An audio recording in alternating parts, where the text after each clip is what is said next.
Hi guys, welcome to day 3 of this round of 16. Today we're going to be commentating for Team Gemini versus Team H2O. I'm June. And I'm Barry, hello. Yeah, and we're really excited to commentate for today's match. It's going to be, I think this is going to be Team Gemini's first showing during this tournament since they moved on automatically from the last round of 32. But this will be H2O's second, and I'm really excited to see what hunters they bring out today. Yeah. Now, June, do you want to say what you were telling me earlier? Oh, I mean, it's actually going. I'm excited personally for today's match since on the hunter side for Team Gemini, we actually have Pablo. You feel free to correct me if I'm wrong, guys, but I believe he was a survivor in Team Ravens during COA 7, and now he's going to be playing Hunter. And I also believe, correct me if I'm wrong, the Hunter for H2O Yingshui was one of the hunters for Ravens during COA 7. So it'll be a really exciting matchup. Yeah. Are there any hunters you're going to be excited to see, survivors you're excited to see? I know the last tournament was a real shocker with the Mad Eyes versus Mad Eyes pick. Yingshui picking Mad Eyes on Never Sleeping. Oh wow, that was so interesting. I can't wait to see who everyone will pick. You know, I don't have too many guesses. I can't wait to be surprised, you know? I mean, yeah, I feel like that was the really fun thing about this tournament is we're seeing so many, like, specifically off-meta hunter picks.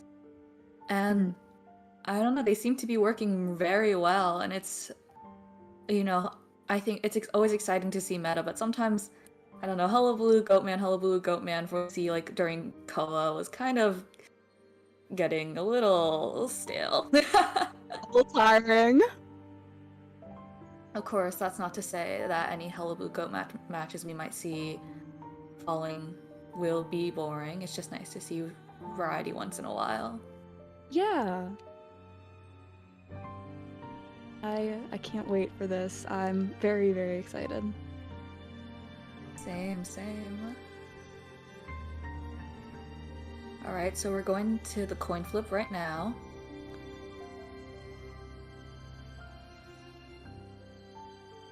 Ooh, what will it be? What will it be?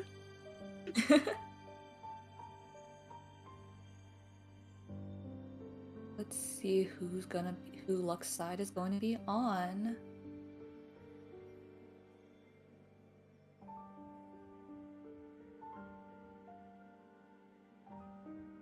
Now, June, do you have any predictions for, I don't know, like, the outcomes right now, or? Well, I'm looking at the coin flip, and it seems like Team Gemini won this coin flip. So they are picking a map. So they're going to be the ones picking a map. H2O is going to ban a map first. I feel like, and it looks like H2O is banning Lakeside.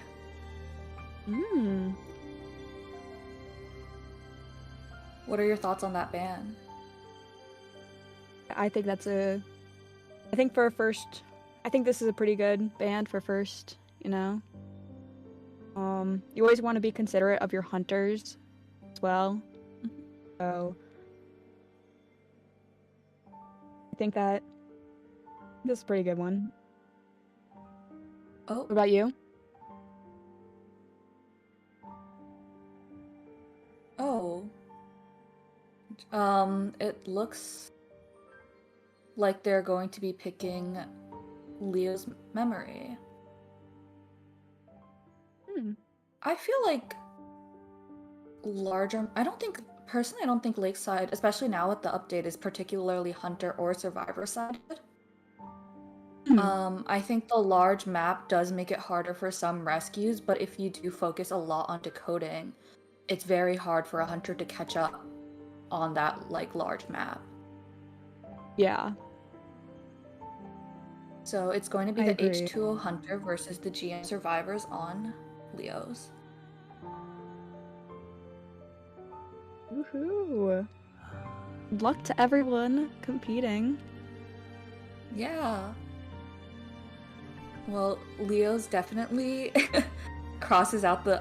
I mean, unless you're crazy, Leo's is definitely crosses out the possibility of a Mad Eyes, I believe. Oh yeah. Guess we won't be seeing that. And I don't know, unless H2O's hunter's feeling crazy with it. You know what? I, I think that would be pretty cool. Who do you think we might see? We might see. I'm wondering. I think we might see for Leos.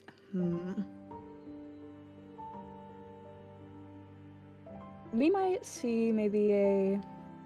I'm trying to think. I'm trying to think of who, a hunter might choose. There's so many good there's so many good hunters I'm thinking of. I think Yeah. I mean, definitely our meta picks are very possible. Hullabaloo, Goatman. I personally love Sangria on this map. There's so many places to dash to. There is Factory to worry about, but there's very few hunters that can counter Factory, especially at first presence anyways. Mm-hmm. There is a possibility of a Lizard to counter going up the stairs, but I might just be a little obsessed with Lizard. You've talked about Lizard a few times. But I agree with you. My two things, the one I was kind of in between was between Sangria and Uchino. I was in between those two, but you said it perfectly, as you always do. Oh, how sweet.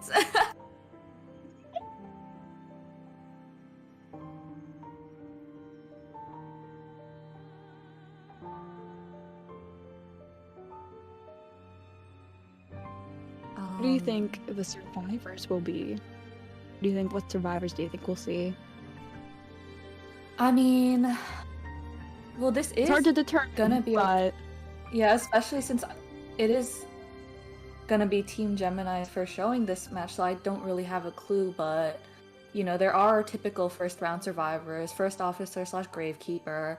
Ada's a very safe pick.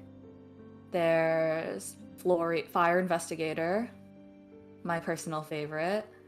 yes. Path to F Badge Florian. You heard it here first. Yes. Let's see. I'm not I feel like a lot of the times round 1 people try to aim for a 1 escape or a draw, so I don't know if they're gonna be wasting any pick spots on a harasser just yet, but especially considering a lot of meta hunters are not too weak to harassment. But what do you think? I do expect to see a lot of Sui / non-BT builds though. Oh no, I 100% agree with that. I agree with you. I mean, a Gravekeeper is a wonderful pick, as well as first officer for like a first round. Ada is just a safe pick as well. I wonder. I'm wondering what their builds are gonna look like, All right, we're going into our picks and bans. It looks like. Let's see. And let's see. Oh, we got our classic Seer ban. Hmm? And who's gonna be our second? Will it be a rescuer? Will it be? Oh, Ada! So getting rid of that very safe. Yeah, that very safe 3-hit survivor works sometimes as a sub rescuer, since she can just like brute force any rescue. Mm-hmm. Oh. It looks like they're hovering over Puppeteer and Explorer. And it's gonna be the picks. The first 2 picks.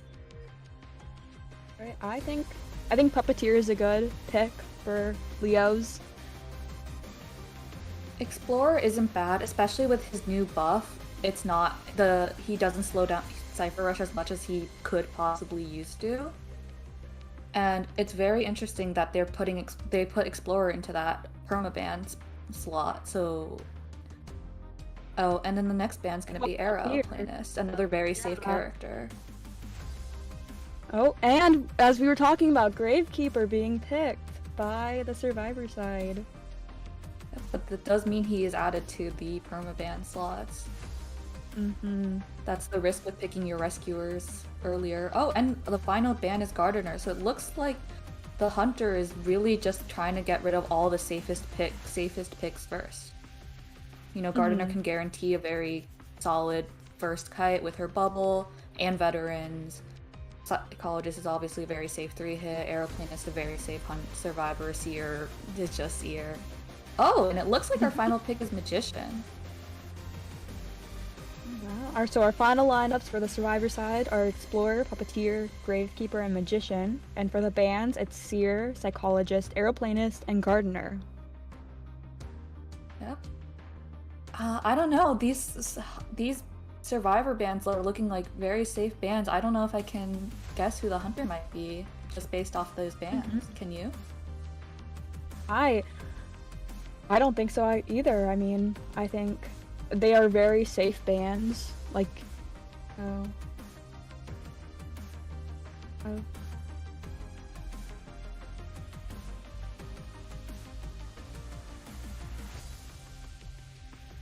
I'm just looking on over. Looking at the names of these builds. Alright, and then they're gonna lock in their builds. I cannot wait to see exactly what they put. I mean, I think I can guess for some of these with their names.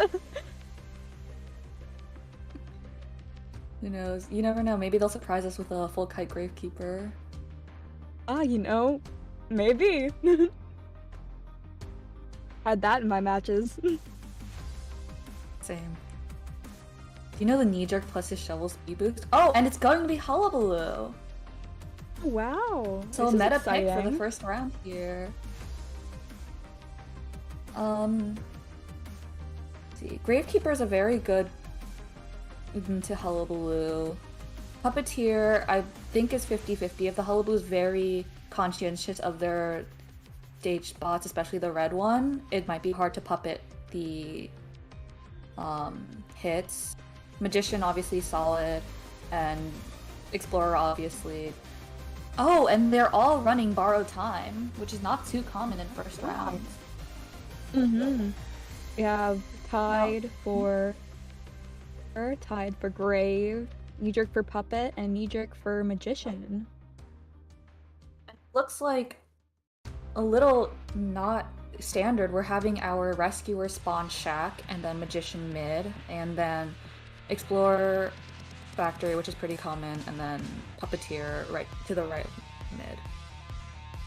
So I wonder who, if I was the Hullabaloo, who would I chase first here? Magician's buff has honestly, I've always thought Magician was a solid survivor, but with his buff, he can guarantee a pretty solid kite using his wands. I 100% agree. I think the buffs have helped him even more than already. So who do you personally think might be, if you were the Hunter, who would you chase first, do you think, Barry? I'm just the Hunter. I think I would personally, I mean, depending, I am not confident at all with my Hullabaloo, but I am certain that this Hunter is very confident, so I think maybe Grave, get rid of one of the rescuers. I've had that happen in some matches, but I do think he might go for Magician. Perhaps. Ooh, and he's rocking that limited S tier skin. Okay. Ooh.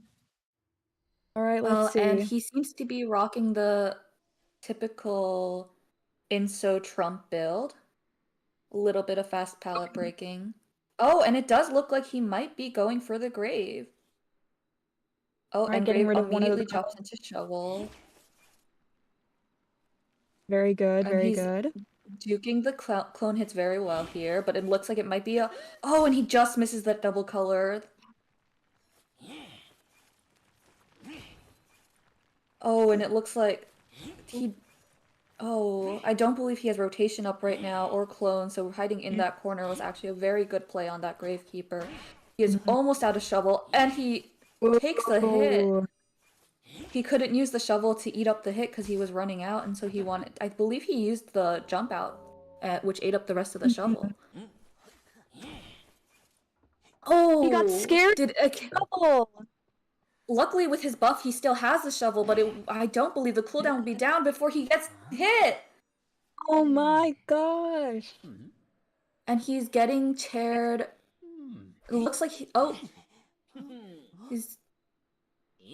The Explorer has picked up a 50% page.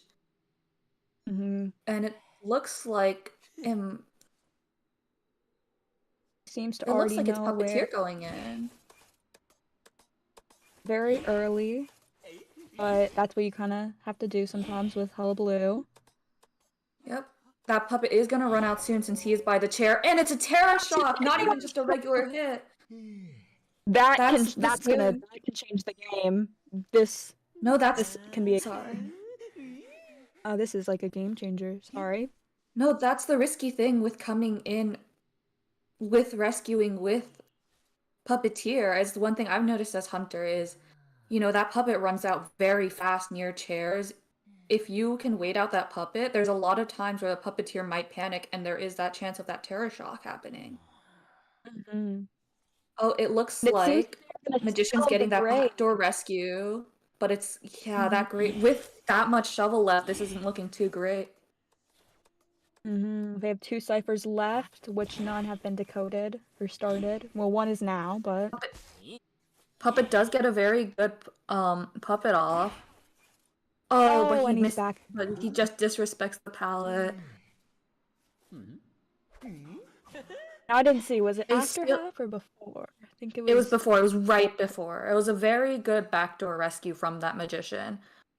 It doesn't look like that explorer will be coming in and using that tide. I wonder if they're planning on King of selling. Tinnitus. Oh, and the I magician is think leaving the area, so they are definitely selling. I think the plan right now is just to go for a one escape because the explorer can pick up another 50% page, but then there'll still be one more whole cipher to decode, and we can't forget about the Hullablue's trump card. Oh, and there it is. it. Speak of it. Yeah, speak of the devil. And it's gonna be Explorer taking the chase with no kiting assist, just Tide. Already takes that first hit. Oh, and just misses that double. Oh no, he does not miss the double color. Oh, it seems Yeah, like and Magician does have 3 more wands, but this is looking just like a 4K in my. Oh, it uses the clone to spot out the Magician. It is indeed pointing him in that direction. I wonder if he saw the trail. Yep. And there he goes. No, he definitely just sees the magician outright. Oh, and the explorer picks himself up, actually. I think he's going to try to... Oh, yeah, he wants to drop off that page as fast as possible before going back into shrinking.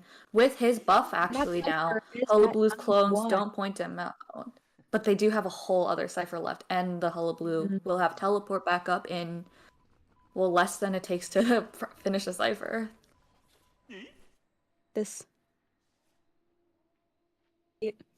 Oh, and he spots him out.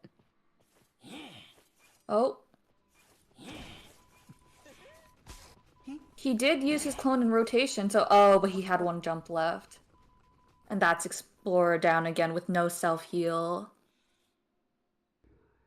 Unfortunately, I do think that this is gonna become a 4K. Or not unfortunately, but unfortunately for the survivors. Since the best move would be to down the magician, put him in chair, and then go back since dungeon's over here. Yeah.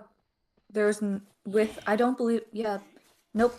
The Explorer does have sticker, but I don't think he'll be able to crawl to the dungeon, especially not without the Hullabaloo seeing him. Oh, the magician tries to do something a little spicy there, try to trick the Hullabaloo into jumping down early, but he does not fall for it. Mm-hmm. Misses that double color, but still gets And the he's down down. right here. Oh, and the survivor surrender. That's a 4K for the Hullabaloo. Yeah, a lot of people were saying that Hullabaloo now with his nerfs make him a lot less round one viable, especially compared to somebody like Goatman, but it looks like he's still very strong hunter. Mm-hmm. He really is. That's gonna be rough for Gemini's hunter. He's going to have to match with another 4K just to, tie the match. Mm-hmm. But knowing this, the H2O survivors can just, hard try for a one escape, pick very safe characters like Embalmer, and they don't necessarily have to rescue. And like as a hunter, the thing that drives me the craziest is when I get a good down and nobody rescues but feeds tinnitus, and a lot of the times that ends up like costing a win. Mm-hmm. So it's definitely a disadvantage having to be the hunter second round needing a 4K. Yes, 100%. But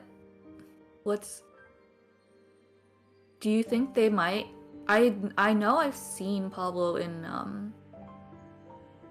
well, Spectate the Pro is playing Hullabaloo before, so he definitely has one. Do you think he will try to meet H2O 1-1 with another Hullabaloo matchup? Maybe. I think if he does, he's obviously, I mean, these hunters are very good. They've practiced. Same with the survivors. Blue is a very good pick. I mean, I think, yeah. Yeah, there's a lot, and there's a lot of visibility on Leo's memory. So placing the clones shouldn't be too much trouble either.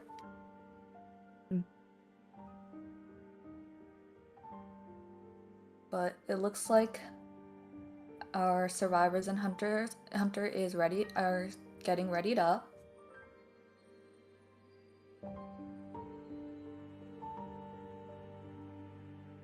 That'd be very exciting. They could.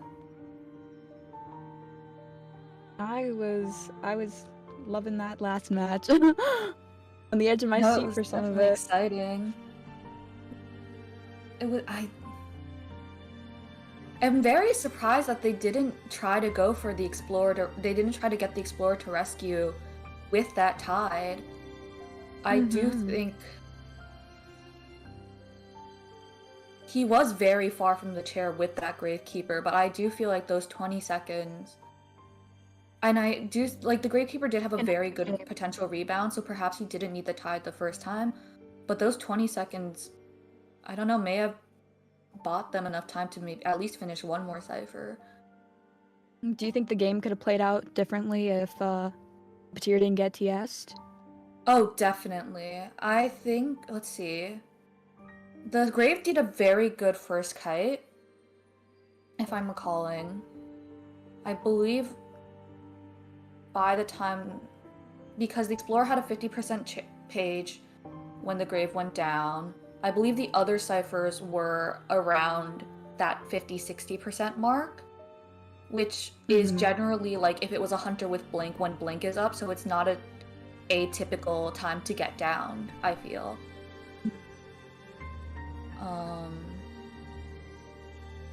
I do, but it is with that attack speed and that the lack of attack recovery, it is very scary to rescue against a Hullabaloo, especially since the puppeteer was in red, so he was not able to puppet. So even if the puppeteer hadn't gotten TS, he had to risk that rescue anyways because he would not have gotten it otherwise. I don't know if you Yes. recall the puppeteer with the I believe red was the last color because I do believe the Hullabaloo was keeping that puppeteer in that red zone on purpose. Yes, if I recall correctly, it was red. Yeah, I'd have to, you know, look back at that later on once this is done. But I don't think necessarily the TS itself is what caused the snowballing. I believe it's simply, you know, we see a lot in Koa when it's against a Hullabaloo survivors. Well, there are some teams that will double rescue, and I just think it might be the fact that the Hullabaloo was able to catch out that puppeteer early that kind of turned that tides extremely into his favor.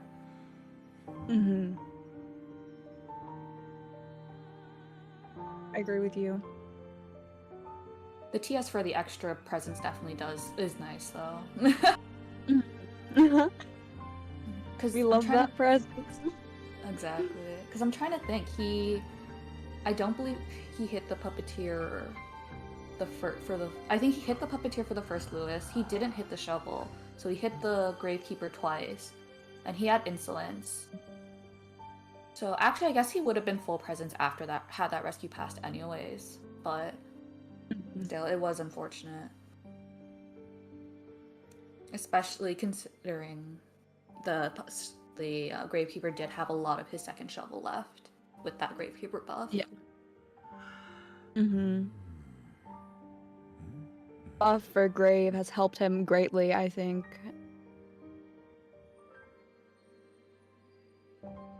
I do.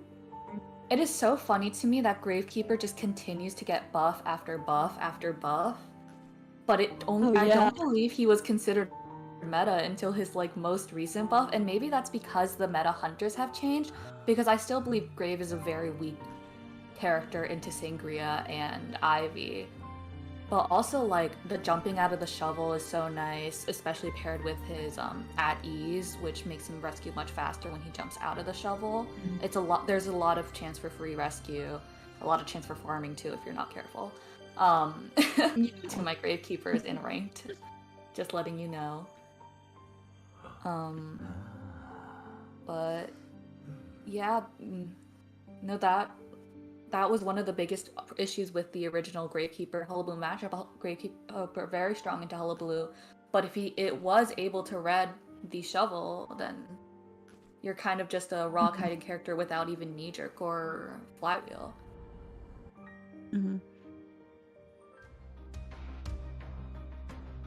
We're moving on into the next match, and it seems, wow. Oh, she's very fast with his bands. He really does not want that mech or seer. Yeah, those were the first two immediate choices.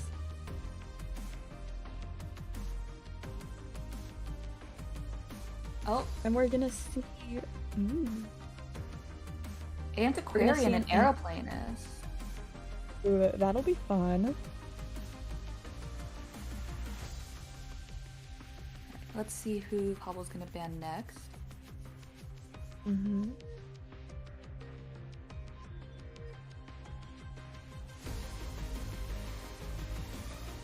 Puppeteer.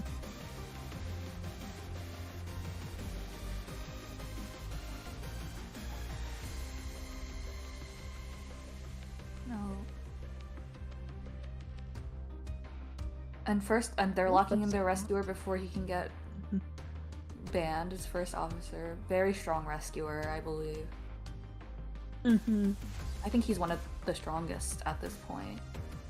Oh, and Explorer ban. Oh.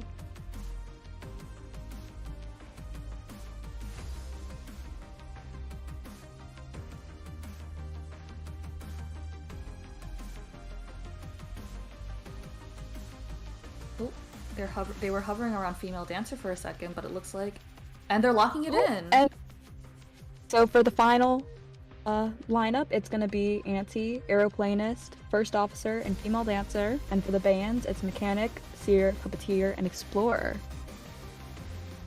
What are your thoughts on this Survivor comp, especially on this map? This Survivor comp, I love the Rescuer, First Officer. I think strong. I think very good. I've seen Aeroplanist is good on Leos. Airplanist is just a solid character if you can play him well. Oh yes. Gotta try practicing him more, you know. But I do think this is a pretty solid comp. I think they have a harasser, you know, rescuer, and then assist. I think it's pretty good. What about you? And, I mean, female dancer in factory can be disgusting, and like, or you could even no. Most of the time, female dancers will place their box in factory, which turns like this already very good kiting area into an almost broken kiting area. I'm very the antiquarian pick. I was very surprised about. I thought they were gonna go a little like safe with their picks, just since they needed just a one escape, and it looks like Pablo's going Goatman. Yes. Wow. This is gonna be exciting. Yeah. I know when Goatman was first released, people didn't think Aeroplanist was that good of a matchup into him, but what we saw in Koa 8, you know, Aeroplanist looks like a pretty solid matchup. First Officer, definitely a very good rescuer into him. I'm not sure about how the anti-Goatman matchup works up. I feel like that's 50-50. And it looks like we only have one no borrow time build on that Aeroplanist with the flywheel tied. The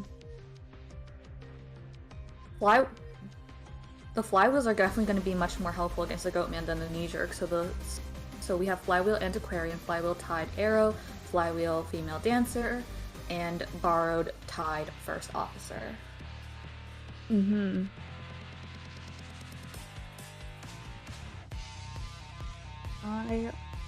do you think with this setup? Who do you think Pablo is gonna chase first?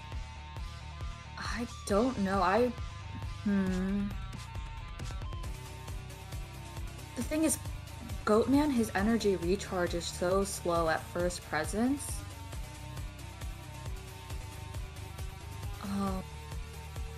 I'm not sure actually. I feel like everyone has their pluses and minuses.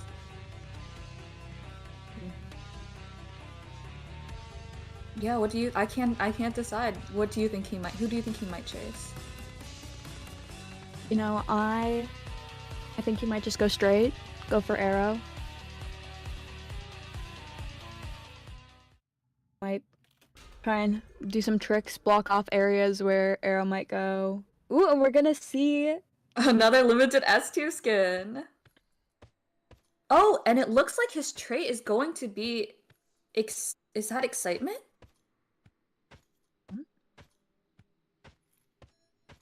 And with that trait, I think it might be Anti taking that first kite, rotating out of Shack. But he is cutting off or thinking about it.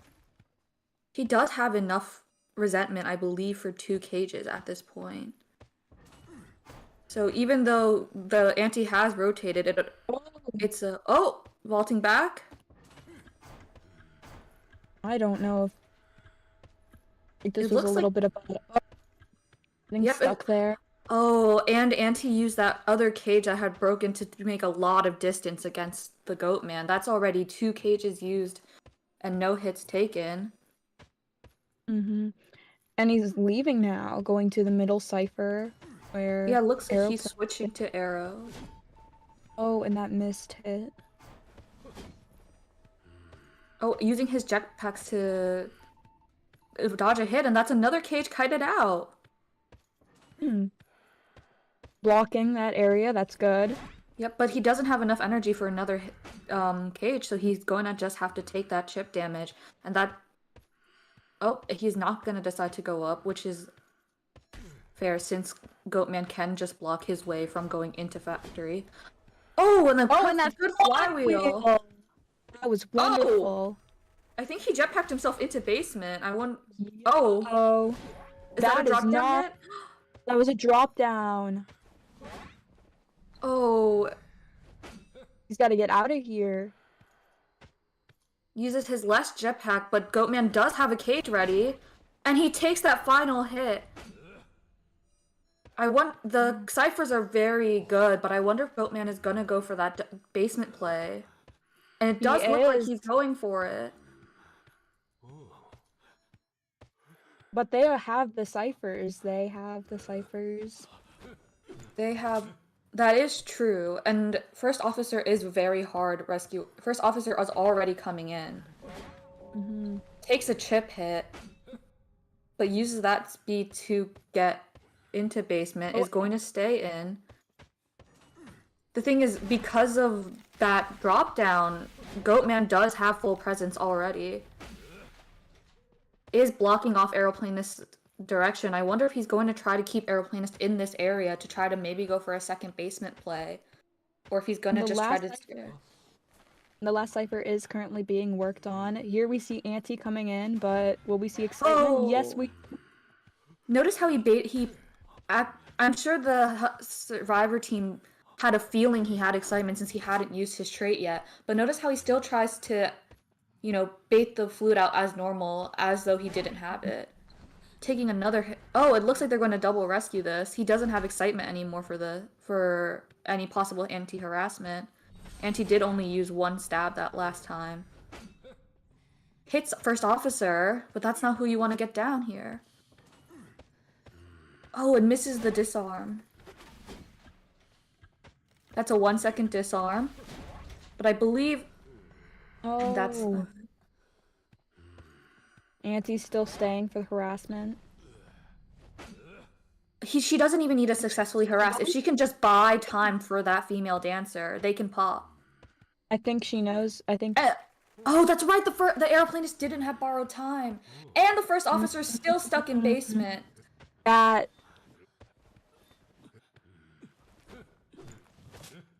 Swings wildly, doesn't get a hit on him. But... I don't know, it just doesn't look like a 4Kable... It doesn't. It seems more maybe a tie. But... Yeah, he is going for the Auntie, who is, I think, a quarter of her flute. Oh, is going to go for the gate, but a female dancer has already gotten it open. Oh, but she goes through the cage. Breaks her box. Getting up another slow box there. He has to be very careful with his cages because female dance... Oh, and that's a... Oh, just a little slow on that excitement. But yeah, he has to be very careful with his cages because female dancer could just teleport closer to the gate and maybe with that slow box have enough time to break open the cage and run out the exit gate. Mm-hmm. The hunter's also just... There was that nerf to his resentment really hurt. She can use her flute since excitement is no longer... That is true. And it looks like First Officer is opening a chest. Oh! That was definitely the fast box helping that female dancer out there to avoid all those hits. I believe Goatman's hitbox was also nerfed. He doesn't have the resentment. If the hunter survivors know that, they can just run out. Oh my god, is that gonna be a 3 escape? It is! I think he doesn't have enough. Wow.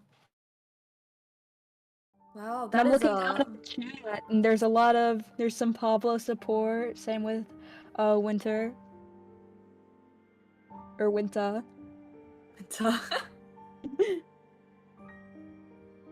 That's I believe a 7. No, so GM gets 1. That's a win for H2O with a 7-point lead. Mm-hmm. Wow, that was very, very good from rotation from the survivors. Very good. very good harassment from Auntie as well.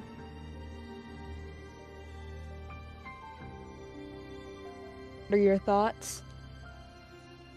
I'm just trying to.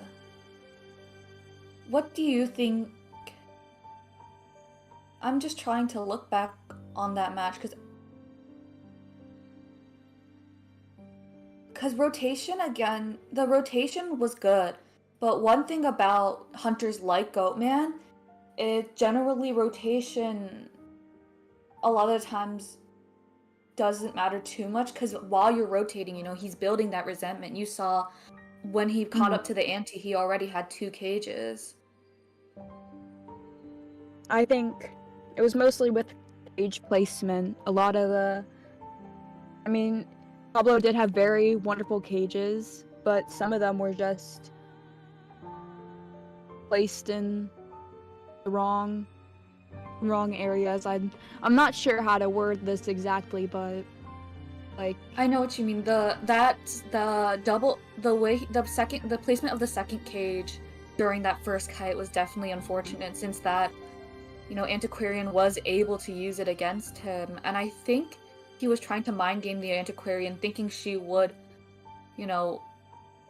go through the cage again, thinking that Pablo might go through the cage again. But that's like one thing you have to worry about when everyone is a higher tier is just mind gaming yourself.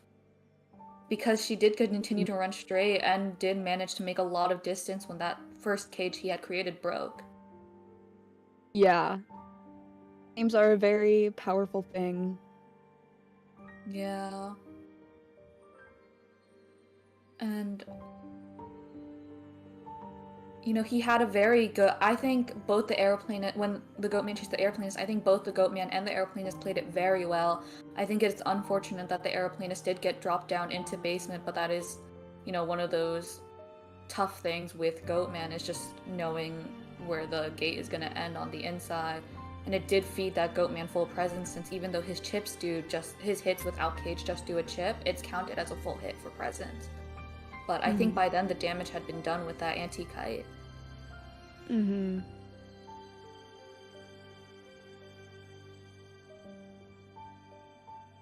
I agree with you. I think, and especially moving on to Aeroplanist, he had 3 jetpacks.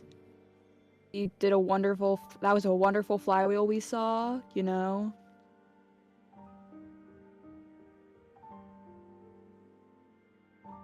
Yeah. That pop also wasn't the best, but I think the first officer, the fact that first officer didn't use that second watch for that second rescue very much helped because he was able to escape pretty cleanly.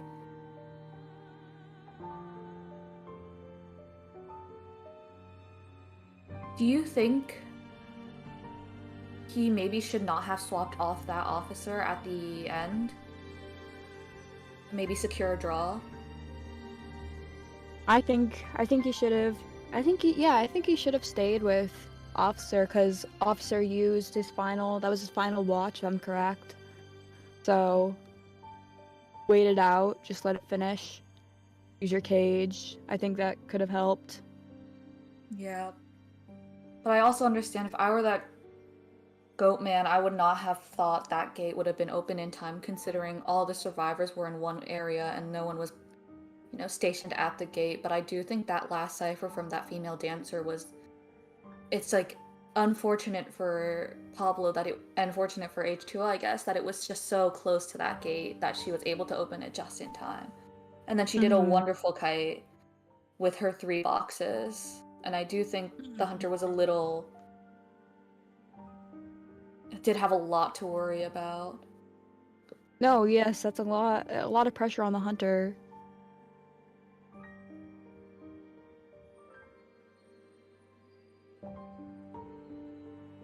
Oh, sorry. And I'm looking at here, and it looks like GM has made a sub. Let me see. I think they subbed out one of their survivors, it looks like. Yeah. So they've subbed out Shadow for Luma. That's interesting. Yep. Last match, Shadow was that magician who did do a very solid kite against that Hullabaloo, so I'm very excited to see how Luma will play in this match. I agree. Magician did amazing. Shadow did amazing, you know, like that was a very good kite with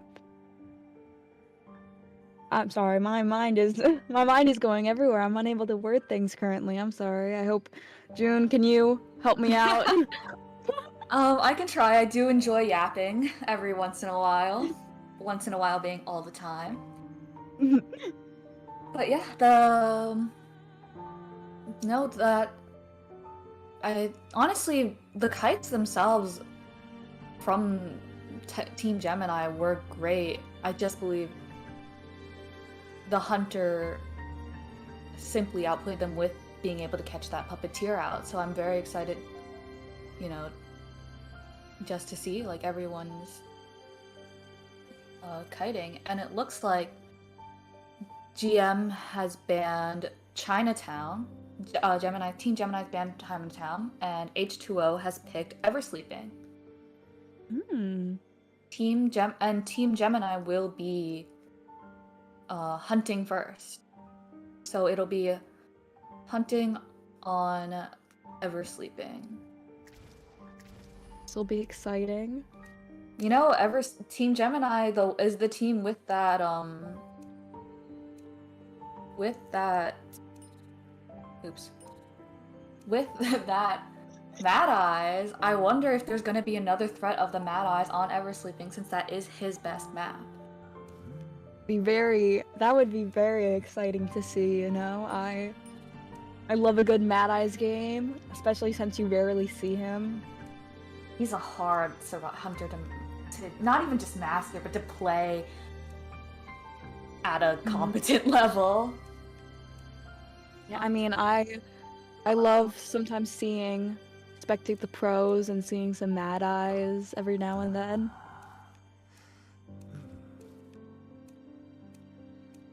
Luckily for Pablo, it looks like that antiquarian has been added to that permaban list, so he won't have to worry about her for this round.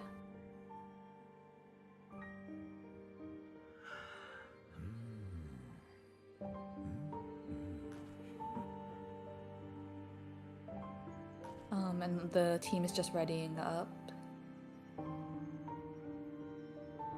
Thank you. I think it's Hi. I think. Thank you. June made this avatar for me. Oh. Compliment. Yeah. I gave Barry this very adorable Wendy dog icon just for this, and decided for myself to make this what I believe is like a representation of my inner soul, actually. I love Naya.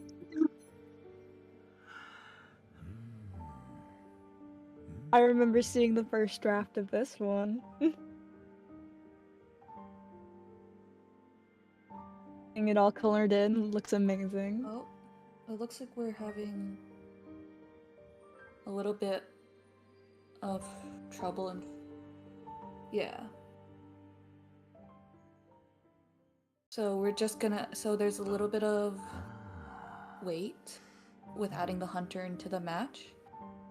But for Eversleeping I feel is a fairly hunter-sided map, and with, you know, the GM's hunter going first, I think they're trying to prioritize, you know, their hunter getting as many points as possible, basically. Especially with so many strong hunters still able to be unbanned.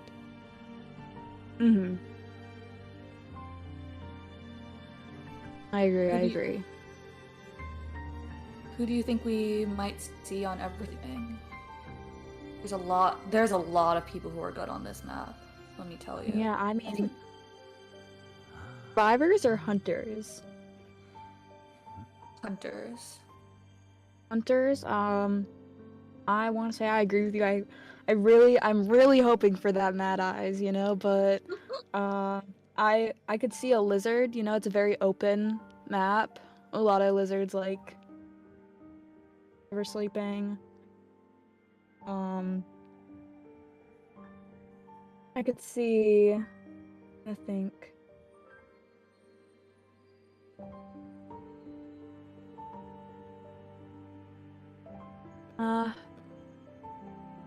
Those are the two I kind of want to see. I feel like I've kind of drilled the lizard propaganda into your brain. I'm feeling almost a bit bad here.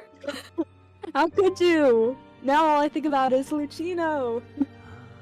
My bad, my bad.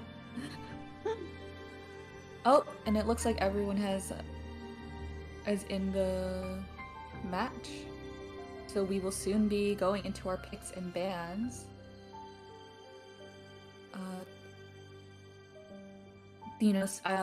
I wonder if Pablo's gonna go for that immediate seer mech ban again. Priestess would be a good ban on this map. A lot of buildings that she can just portal through, a lot of portal combos you can make. Yeah, and I was right, it is a Priestess Seer ban. And that is the average rank ban normally. See. Oh, and it looks like they're going to be banning Ivy. That is a very good ban for this map. I didn't even consider it. Yeah, Ivy, I forgot Ivy existed for a second. A lot of people do think her map pressure is a lot weaker endgame now with her continuous buffs, but, you know, in the hands of a good hunter. Oh, and it looks like they're bringing back out that female dancer along with Mechanic, grabbing her before Pablo can ban her again, it seems.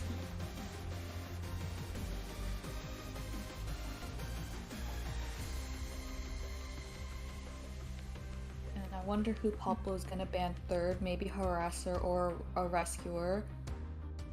He definitely wants to pick up a win in this match.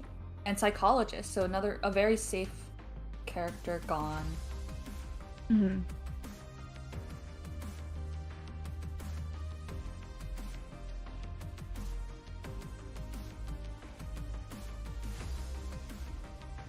going into our third pick. I wonder if this is their oh, Toy Merchant! Our catapults are very good. And she can, there's a lot of two-story areas where even without her catapult, she can glide. And without Goatman and Coordinator gone, so another very safe, very strong pick. I wonder if they're going to play Toy Merchant as a rescuer, or if they're going to pick a more standard rescuer for their fourth pick. Well, we will see in just a second. Oh, and here he is, Mercenary.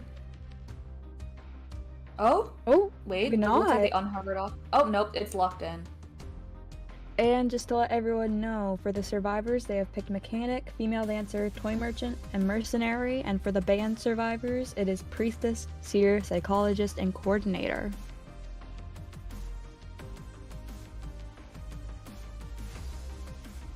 I think we will see the Toy Merchant rescue build. I mean, that's the name of the build, Rescue.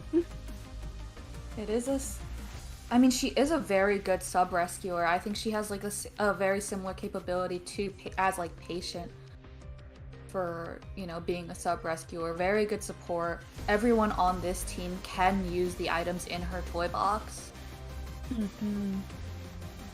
So she fits very well into this comp, I feel. I'm trying to think. There are a couple Toy Merchant, you know, but like I don't know if they would want to specifically target that Toy Merchant into their hunter pick.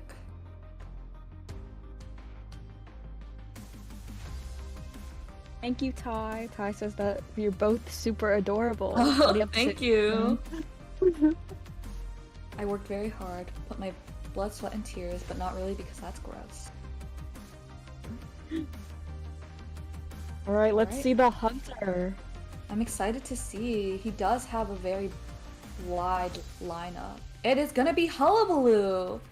That was why I was surprised by the Ivy ban, because Pablo does have a Hullabaloo.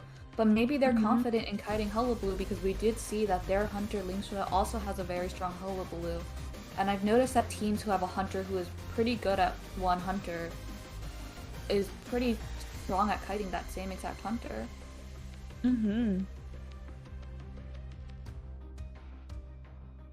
See.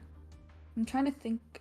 Mech is pretty annoying into Hullabaloo, I think. He does have to spend a bit of time to down that bot, especially at early presence. Mercenary is okay. Female Dancer is always just a solid pick. Toy Merchant is going to have to be careful of the red and of when he gets his jumps later in his presence. But now that he does have only 2 instead of 3, he's not as free to use as many as he, wants to. Oh, and also, speaking of the build, sorry, Toy Merchant borrowed Tide, Mercenary borrowed Tide, Mechanic with Float Kite, and Female Dancer once again with just Flywheel borrowed Time. I think Mechanic with Full Kite. I'm someone who agrees with that. I love a good Full Kite for Mechanic. Now the question is, will Mechanic be able to get that bot out? And because I feel like a lot of the times, hunters will go after the Mechanic, if not just to bait their bot out and then maybe swap afterwards. So I wonder if Pablo's gonna aim for that Mechanic first. I think so. I think he will. I mean, Ooh, I've never plays seen this Destiny 2. skin before. Ooh, Oh, and it I does think look. Sorry, you go. I was just gonna say, it does look like he is going to be going straight for that Mechanic. He does see the trail. Drops a peeper. Doing the peeper.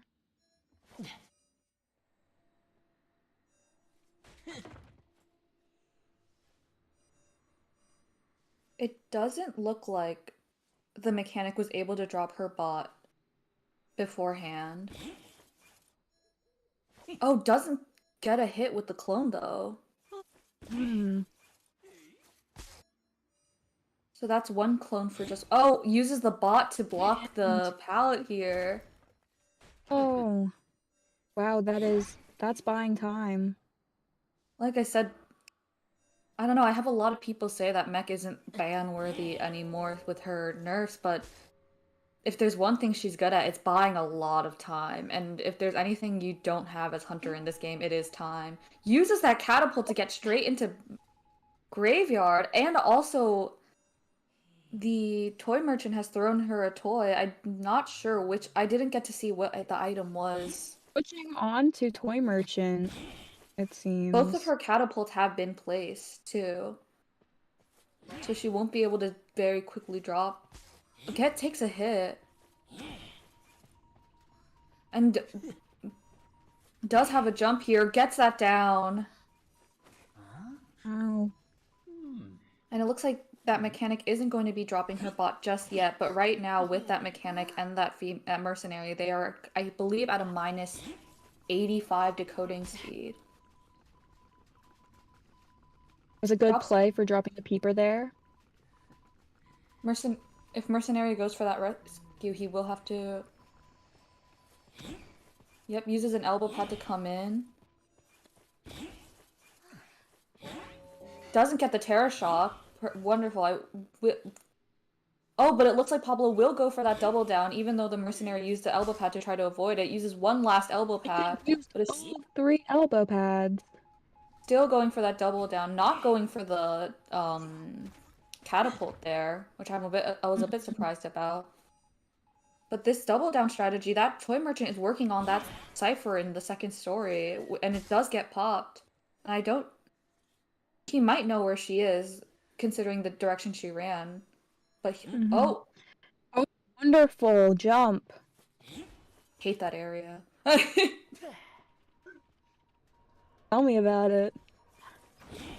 Because it's not just that you can jump through, it's you can see the survivors through. And even though he went very far to double down that mercenary, he's still able to get that toy merchant.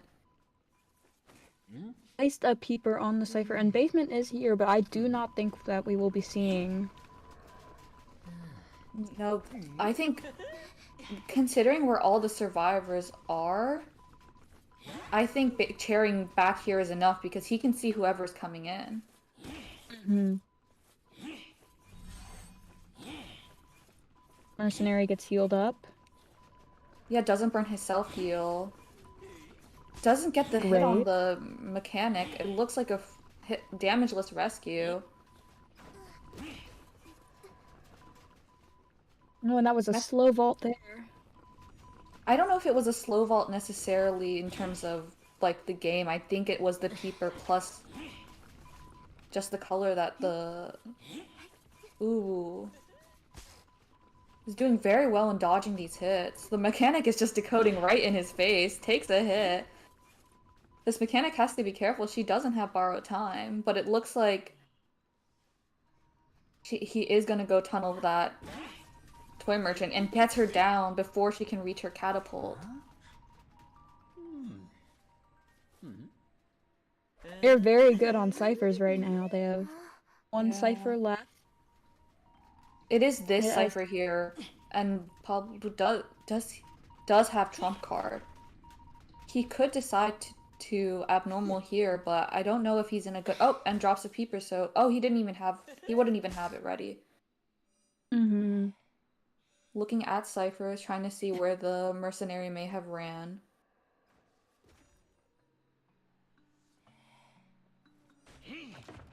Mercenary is opening a chest right now. Oh, and he finds a syringe! That is that was a very beautiful helpful. jump.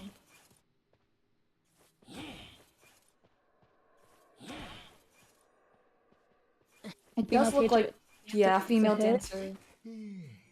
It's very hard to dodge a double hit from a hullabaloo if he has, you know, the jump, just all the resources he did have in that moment. It looks like he's going for that mechanic who, once again, might I remind, doesn't have borrowed time. And I feel like Pablo, just based on how tournaments work, might have an idea that she doesn't. Well, careful. Oh! Oh, and the wand. Oh, but takes that terror shot. And I think she does know that she doesn't have borrowed time. She did vault in front of him and fly wheel, so he's just going to leave her on the ground. And he also has a good idea where that female dancer and mercenary are. Mm-hmm. Oh, and a missed jump, unfortunately. Yeah, that area's weirdly hard to jump in. You would think it's just a clean straight over. It was a hit or miss. Oh, and it looks like he's on that mercenary. And the mechanic has used her self-heal. And is running towards a new cipher at Corner House. Mercenary gets on the tram. The cipher hasn't gotten high enough for it to start shaking just yet, but now it... But I think Pablo should see soon. Yep. That's a good idea. Mm-hmm. But by doing this, you know, mechanic... Oh, that was clean. Mechanic is taking Pablo away from that almost primed cipher. So honestly, it feels almost like she was more like bait since that female dancer was waiting nearby. Oh, it's done. I think they're just gonna pop. Well, they have no choice. But the problem is if mechanic gets the... Pablo cannot use a peeper here because he's gonna want to get mechanic down and teleport to the gate maybe. Or warp. Since that mechanic can't pick herself up anymore. And he knows that since both the female dancer and the mercenary were in the graveyard area when she healed herself. Is that a... Ooh, doesn't get the double color. Warps back for mech. He does have insolence, so that mech is not even close to healing herself. Mm-hmm. Depending on these next hit, this may be a 3K, but it looks like Mercenary is opening up that gate. And Female Dancer does get that speed boost when she jumps down there. Merc is here to body block. It might be a draw here. Plus the flywheel, and it's a draw. Mechanic is going to try to crawl for dungeon, but I don't think she will make it in time. I mean, who knows? True, it's never over until it's over. Oh!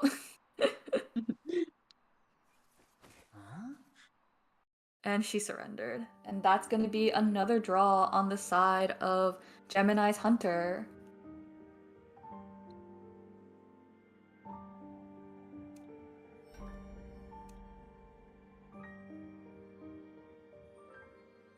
What did you think of that match?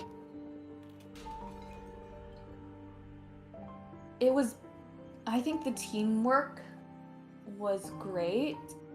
I do think that is like the one unfortunate part about Eversleeping is that it's not hard to swap targets, because a lot of the times when you do support, the person taking kite will take the stronger area and the person being supported will take the person supporting will take the weaker area, which is what we saw with that toy merchant who also just didn't have a kiting assist build.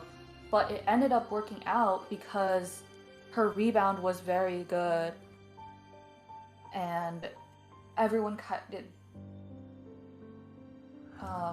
very well. I will say these survivors have great communication. I mean, we saw in the last, match. Oh, definitely. Their teamwork is amazing. But I don't know, that mech definitely... No, they all did very well. That female dancer getting out, making sure that they got a draw instead of a 3K'd. If H Trilo's Hunter gets a 3K or above, I think the win goes to them. So if they want to stay in this game, Gemini is going to have to try for a draw or better. Mm-hmm. But with like so many meta hunters still open and it being a very hunter-sided map, it's gonna be tough. They're going to have to play a little bit riskier maybe with their picks, maybe some harassers. Mm-hmm. Are there any specific characters you would want to see? I mean, we haven't seen a Florian yet. He is a really good character. Very excited for his lion skin to come out soon. And immediate Priestess Seer ban, as you showed on this, especially on this map.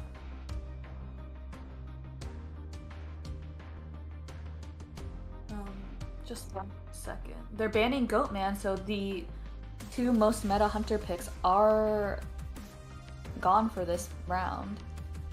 Mm-hmm.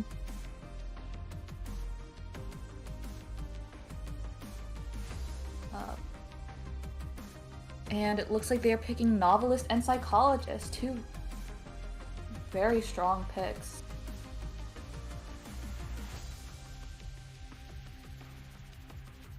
Novelist with his buffs. I know they gave him a nerf again, but with his buffs, he's a very good, rescuer. He's much better. He's not the best supporter. There's a lot of Novelists I feel like we've seen. Oh no, my fire Investigator! We unfortunately won't be seeing that in this match.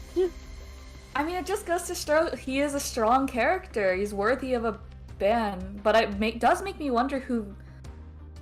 I wonder who we're going to see from... Ooh. I'm sorry, I got very excited. I love my boy Muro. And who is gonna... A very strong...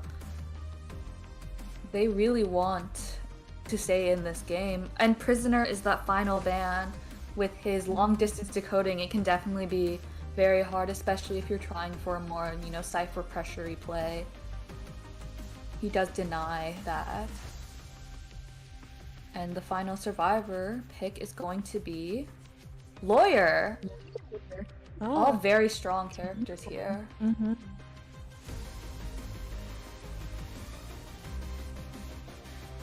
I think this is I think it's a very good team comp. You know, they have a good rescuer, a good decoder.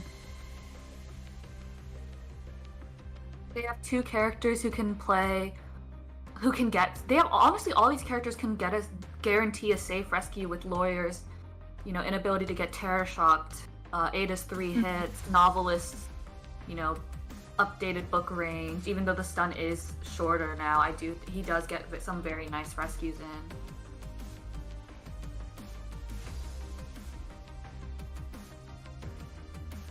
Who do you think the hunter might play in this round? Don't say Lizard. You got me. Ooh, a breaking wheel. That is gonna be very exciting. I was a little suspicious when he banned that Florian. He wants, this is a very good map for Ever Sleeping, but Florian is a very strong counter into that breaking wheel. I saw. But we do have a flywheel psychologist and a flywheel novelist, so that's going to be very helpful into this breaking wheel. Mm-hmm.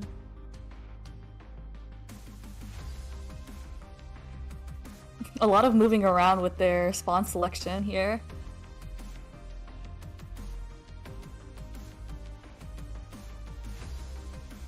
The thing is, breaking wheel does also counter Ada. Which is, I think that's, and Murrow as well. Oh yeah, you're right. The spikes go through the board, the snap. So but it's also. Alright, I was just gonna say this is just I think using breaking wheel is a wonderful pick. Breaking wheel is a very all or nothing character in my opinion, and if H2O wants to end this now, then they'll need it all.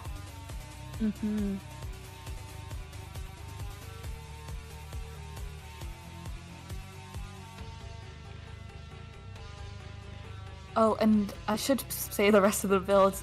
Lawyer does have Knee Jerk, Wildling, Tide, Borrowed. No Sui build here. Novelist, Flywheel, Borrowed. Psychologist, also Flywheel, Borrowed. Do you think he will try... With Breaking Wheel, with how fast he is, he doesn't have to stick to the survivor he has spawned closest to, but do you think he will try to aim for that Lawyer by Graveyard, or do you think he will try to stay on that Psychologist? I think he might just go for Psych, because, like we talked about, he goes through, yeah, that's what it seems like he's going for. It does. Psych playing very well in this area. Oh, might take a spike here, and she does. She needs to be careful not to get spiked. Ideally, if you go down to a... Oh, and gets a spike while vaulting that window. Will he go for one last spike? Does not. Blink... Is it Blink that he has, it seems? Oh, yes, it is Blink. And Novelist helping out. That's support was... They need that support if they want to keep staying in this game. Forces him back into wheel form, but that wheel buff that lets him go in and out of that wheel form so fast helps him so much. Oh, and doesn't even need the blink to get the down, uses a trap and catches that Psychologist. Oh, we see Wildling on board coming on in. He is very far, so he has to be very careful to not get caught out. He does not want to be double spiked here. Oh, and gets a spike with the extended. This might not... He might not be able to rescue. It looks like they know this, and Novelist is coming in. Doesn't get the Terror Shock. It looks like Wildling's gonna push him into the corner here. Ciphers are a little slow, but they need to keep that psychologist alive. Mm-hmm. Gets another spike. Oh no, sorry. Oh, and that's Keep- full presence, so he doesn't even. Oh, she flywheels it. Wow. Very good flywheel. Going back into wheel form though. Everyone is in this area. I think that's novelistic coding the cipher right there. He has to be careful though of. Oh, and that's the blink down.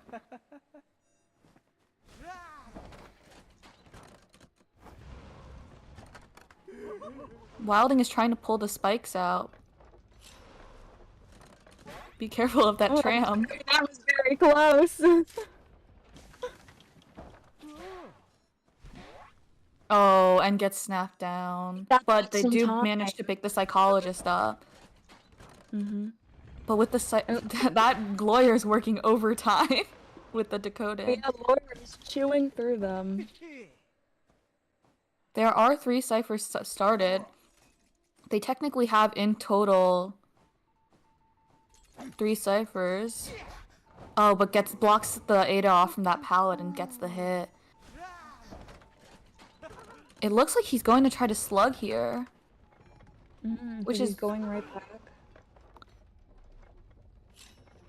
But I think, yeah, they get the heal off in time. Unfortunately, it seems like he will be going back down. Yeah. There was nowhere really he could go. Oh, is he gonna chair the wildling? And psychologist is back up. Yep, didn't burn her self-heal either. Oh, it looks like he spotted out the lawyer here. Wow, that's very good. Oh, I think they're gonna have to go for a backdoor rescue. I think the breaking wheel might know that, but he's been playing very aggressively. I think his plan is just to keep them off ciphers as long as possible. And, you know... There he goes. No one can rescue now. He did see the cipher shaking, so he's going back. But that is gonna be psychologist in graveyard. Oh, but extended spikes. Flywheel's the full presence. Oh, this wheel has been very accurate with their traps. Misses the hit through that pallet. Oh, it looks like she was trying to bait out the trap, but he was patient enough not to throw it before she vaulted. Unfortunately, psychologist goes down to a terror shock. Oh, the wildling has healed, and I think this is only psychologist's second chair. The ciphers are climbing.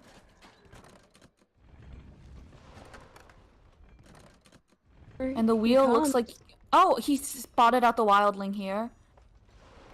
But wildling uses that wall to his advantage. Decides to swap to stop the decoding, which is fine because everyone is just a snap away from death. Wastes that wildling's tide. Puts a peeper to slow down healing. Or look over at the ciphers. They're catching up a lot. But the thing is, the moment they touch a cipher, this wheel's going to know. But they might be able to push for a draw here, I think. I think this is a drawable game. I mean, one more cipher left. Absolutely. The problem is, he knows only psychologist can be decoding right now, and psychologist is dead on chair. So it's very risky for all of them here. Lawyer does burn up that self-heal. And gets whistled by the psychologist. Probably to go back to a rescue. It does look like the... But the wheel does see the lawyer coming in. But he unfortunately the rescue is after half, but he will be able to get that rescue. The problem is this psychologist will have to use her self-heal here. And the lawyer is also going to know that... the breaking wheel also is going to know that the lawyer doesn't have his. A beautiful flywheel end book from that novelist. But he goes back into wheel form.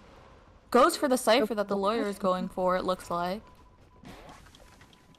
Looks like we have Oh, some Gemini supporters in the chat as well.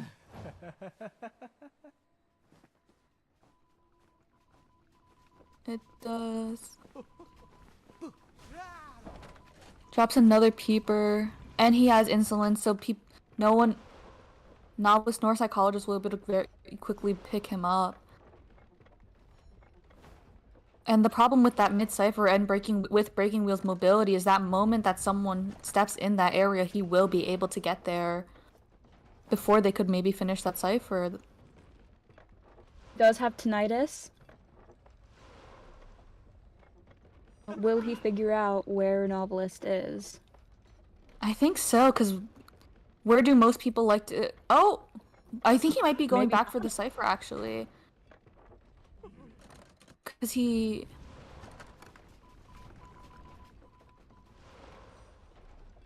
Yes, because someone picked the lawyer up, so he's coming back. Wildling also burns his self-heal. Novelist is the only person with self-heal left. Lawyer dies to a snap here. But they're gonna work on that cipher. But with Wildling's slow decoding, will he be able to pop it in time? Just in time!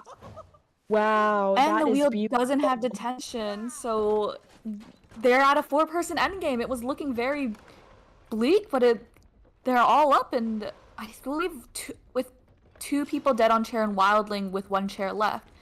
And he's chasing one of the survivors who aren't dead on chair, while the other 3, it looks like, are running towards that gate that the Wildling is opening. It should be. The breaking wheel doesn't have claustrophobia, so it's looking like a 3 escape. Wow. And that goes to show, I mean, Cypher Rush is really everything. This wheel was doing wonderful. I mean, the wheel did wonderful. Don't get me wrong, but Cypher Rush just changed this whole game. Yeah, and it's not just Cypher Rush, you know, they did a beautiful pulling this wheel back and forth and back and forth. Like we said, like, these teams are just communicating so well with each other, feeding tinnitus and hiding in corner house to drag him away while they healed the lawyer. I mean, lawyer crawling especially to leave the peeper range so that Psych could heal. Yeah, and that was such a close game. Because he was so close to getting that Wildling down before that Cypher pop. I think I don't know, I think everyone just played very well. I'm trying to see where maybe something could have been played a little differently, but I just think it was played so well that Wildling crawling towards that Cypher before picking himself up, not alerting the hunters, peepers by staying down.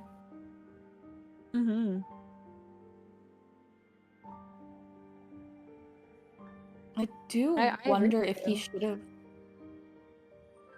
I do wonder if he should have chaired the Wildling on that Cypher, but I'm trying to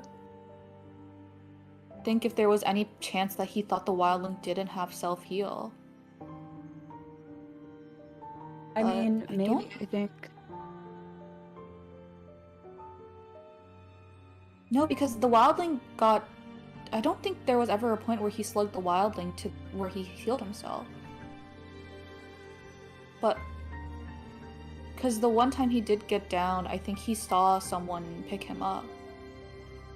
No, there actually was a time where he... No, because he got healed by the lawyer, remember? Not lawyer, novelist, remember? He got full healed.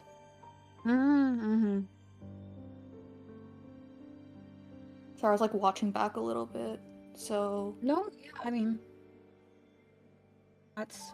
Like I said, wheel is very all or nothing, and it looks like this time the survivors are the ones who took it all with a 3 escape, which is keeping them in the game. And I mean, this was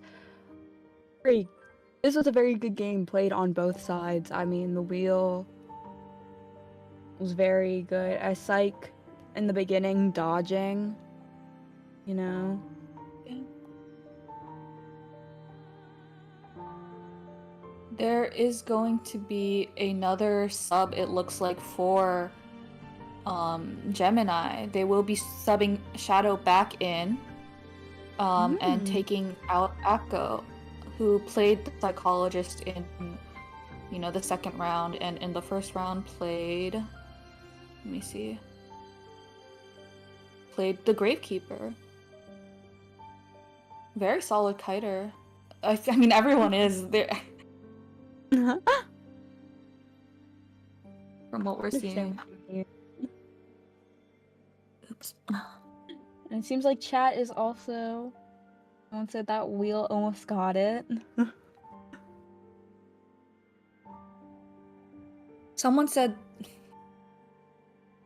I don't know, it's so easy to, I feel, look back and think, oh, maybe you should have been less greedy here or more greedy here.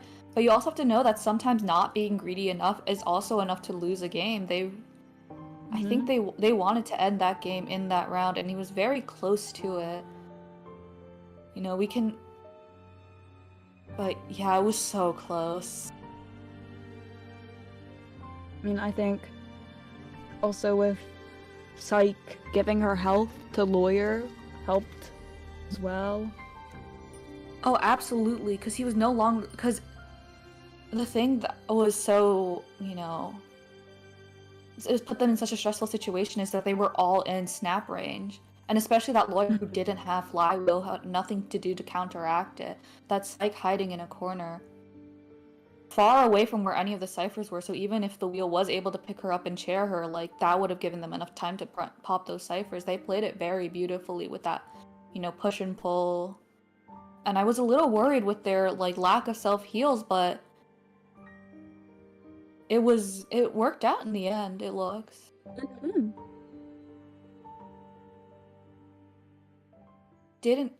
Yeah.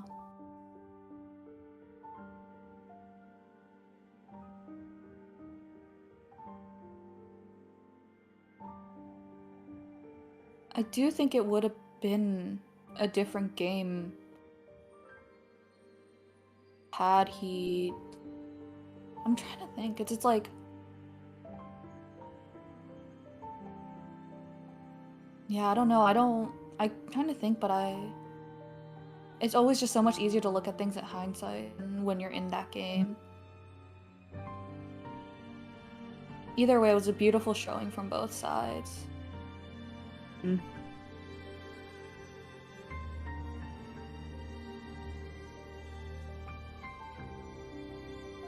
like watching parts of it back because he was... I don't know. That's what I feel like. That's what's so exciting about some games. It's like that. I feel like those are the kinds of games that you find the most exciting. It's like, I don't think at any point, and maybe it's my like inexperience, I don't think at any point I was able to confidently say like, this is going to be a win for this team, this is going to be a loss for this team. I saw that first kite and I really thought, oh, maybe this will be a loss, and then I saw all that support and thought maybe this will be, a draw or a draw or 3K, and then he went around and it starting to look like a draw again with the ciphers coming up, and then all those self-heals being burned. It was starting to look like a win. It's just, you really never know how the game is going to go until, it ends. I mean, you worded that perfectly. I mean, I keep saying, but, like, it's the little things. I mean, maybe if you, with the support in the beginning, imagine if there was no support there. No, that... Especially in, like, I feel like nowadays, a lot of people expect... How people expect the game to go is that first kite lasts, till blink time. And then support happens after everyone's finished a cipher, and I feel like that's how people expect a winning game to go. But it just goes to show, like, if you're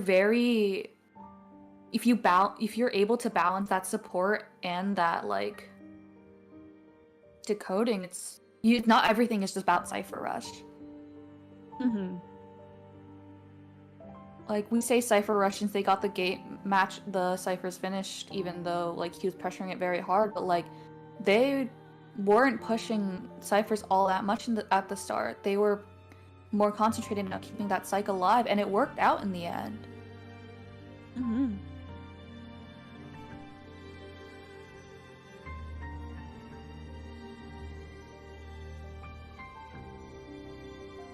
Oh, I agree with you. I agree with you there. Yeah. And it also goes to show, like, a lot of the times, you know, I hear people say, I'm not going to support you unless you can kite one whole cipher, or it's like, oh, you want me to use this support at 5 whole ciphers? IDV at the end of the day is a team game, and I feel like not just Team GM, all the teams that we've been seeing has been showing like teamwork, like no matter how dire the situation, teamwork is what is your biggest advantage against the hunter. No, yeah, I mean, a lot of people, I think it also depends on what ranks you're in. Sometimes people in lower ranks might want to save their abilities or just use them. I mean, you learn to grow as well as you play onwards, and I mean, these guys already have a good understanding. Hey, you need help? Alright, I'm gonna use my abilities here to help you. Yeah, there's no point in saving it until the next game, as people say. Yep. And with a hunter like Wheel that's very good at map pressuring, you need to keep as many people alive as possible for as long as possible. So it looks like Team H2O is going to ban Moonlit, which is a very known to be a slightly hunter-sided map. And it looks like they're picking Hospital, Team Gemini. Oh, Hospital. Yeah. And it looks like the starting H2O is going to be hunting first. That I can see why on such a survivor-sided map. I think you want to see how your hunter is gonna do first, and then see how much you have to make it up as survivor, because not to like jinx the hunter, but like on a survivor-sided map like Hospital, they can definitely, you know, build their teams.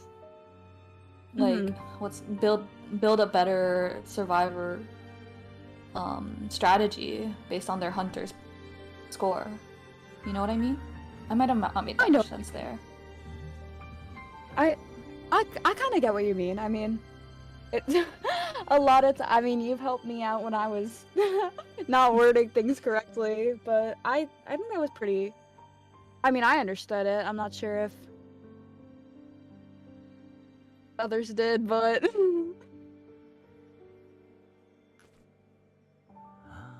all right, and so just a reminder for our permabans, we have on the survivor side, Puppet, Grave, Explorer, Novelist, Psych, and Wildling, and for hunters we have Hullabaloo and Wheel.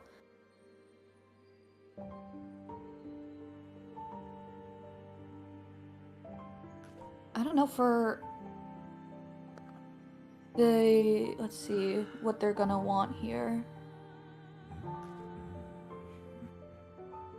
I believe if the match in points ends up being a draw, the win does go to H2O based off points.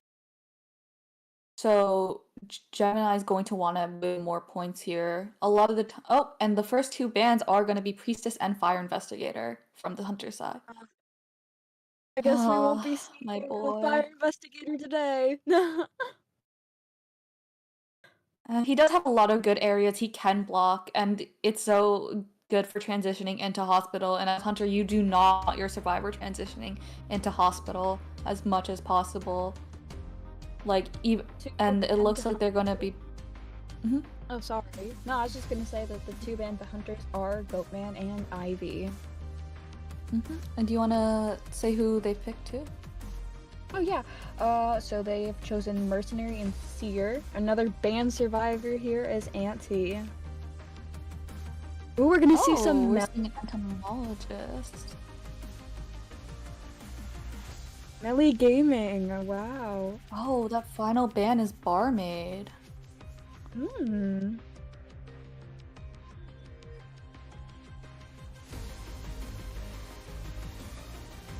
Priestess, Florian, Auntie, and Barmaid for the bans.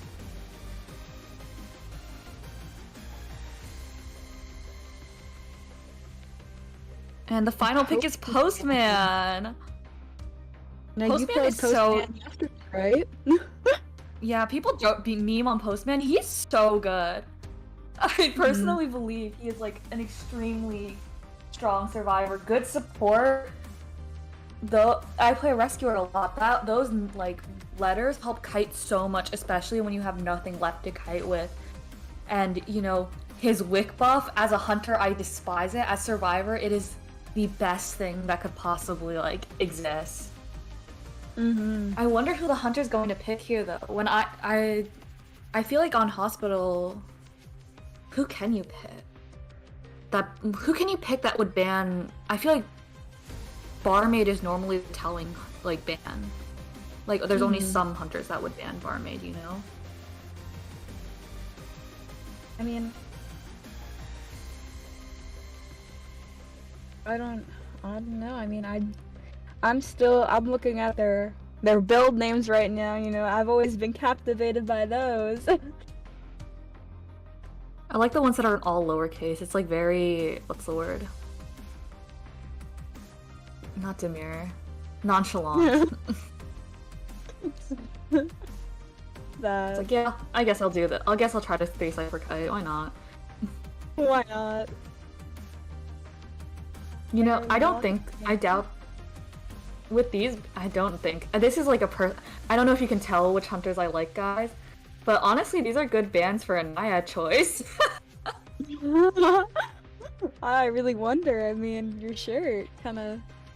Say again, it's a. Don't worry about it. Don't worry about it. This whole thing? River? Opera! She does have good areas to dash to. But there are, like, I think ruins, a lot of those shadows are the same shadow, which can be very frustrating. And same with hospital. That's how I know you haven't been playing Hunter a lot, because that is the bane of my existence. Anyways. I mean, I told you, I'm trying to practice opera. I don't know all the locations yet. And I've given up on opera, so that goes to show our experience. Postman, Hospital, Seer Ruins, Melly right below Shack, and then Merc all the way to the left there. Opera is a pretty... these are some 50-50 matchups into Opera, I feel. We have Flywheel on Melly, and then Knee Jerk on Seer and Postman, and tied on Merc. All of them have borrowed. Who do you think Opera is gonna go after? I think she might go after Seer.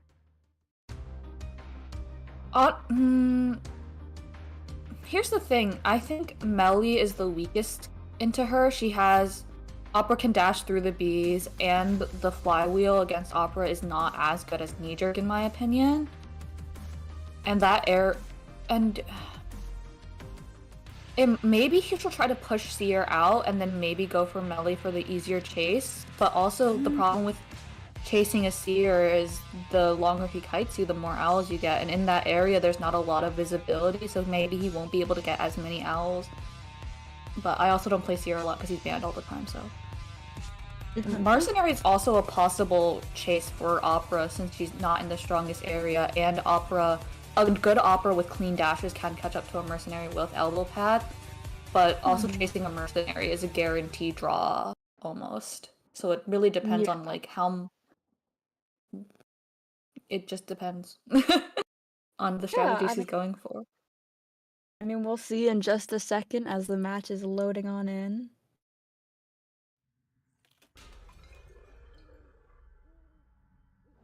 Rocking worn clothes and the lost doll. My personal favorite combo. It does look like she's going straight for Seer here. Oh, does she have confined? She does. It's a confined detention blink. Oh, she's going straight for Shack, where it look and Seer's going to start rotating out. She's already dropped this pallet. A lot of people do like to pre-drop pallets against Opera. Mm-hmm. Oh, misses a dash, and that Seer uses that knee jerk.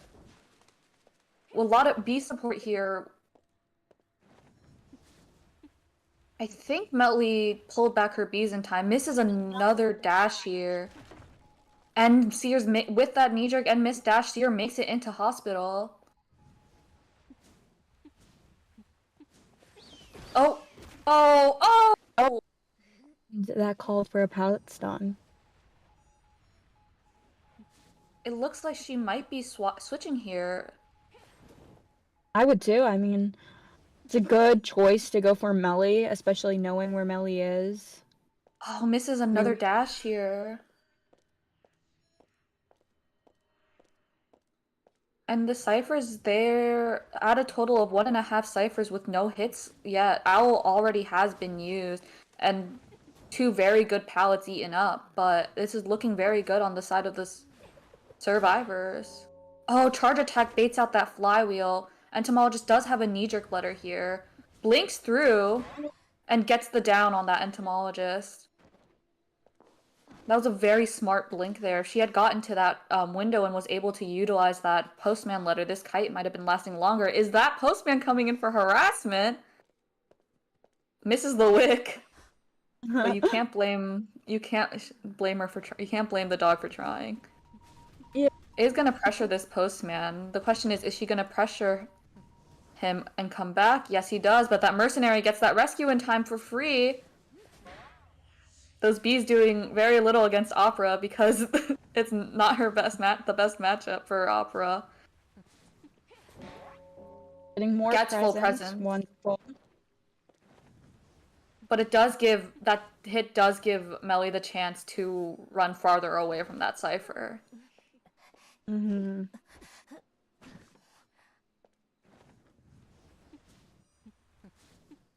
See what's it looks like. They are very good with cipher progress. Oh, clean elbow pad there. Oh, that was wonderful. Is he gonna use a? Oh, he already used all his elbow pads to get to that rescue with no damage taken. She tries to red light here, but they breaks his pallet immediately, so they don't have that to play with.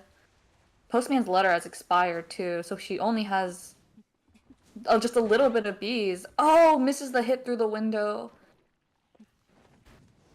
It looks like Mercenary will just be playing body block. Which is fine because they... Oh, misses that pallet drop there. And it blocks that Mercenary off. I think the Melly's gonna try to meet Mercenary back. She misses another dash. That Mercenary does get another body block in. And their ciphers are very steadily climbing. Like I said, this area for Opera is very hard. She misses another dash.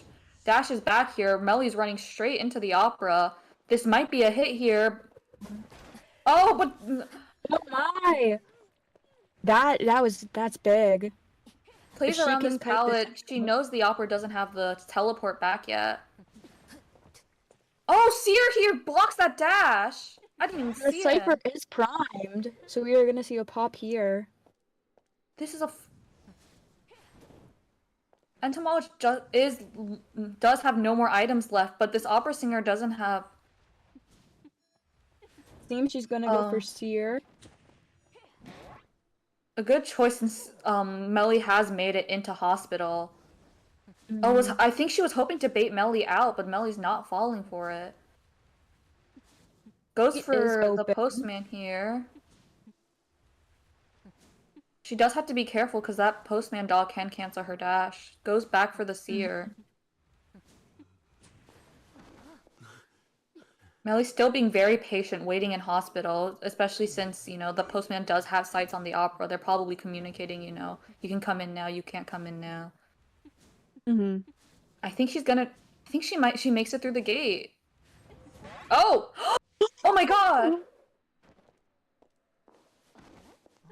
Wonderful blink. Oh my gosh. Melly does That was leave beautiful. because she is dead on chair, but Mercenary doesn't have any items left. Can't. I don't think he can make it to the seer, and detention is 40 more seconds. This is at best looking like a draw, at worst looking like a 3K. That blink really changed a lot for this opera. I think that Postman got a little, well,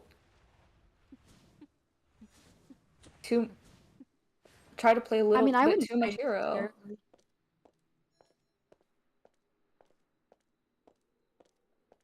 Oh, she Ooh, I misses don't a think dash. no. Will that be enough for Mercenary to open the gate in time? It looks like it might not be. This is a 3K. Oh my gosh. Wow. That blink really changed the game. No, because if that hadn't happened, Mercenary knew where the dungeon was. It's possible that the Mercenary was trying to aim for the dungeon there when Seer died and get a 3 escape, but since Postman ended up getting hit and chaired, he couldn't and had to go for the gate again. Mm-hmm.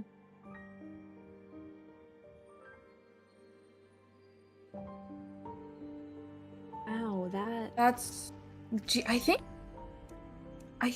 Team Gemini needs a 4K to win. Because they need to win this round to move on.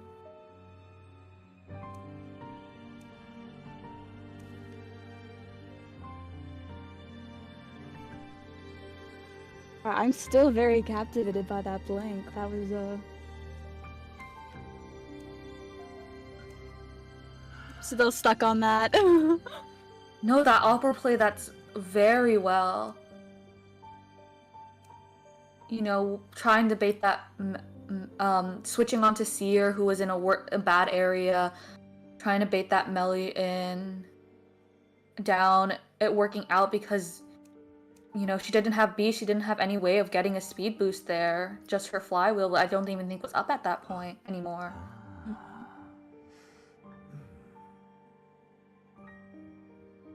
That's insane.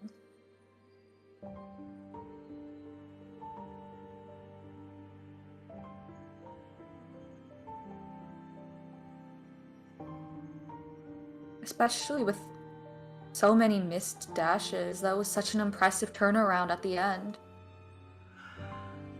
Yeah, I mean, in the beginning, at it ourselves, we were looking at the dashes and we're like, ah, another missed dash. So. But it looks, and I was a bit worried by that blink only build at endgame, but it really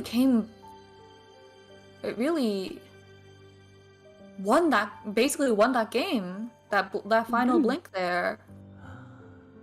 I mean, I've said this many times during the stream. I've talked about how one little change can, you know, it changes the game. Yeah. So, I mean, we were talking about it. If Postman got out and Melly got out, Merc knew where the dungeon was, you know. Yeah, there's like still definitely a chance that Merc wouldn't have gotten dungeon, but they at least would have gotten a draw, which would have made it so that Gemini's Hunter only needed a 3K, but now he needs a 4K. And like I said in round 1, you know, it's so, as a survivor team, it's a lot easier to aim for that 1 escape than it is to, you know, not know what you need and do the best you possibly can, because you can just sell, you don't have to rescue. You can play very safe survivors and not risk things like harassment or such, but I do think they will still try to support each other just based on how these survivors have been playing. But it's just to say there's definitely going to be a lot of pressure if Gemini wants to move on. A lot of people in the comments talking about what a beautiful comeback that's Sangria had and Choi had, and I agree. I am still in shock. Yeah. But moving forward, I would like to say that the two bans as Priestess and Psyche. Banning the safe. I wonder if she's gonna also ban Embalmer, or because that's another very safe survivor ortho pick. And for the band hunters, it looks like they're choosing Ivy for one of them.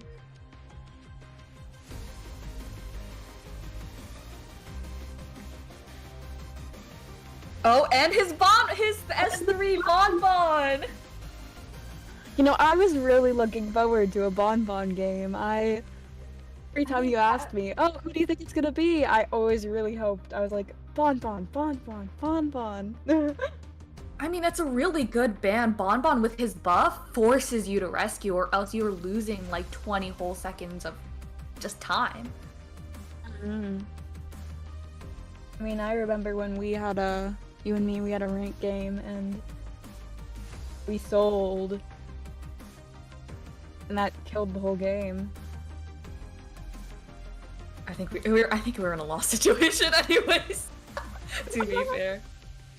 Alright, the picks are going to be Seer and Ento. I wonder if Pablo not banning Seer first made them think Bonbon was a possibility, because... Correct. Oh, and Bomber is banned here! Sorry for cutting you off, I saw the embalmer and I was like, wow! Don't never feel sorry about telling me I'm right, because I love being told I'm right.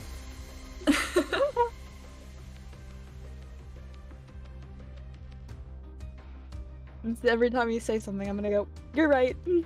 Thank you. Oh, and a wild one here. Favorite wildling. And then let's see who our final ban is going to be on the side of GM's Hunter. Prisoner. I mean, very good. You've said this. I think you said it. I forgot. A little while ago. It was during the wheel match. Yeah. I mean, good for...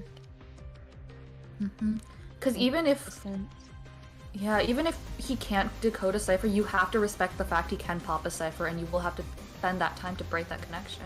And that final survivor pick on the side of H2O is going to be Gardener. So for the final stuff, it's going to be Seer, Ento, Wildling, and Gardener for the survivors, and the bans are Priestess, Psychologist, Embalmer, and Prisoner. And reminder, Pablo does need a 4K to basically win this round, not just the match. I mean, I know I'm past... From what past people have said, we seem to have a lot of people supporting Pablo. Like, I saw a few. I mean, he is a very strong and well-known survivor and hunter player here. So I know we have a lot of people on the edge of their seats here. Do you think you can get 4K for Skate? What do you think is going to happen? What are your predictions? I want to hear that. I mean, on Hospital, I feel like it might just be another draw. I mean, Hospital, it is a very hard map to win against. I mean, it's very, very broken for survivors.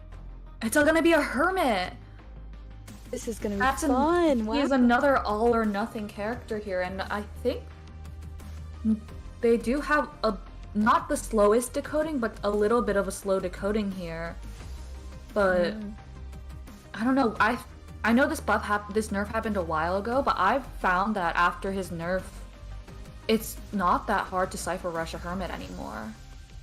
If survivors stay on connected ciphers, are very clear with the communication about when to go heal,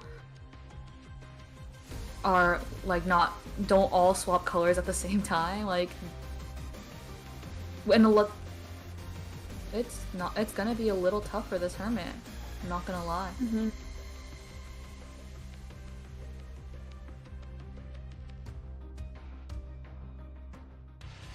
Who do you think he's going? I am. He's just like Wheel, I think he's another all or nothing hunter. But answering your question, that Wait, that Wildling has Flywheel Tide.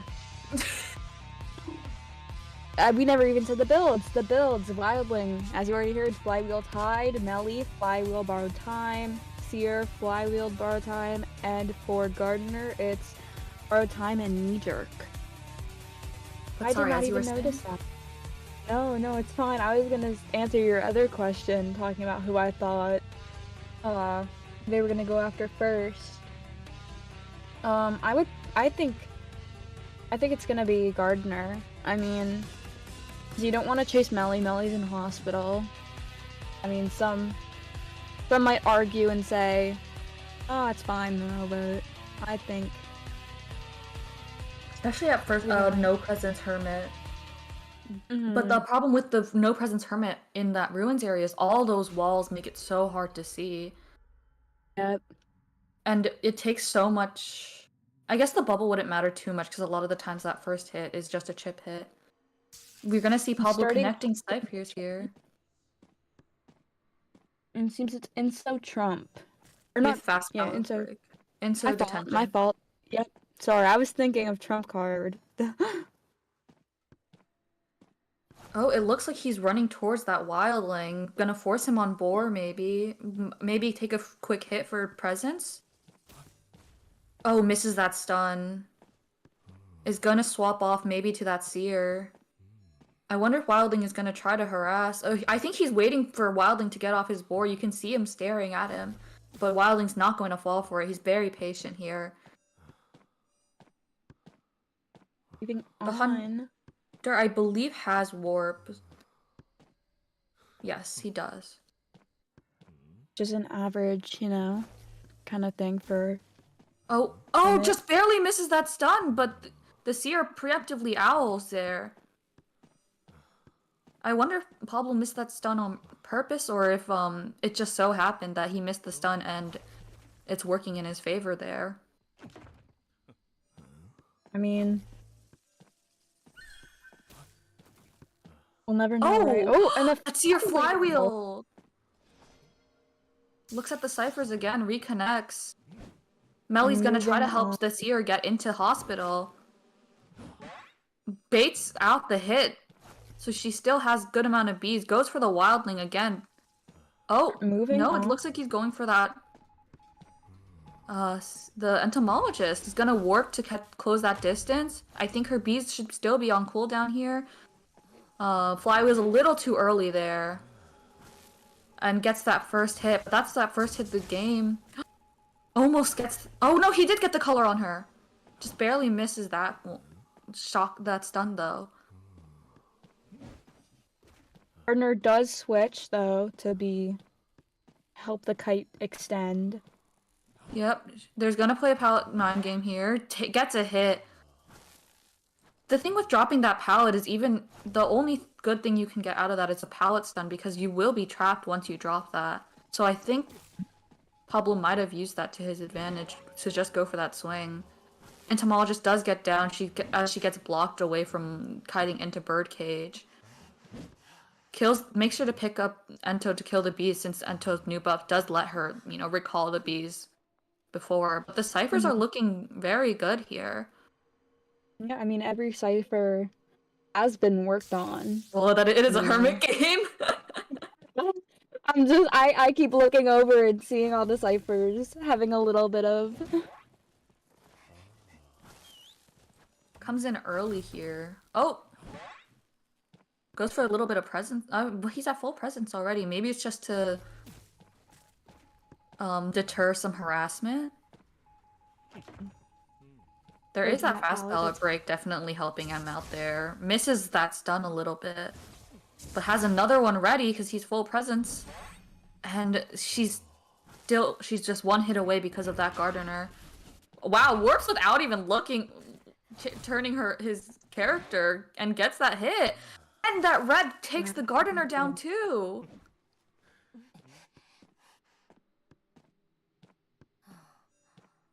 Over there in the shack, we see Seer. Yep. Seer and Wildling can rescue, but they're gonna have to be very careful here. Does get spotted out there. It looks like Wildling might be going for that backdoor. Wildling does also... is I don't think it's close enough to stall out. But didn't swap colors in time. So she double stuns him with the same color there. Baits out the boar there. I think he tried to stun that wildling by blocking off his path, but the wildling walks around it. And now his stuns are all on cooldown. Baits out the boar again! This hunter is patient. And this this boar is looking for blood. Yeah. Misses that hit on the shack. Did she just barely misses it there. Oh, gets the hit through the window. But the ciphers are close enough to but stuns him out. Oh, that's unfortunate. But And oh there's my that god. flywheel. But now the hunter Did you see over there? Yeah. Gardner broke that chair, so now he's forced to go over here. Oh, I did not see. Mm-hmm. And she struggles now. She has max struggle. I wonder if they were planning this with the wildling and gardener picks. He's moving on. Going towards the seer. Seer does not have owl. But he also is. If that seer gets though. no, they're all. Oh, gets a good pallet stun on that hunter. Is trapped in that corner though because of that red, but the stun does go away. He will survive this. I mean, Dungeon is in that corner over there. If he's able to get another owl, I think Pablo knows that he can't risk that. But I think that might. I think he might just be giving up. It looks like it to me.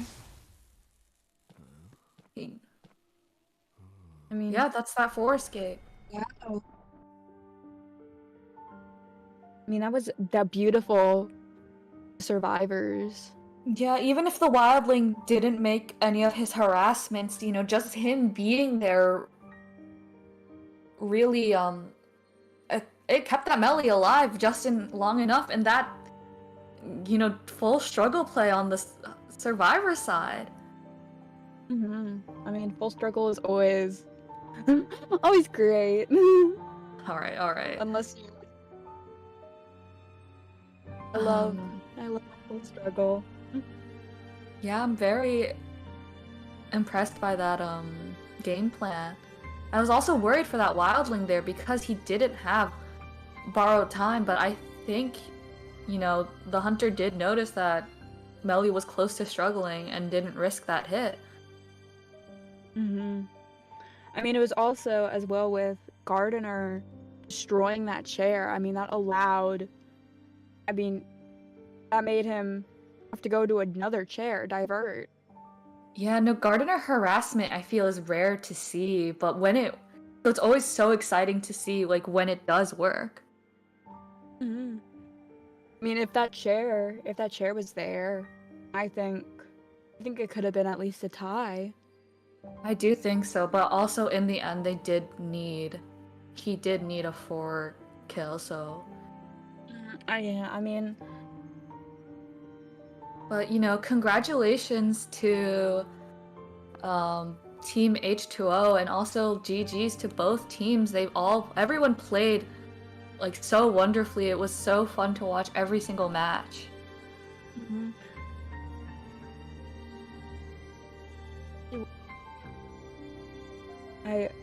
This was very, very good. Like, all of these games, you know? With them. I love them all, you know? Yeah. Saw a lot of...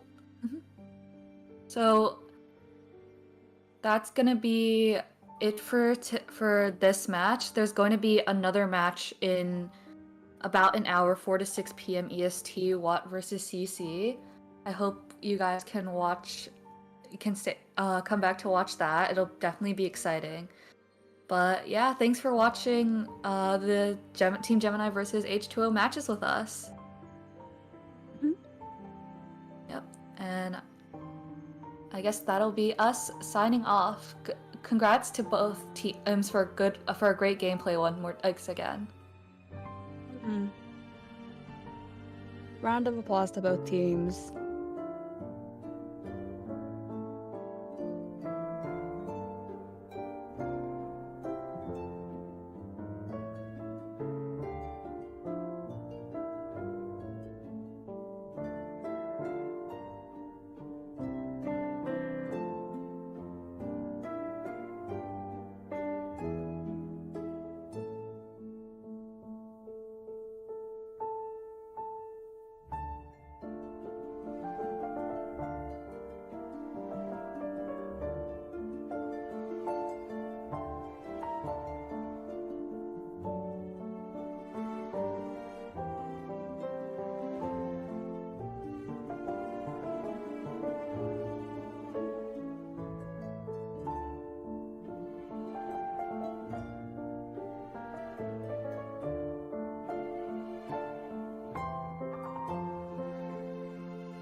everyone, we're back.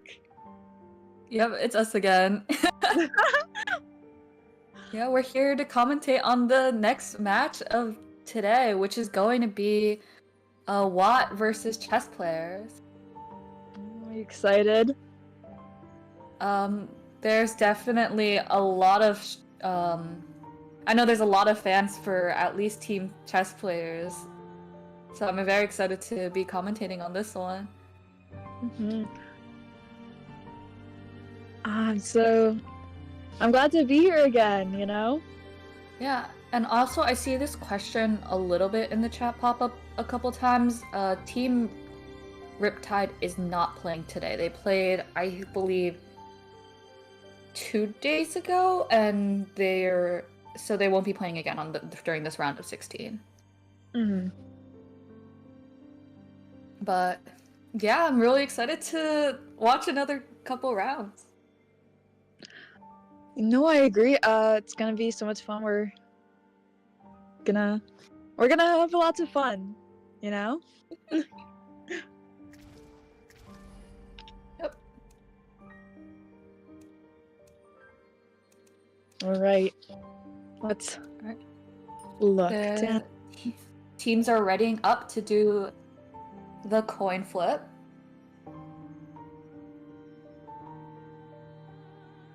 So, who do you think we'll be seeing now? Well, for these ones? I don't know. The hunters have very strong hunter pools. I know, like, obviously, there's Fafa's, like, Anne. That's, like, a well-known one. Yeah. And then Sevenlow or... Oh, I'm trying to remember which Koa player he named himself after. I think it was Zeta Peter. I think that's his current username. But, you know, he has also a very wide hunter pool. I don't know too much about Team Wa, I'm gonna be honest. But they did do a very good showing. So, yeah, I'm excited to see what they have in store for us today. It'll be lots of fun. I mean, last time we saw, my mind. Sorry. I mean, we saw a lot of meta hunters. You know, I'm wondering if we're gonna see that again. We did see a few outs and ins, like with Breaking Wheel and Hermit, but yeah, but I feel like I don't remember Hermit, but there's definitely been a couple Breaking Wheels throughout this tournament. He's such a good tourney hunter, I feel, because like I said, he really is that all or nothing. I'm looking over at the chat. Thank you, Fish. Fish says he's a fan of the commentators. That's funny because I'm a fan of Fish. It may be one specific, but I can broaden that horizon here. We have someone who's a fan of the chess players, or players, or multiple. Seeing a few. Yeah. Oh, there's it's the Fafa IDV fan in there too. Oh. But make sure to also give support to the other team. I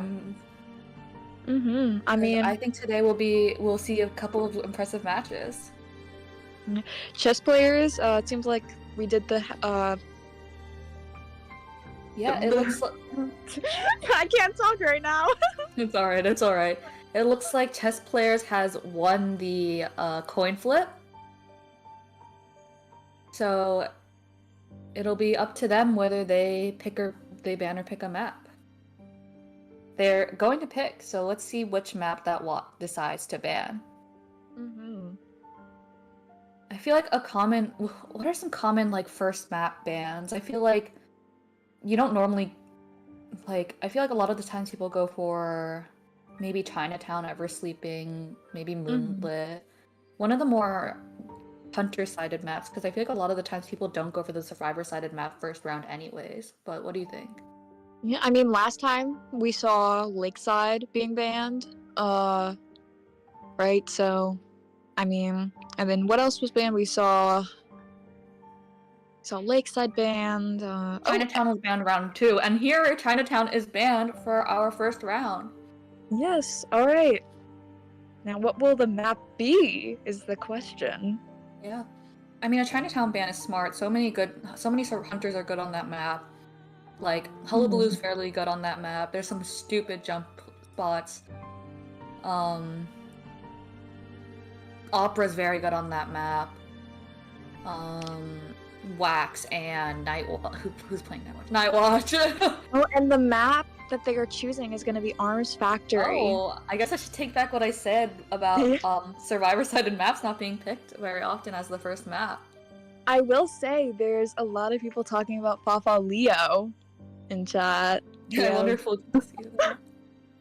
I mean, maybe, hopefully. I would be so happy to see that. Alright. I mean, maybe we'll get a run back of 7 Lows Leo on Arms Factory, if you remember that match from a while ago. Oh my gosh. That, what are they called? His Embers are gonna be having, if they play Leo, those Embers are gonna have to work overtime. Yeah! Oh, good luck to both teams, that's what I'm seeing in the chat as well. So yeah, we love the support for both of our teams here. 5 rounds! I don't think we need to do that many, I'm kidding. 5 rounds, it's all just Leo. It looks like Team Watt is gonna be playing Hunter first. That's like, pretty good in this meta where the first rounds are technically more Hunter-sided. Because, you know, the Hunter tries to get as much as they want, and then it's much easier for survivors to adapt and be like, you know, oh, we only need a 1 escape, we only need a draw, you know? No, I agree. But also, aiming for something like a draw could also be someone's downfall, so maybe it's best to play first and try the hardest you possibly can. But it looks like everyone is queuing up. We will be seeing the bans and picks soon. That'll be exciting. Maybe we'll see Florian this time! Dear God, I hope so. I don't think he's I keep saying he's good on this map, he's good on this map, he's good on this map. He's just a good survivor, and like, with so many narrow areas, he can block off so many paths. He's such a good support. He's a solid rescuer. I'm trying to think. I feel like he's pretty good into the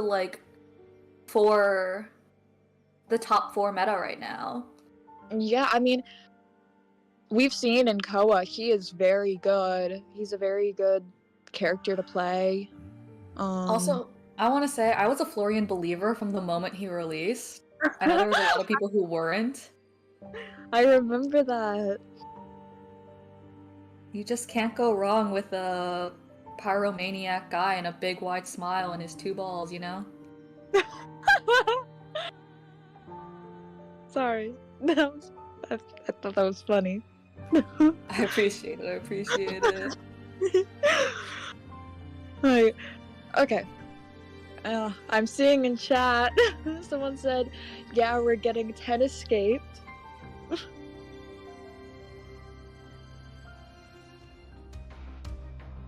Ten escaped is crazy. Okay, we're getting into our picks and bans, and I saw this coming. A very immediate ban to Mech. Mech and Archer! Wow. Archer's not allowed in this tournament, though. Yeah, hold on. So it looks like Lulzy might be is pausing the deduction here, might be like letting them repick his ban, since I think it's Meteor up, so Meteor, Archer, and Peddler is not allowed in this tourney. Yeah. So we're gonna be redoing the bans here, the picks and bans. Yeah, so it's gonna take a second just to load back on in. Yep. But I do Um, understand the archer ban if she were allowed. Her, if you play her right, those 5 stuns, even if you don't get the stun off, they buy so much time. And like I said, Hunter, you have no time, ever. No, I mean, you just gotta rush it. You gotta. It's. I mean, I'm gonna start. I've talked to Jean about this a while ago. I was like, should I start Hunter ranking again? Because last time I did it, not good. My answer is always no. Should you Hunter rank? No. Should you Survivor rank? No. Should you play IDV? No. No, just no in general. Just run, actually, before it's too late. It's already too late for me. Hit, Too like- late. It Yeah. is. It truly is. I've been consumed. Yeah, I mean, you started after me, and you're a way higher level. Ah! And even my Hunter rank, like, jumped its sword. No, it really is. I remember your grind. It's just such a weird place right now with there being so many survivors that are just so viable. And I feel like NetEase is trying to make a lot of the hunters very viable. Like Ripper got that really good buff. Oh, and we're going back into our picks and bans.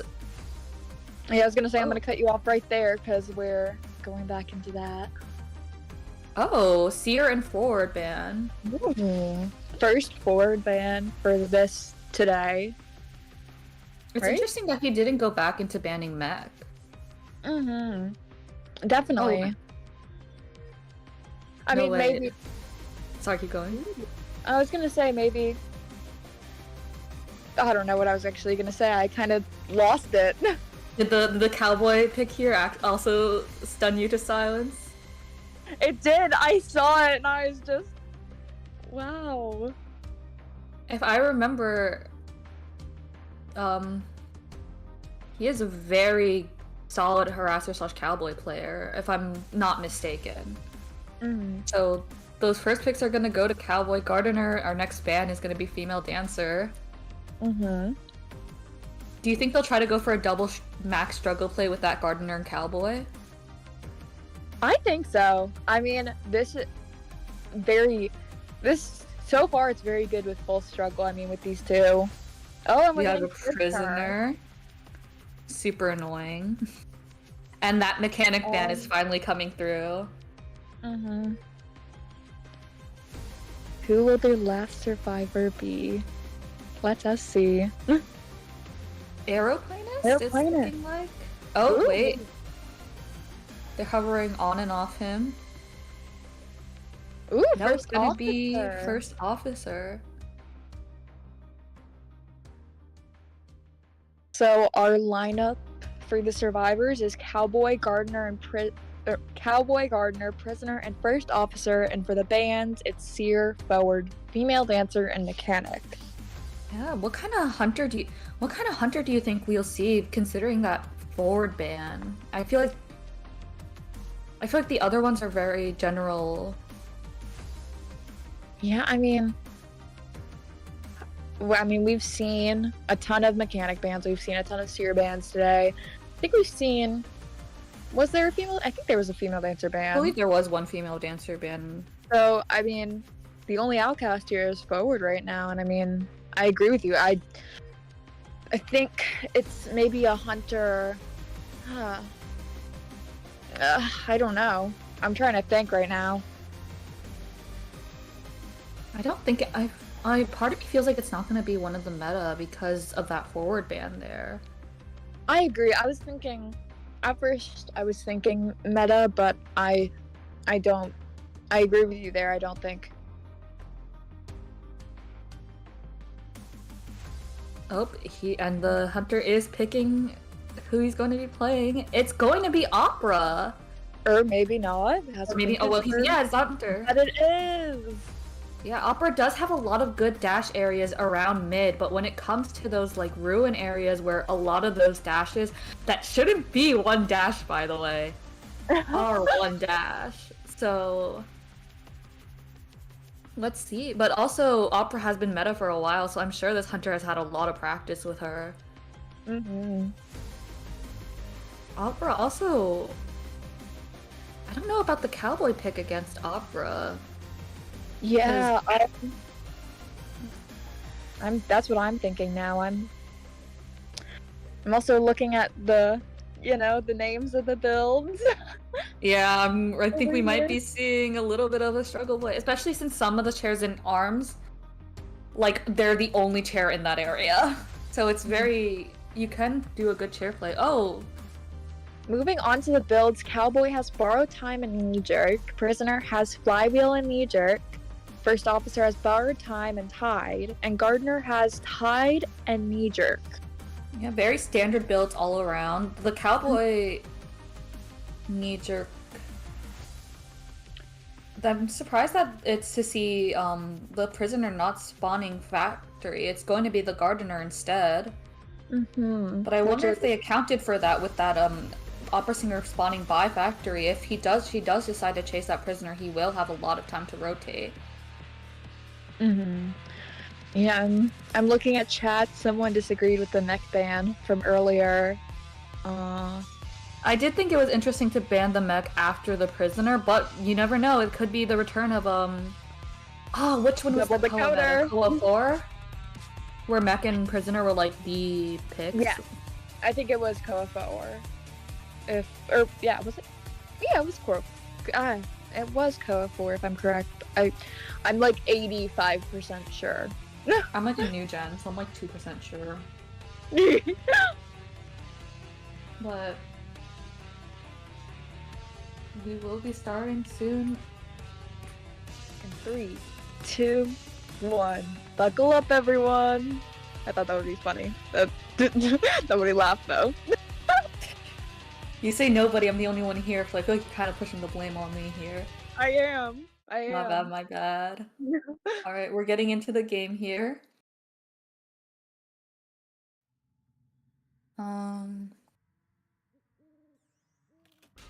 Yep. And let's see. I want to see how many struggle builds we have here. Immediately. Yep. Is going. Prisoner full struggle, gardener full struggle, first officer first struggle. And I want to say And- immediate going for. Oh wow, no. Yeah, it looks like she wanted to bait that officer's watch, but the officer just booked it to Officer Shaq was and yeah. And now she's looking for the prisoner. And it Prisoner seems rotating back into factory, but running back into the opera singer. It doesn't look like she spotted him out yet. Is she gonna keep very sticking good. to Very but good nope. for the survivors. Oh, now. It is important to note that this is a confined space warp opera with Max giant claws, so she is ready for that cowboy gardener combo. Unfortunately, there was a missed dash there, but dash is back up. Yep. We'll see this pallet Drops that pallet in time. It looks like that prisoner didn't know that she had confined space, so she has to reroute just a little bit. Might take his first hit here. Tries to mind game around the pallet, takes the hit anyways. Warps onto the prisoner. Oh, that confined space is my bad. But that confined space is over. And the prisoner still has his flywheel. Tries to bait it out, but she does not. He's very patient. Tries to mind game him around this pallet. Gets that mind game. Shock.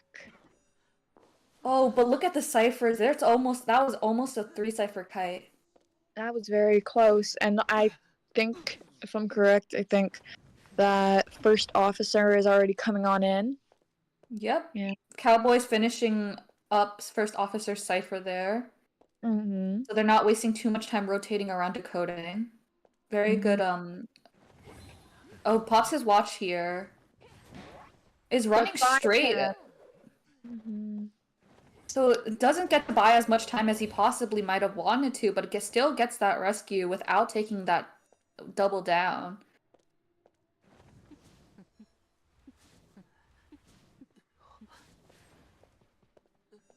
She It looks like doesn't. the cowboy is ready to harass here. The gardener is decoding, so it doesn't look like they're going to double up on this harassment just yet.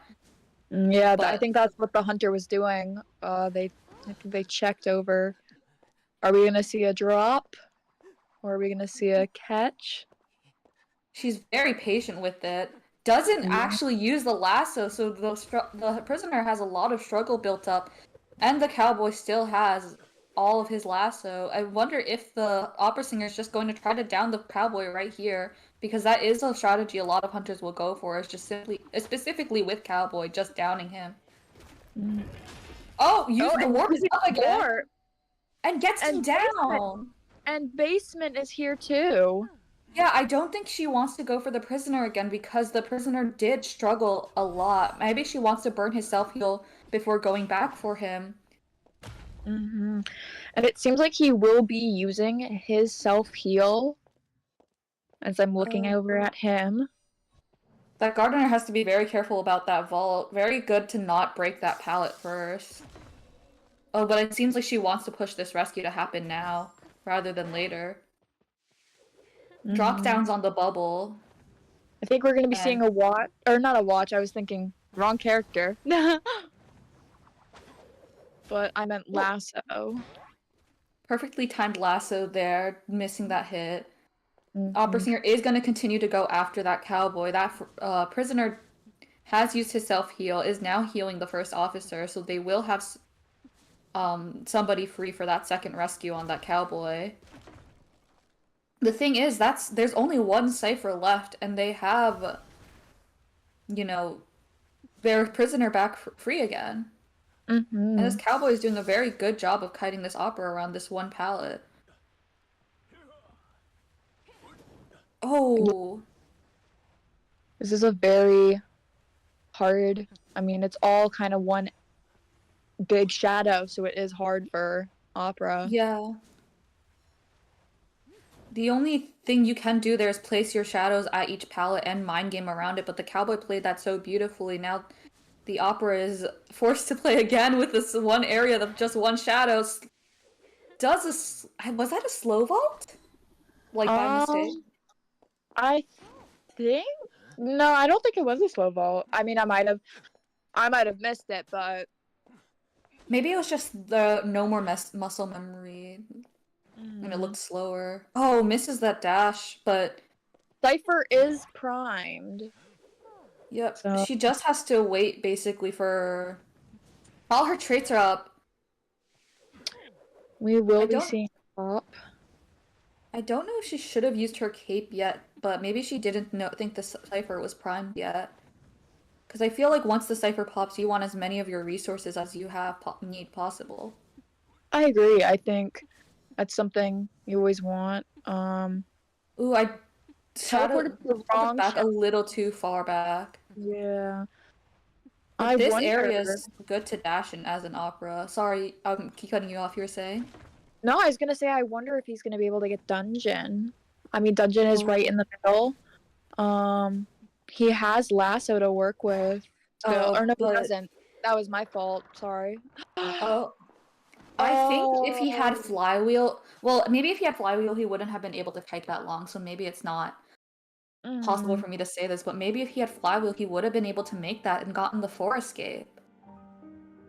Yeah, I mean, that was still a very Yeah, good. there it is, S badge of cowboy. Yeah. I mean, we've seen a few S badges. I think last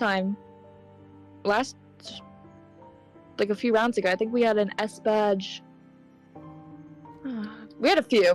I'm trying to think, but My bad. I'm a little maybe I was a little cowboy crazy. But no, you rarely see cowboys in, we rarely get to see cowboys in like official tournament settings, and when we do, they normally don't perform the best. So it's actually such an exciting showing to see this cowboy. Like, it was a bit worrisome when he got put in the dungeon on the basement, but he really made up for it with those kites. yeah, I mean, he did an excellent job getting out of there. It was very, very beautiful on the survivors' side. Sorry. No, for sure. Because, he needed to kite not just long enough for that cipher, but for like that first officer to get healed. Mm-hmm.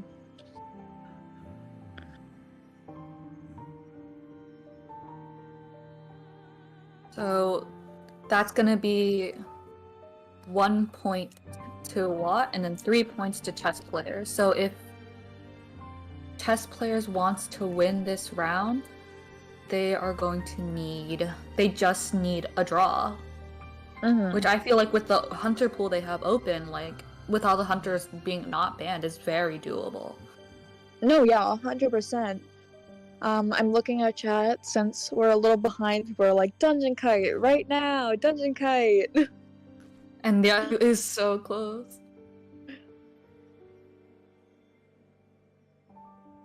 It looks like the Cowboy Just Better also has a lot of fans in the chat. I think that's what the JV #1 fan stands for, actually.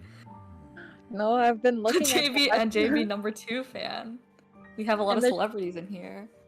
The chat is absolutely going crazy with the dungeon thing. Because he was so close. Oh yeah, I still can't get over that. I mean, I think if it was another hunter's, attack recovery, I think he might have been able to do it. I think if he had just a little bit more, I don't know if he had max sticker. I don't recall. I don't think he did because he had max pallet break, and if you go max pallet break, I don't think you have enough persona points left for max sticker. Yeah, I don't think. Oh, we're in our picks and bans now. And we saw Prospector for 1 second. That's kind of maybe an Anne. Oh, nope, it's a seer and a novelist. Ooh. So those two are being banned. So it's definitely not an Ivy.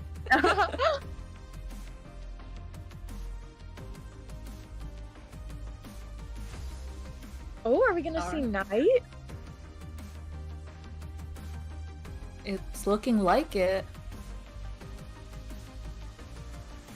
What are your thoughts on Knight? I feel like I see a lot of... Oh, and Mech? Knight and Mech, okay. My thoughts on Knight, I think he's a strong character. I mean, I think he's very good. I've seen people debate on his build. Some people say he can do certain things. Oh, and there's Gardener ban. There's that Gardener ban. Yep, the survivor who guarantees a solid 60-second first kite, but then we get Psychologist, another very safe, basically 3-hit on survivor. I love my good old Ada. If she takes first kite, also Mechanic won't get that debuff from her teammates being damaged, and then finally Antiquarian ban. Alright, and a Magician pick. The final lineup for survivors is going to be Knight, Mechanic, Psychologist, and Magician. And for the banned survivors here, it's Seer, Novelist, Gardener, and Antiquarian. And they're all doing their builds now. Someone really likes my my icon, thank you. I worked very hard on it. I poured my heart and soul into it. I'm seeing people like, yes, we're his #1 fans. Talking about, I think talking about the Cowboy, because I think that's where we're on. Yeah, just better. Alright, they're picking their talents right now. I don't know. Personally, Knight, I know he's technically meta, and he's an extremely strong, extremely safe rescuer. If you chase him first, he is like a make or break in terms of the game. Sometimes you have a Knight that will kite the like whole game, or sometimes you'll have a Knight that kites like 30 to 40 seconds. Yeah, and I mean, it's also with predictions as well. I mean, predictions are everything with Knight. I mean, getting the prediction wrong can get you killed, getting it right can get you an extra 10 seconds. Yeah, honestly, when I'm playing Hunter, I always go for Knight. I go for Knight first a lot of the time. Mm-hmm. And it only works out half the time. And that is why I'm not a good hunter. No! Please! Okay. He hovered over the Leo for just a second. Oh! Oh my god! I'm very excited for this one. We are gonna be looking like Smiley face. That is very exciting. Oh, Smiley Face is very good into Knight.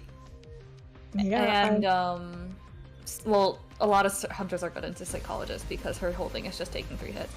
But you know, I'm sorry to interrupt you, June. I'm just gonna say the builds real quick. Oh my god! We have Flywheel and Tide. For Mechanic, it is Flywheel and Knee Jerk. For Knight, it is Tide and Knee Jerk. And for Psychologist, it is Flywheel and Knee Jerk. So no borrowed time for any of the survivors.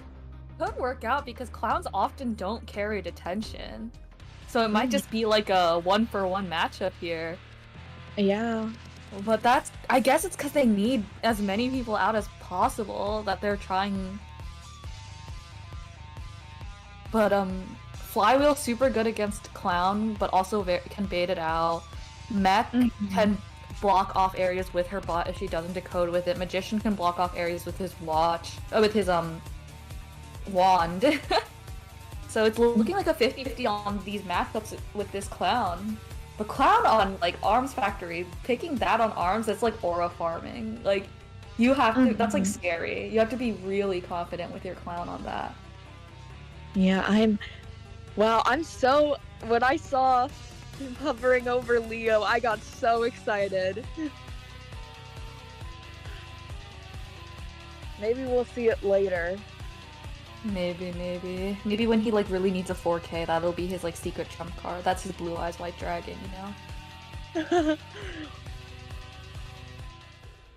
I would be, Oh my god, the skin. Alright. Alright. See. Immediately going to get some... Oh, he is running detention, though. Oh! Into detention blink, it looks like. Right. Going for Mech. Yep, immediately equips the Speed Wings and Propeller here. Mech takes that vault. Is she gonna drop this pallet here? Yes, she is, but Fa's gonna walk around. Baits her through. Is she gonna body block? Oh. Does not. Oh, and gets stuck for a little bit there, it looks. Oh, she's dropped her bot off already. You can see it over there. But that's a really fast down. Yeah. It's like having Wanted. Which is probably good for them because they most likely are not sending their Psych to rescue. No, yeah. I mean, he's picking up Tinnitus from the bot. Magician is also making his way in, it looks like, going around so as not to get spotted out early. Yeah. The bot is working on a cipher. And it looks like they're going to try to rescue after half. This mechanic. Ooh. He's gonna blink. Yep. Oh wow. I think that was he might have on the clown's part. Did you, man? I was looking at the mechanic's build. Did you see if he had like equipped the Speed Wings before doing that hit to make his attack recovery faster? I think he did. He does have Max Berserker also. Let's see. But yeah, Knight and Psych are still decoding, so I think Knight is gonna come in once he finishes the cipher. Will it be after half is the question though, since the hunter does know where he's coming from. He's gonna, yep. And then I think he might, yep. And unfortunately, and that's down. That's what I mean about Knight being so 50-50. It Oh, really, it looks like it's on the predictions. If the predictions were correct, maybe we could have seen something like different, you know? That's what I was telling you earlier. yep, it looks like he is gonna be making his way towards. It's like that knight doesn't have sticker and also has been drilled. Oh, crashes right over there. Mm-hmm. But it's kind of looking. Oh, Fly was little A early little to make too just to make sure early. she doesn't get that hit. But Yeah. then now she doesn't have that flywheel for that rocket. Is going to equip the speed wings here just to rocket a bit faster. Mm-hmm. Oh, she manages to drop the pallet in time. But it Very doesn't matter good. because I think she's taking a hit here. Knight should be able to self-heal. He's almost done with that. The question is, will he or will he wait for Psyche to get down? No, he picks himself up here. Will Fafa switch to Knight? Nope, she goes for the Psyche and gets her down. Oh, and they surrender. Was beautiful on the Hunter's part. The Hunter played wonderfully. I mean, wow. That was a fast game. It was. I mean, this Hunter is very good. I think we have a ton of fans of this Hunter in chat specifically. I think I've seen. But Yeah. yeah. Yeah, the lack of Trump didn't even end up playing through since he was able to get really good use out of that blink and manage to down everyone else without switching trait. You didn't have Trump, right? Or No, did you? I'm saying the lack of Trump didn't matter. He had wait. insult detention. Yeah, I was about to say, wait, what am I thinking of? But no, I don't think there was a single rescue that game, despite that double tide. Yeah, I think, wow, that there's someone named Fafa IDV fan in the live chat. Yeah. He's always there, either negging Fop or cheering for him. I can never understand the faction what side he's on. Yeah.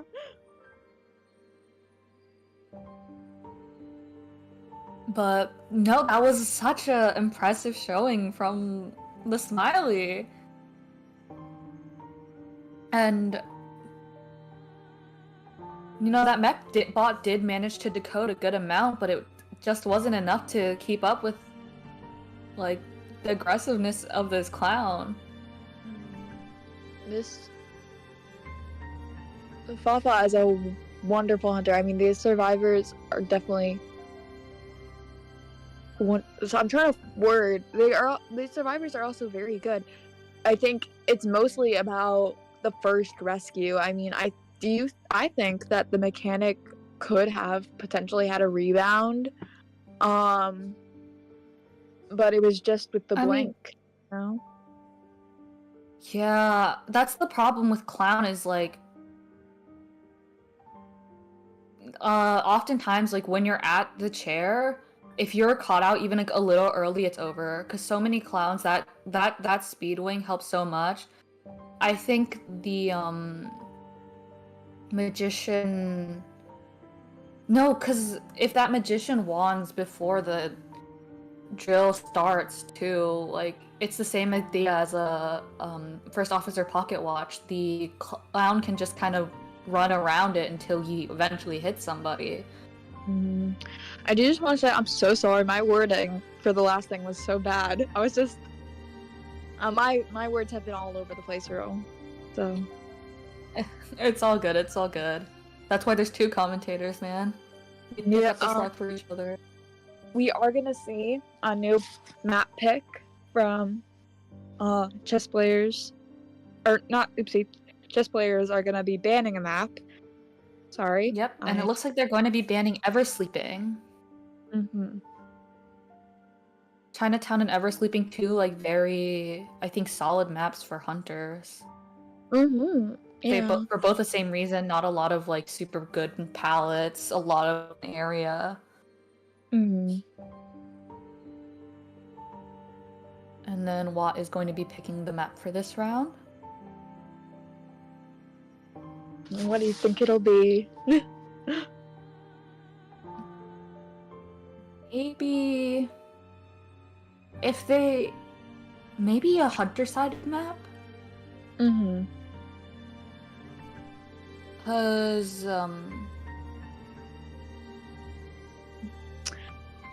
To answer who was the real one? quick, It was I'm just gonna cut you off real quick. Is Team Riptide still in the tournament? Yes, but they are not gonna be playing this round. Or for this. yeah, they're gonna be in the next round of 8 since they've already moved on. Yeah. But, Sorry.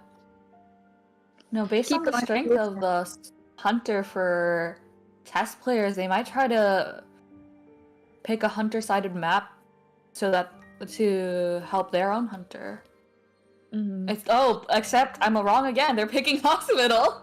No, I was just about to say you are wrong. I just saw. Look, maybe And it's just the little hunter main heart in me that hates all these survivor-sided maps and don't want to see hunters suffer through them. It does seem like But we're gonna be seeing Fafa again, so that'll be exciting.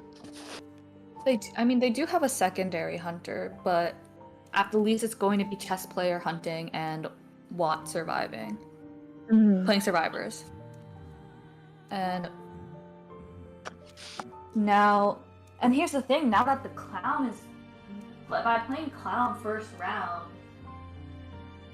that you have the team chess players has access to so many. Well, I guess clown is actually a really strong hunter right now, especially with his buffs, but really meta hunters.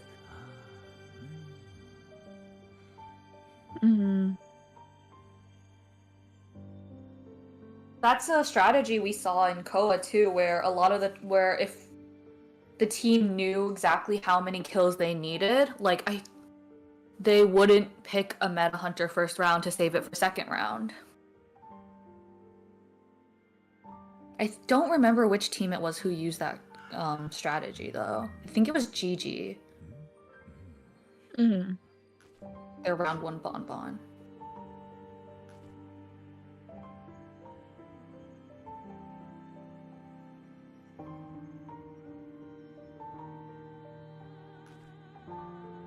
Alright, it is going to be Fafa hunting again.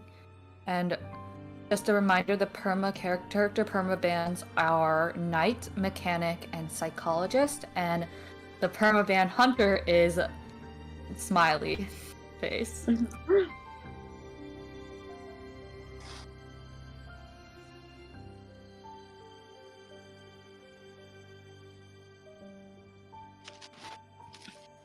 I'm very excited to see what hunter they decide to play here. I mean, maybe, who knows? What if we see that Leo? I saw them Can say over Leo. last time. I am hoping for a Leo. These people like this. Right.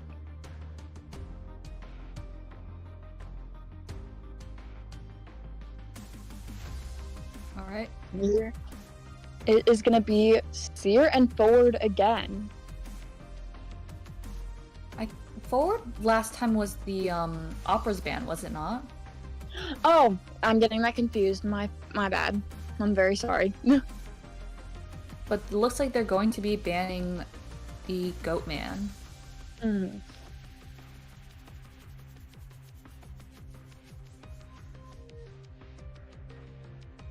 We will see the survivor pick soon. Yep. They really want to saying, Papa, Leo, please. Leo, Leo, Leo, Leo.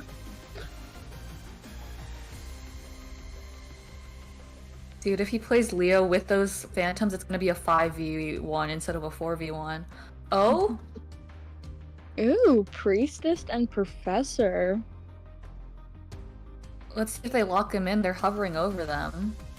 Priestess does have a lot of very good lineups, both like leading into hospital and in hospital. Oh! Lucky Guy and Doctor. I think That is they interesting. may have.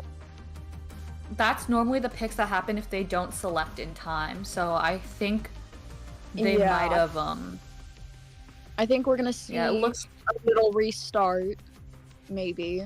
yeah, because I don't know. Even on a hunter survivor side of the map, Lucky Guy and Doctor is a very rough start to their serve Yeah. picks. We're just, I think, You're just making sure seeing if it wasn't intentional. mm-hmm. Who knows? Maybe that, or maybe they just secretly have like an S1 Doctor Lucky Guy in their team. I mean, that they've just been waiting to pull out. yeah. What do we know? True. Let's see. Someone said, "Let's go, We Papa." are- People really do want that, Leo. Someone said, "Papa, Dream Witch incoming." Oh, there's so many predictions. Okay. It That was was a a- mistake on the survivor side, so we are going to let's see if they. It's up to. So let's see if they will be able to repick their survivors or not. Yep, it looks like we will be restarting. Mm-hmm. Everyone say thank you to Fafa. Yeah, a great show of sportsmanship from team chess players, allowing them to repick their survivors. Mm-hmm. We did see, I do believe there was a match earlier in this tournament where the survivors did, not pick their survivors in time and just had to tough it out. Mm-hmm. So it really is a good show of sportsmanship here. Yeah, it really is. I mean, I agree. I'm losing my mind right now. Everything's everything's just running through. I can't make out words, but yeah, no, I agree. It's fine. Alright, so we're going back into it. The Seer forward ban once again. Mm-hmm. I wonder if they're gonna. I And- think they're gonna keep their goat man. Yeah, because You don't want to. No, you don't want to give. yeah. So That. I think we will be seeing Priestess and Professor, maybe, or maybe those weren't the ones they wanted to choose, but that is what we saw earlier before the Lucky Guy and Before the unfortunate Lucky Guy Doctor. Oh, it's looking like Novelist and Priestess. Maybe they were discussing that Professor pick, and during that time, they just happened to not queue up in Mhm. time. So we will be seeing a Priestess still. Which is a very solid. Like I said, if you can get any character that can get you into hospital, you're already in such a good spot. So I was going to be banning that Antiquarian once again, Mm-hmm. which is so valid. Mm-hmm.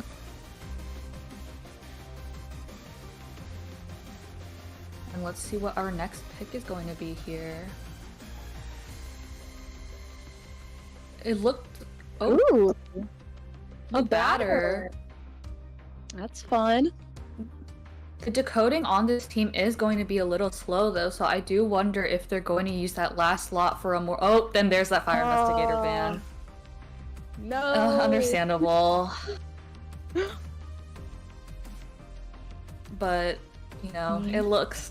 I do wonder if they're going to go for a traditional rescuer with that slow decoding, or if they're just going to have Priestess and Batter work as their rescuers. Mm-hmm. It's... Oh, No way. it's up to Fafa. I mean, Oh, I feel like that one might have it been might. purposeful.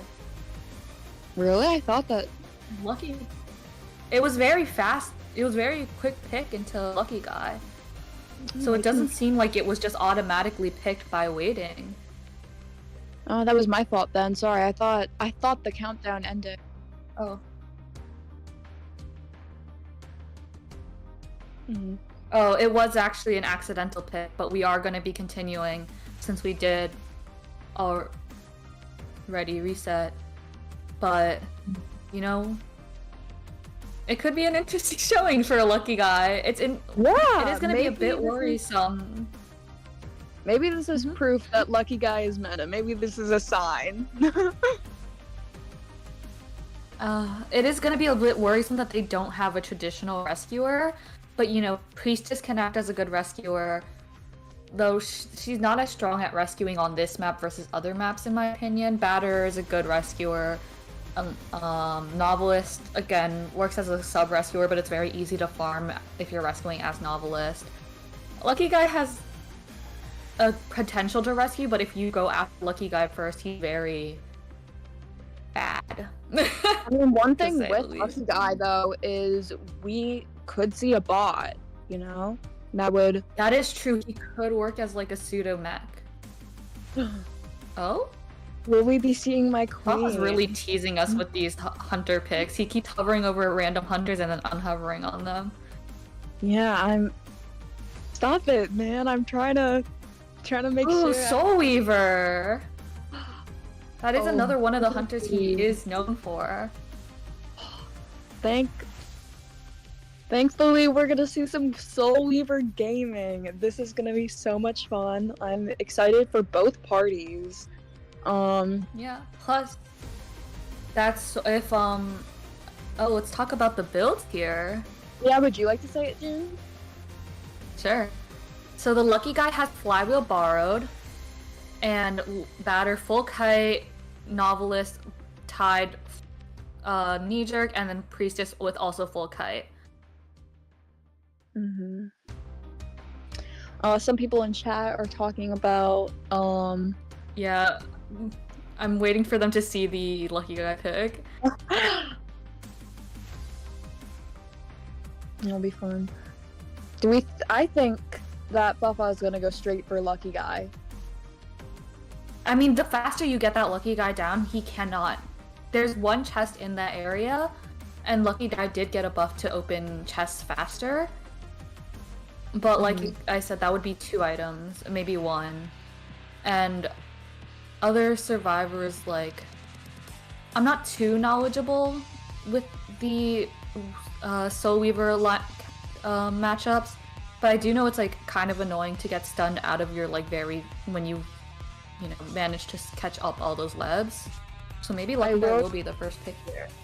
I will just say, chat is going crazy with the Lucky Guy. Hey, this is what you guys wanted. We saw the messages. Someone said Lucky Guy rescuer trust. I'm trusting. Oh, we're rocking the Mitsushi Kameda skin. And it does look like he will be going straight for Lucky Guy. And it does look like Lucky Guy's going for the chest. I think Fafa may have heard it. But also, it's kind of easy to guess the routing of a Lucky Guy. They want to get that chest first, as they are a useless character. That is their whole gimmick. And for Soul Weaver, we only have detention. Oh, detention, teleport, max sadist. Oh, not max sadist, but a lot of sadist. Playing around this area, trying to get that Lucky Guy to vault early, but it doesn't look like he'll fall for it. Oh, maybe here he is, but he has a perfume, and Fava baits it out. Lucky Guy does have his flywheel up now. Uses it here, but it looks like he might take that hit still. Wow. And that is the first hit of the game. But the ciphers are around 50, but doesn't have blink, and he has used all his webs. But also Lucky Guy used... Oh, and we see a pallet. Oh! Wasting that speed boost too there. Respecting this pallet now, but Lucky Guy is already booking his way to hospital. Teleports? Which is a very good move. That was a very good play, and we see that oh wow, that is beautiful. Beautiful on Fafa's part. And cheering on the cipher. Yeah. You can see the priestess had 2 portals set up for him, so if he hadn't teleported right there and cut him off, that kite would have gone for much longer. Takes a pot shot at the bladder, doesn't make it.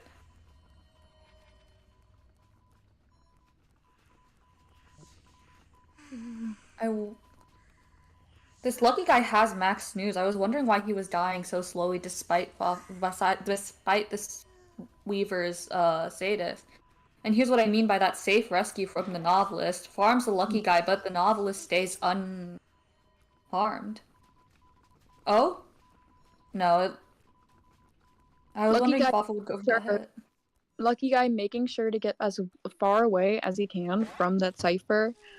Oh, doesn't manage to open the chest in time. But also doesn't feed full presence to that Soul Weaver. Oh. Cocoon. She might leave him there. That might be the plan with that sadist, is to be able to get a little more aggressive after chairing. There's no more resources here for that novelist to really work. Well, actually, there's a pallet left. We do see and that's the coming pallet for the stone. rescue. Oh! Gets the hit, but Will we see some harassment from Batter? No, we will not. that batter does have wanted orders, so even if he did want to come in, that Soul Weaver would have known. It would have been hard. Ooh, and we got the web shot. That was lovely. But it also means that if It does mean they that wanted, Batter, they could go for a heal. but unfortunately, But also, it doesn't mean anyone is close by. oh, the priestess decoding, even though the Soul Weaver was hot on her tail there. Oh, misses the portal because of that. Couldn't vault because of the web slowdown, and then misses that portal. She might be going down here. Oh, flywheels the spit. Batter That's healed beautiful. her that. Oh, he was Wow. patient, but poked his head out just at the wrong time. Breaks that ball. It looks like he's going to swap to batter. He is very accurate with these spits, and now teleports to Novelist. Wow. They have only one cipher left, but this Novelist doesn't have BT, and there he goes down. Nobody can really rescue. That batter is at risk if he gets spat on and then hit. And if they do heal up Priestess, same goes for her. Unfortunately for the survivors, he will be going in. Oh no, he's not. No, I don't. He wouldn't have made basement even with the 2 stacks into Giant Claw. Yeah, I just realized, but Oh, batter is going to try to hide here, but he gets spotted out. He goes for the spit and immediately gets hit. Priestess can pop, but it doesn't matter since nobody left on the field has borrowed time. Priestess is making her way to go get Novelist, but will she be able to make it? She might make it, but I don't know what they can do after that. Because the spider didn't have... Oh. It looks like, yeah, it looked like she's gonna try and get Batter, but unfortunately. And Novelist does not have Book. Yeah, they're kind of cornered in this area here. He does have Shack to work with, but with that Sadist, even with Priestess fast healing, I don't think she'll be able to heal herself and rescue in time. And the spider's gonna make sure of it here by picking her up like this. Dropping her far away. Gonna be going back for that Novelist. The Priestess heals up. But I don't think... I do believe that Novelist will be going down here. And because they were in that corner, you know, Pava knows exactly where these survivors are at all times. Just barely makes that portal. Was waiting to see if she'll double back, but she books it straight out.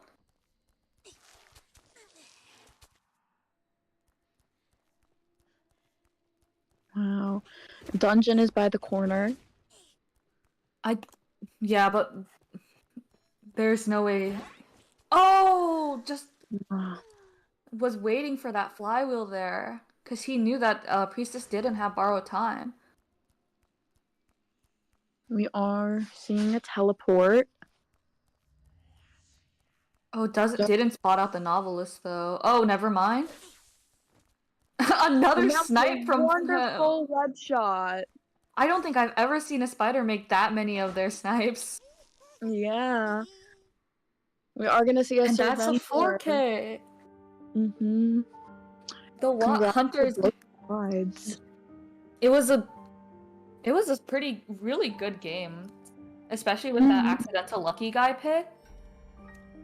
Yeah, I mean, Lucky Guy did do a good job with the little resources they had. I mean, in the beginning, the area with the webs, being able to just go back and forth, helps a lot.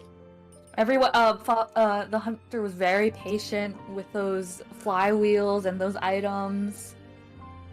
Baited a lot of them out, and that web snipe right before the teleport was so clean and so smart because that made it so that batter couldn't rescue there.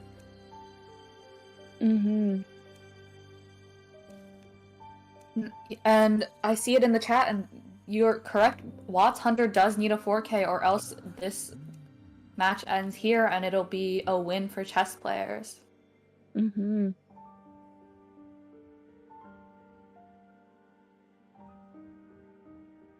I will remind our permabans here are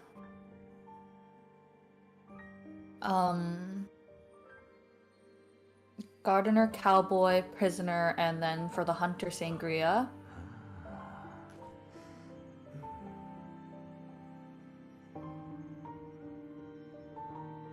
But yeah, I don't know.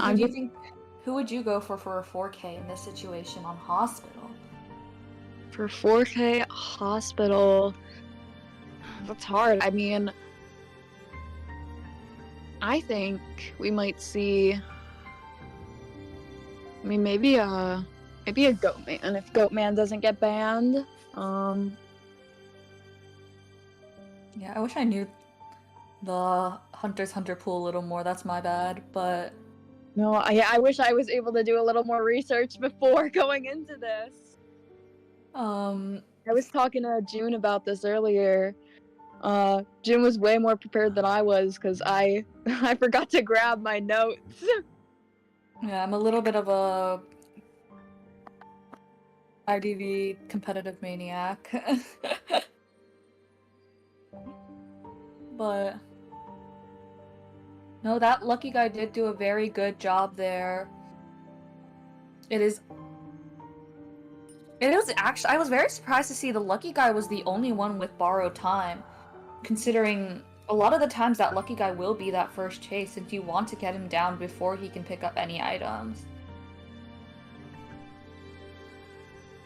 I think that the survives are just gonna kind of go for the serves are just gonna kind of go for safe builds, considering that they only need at least one escape.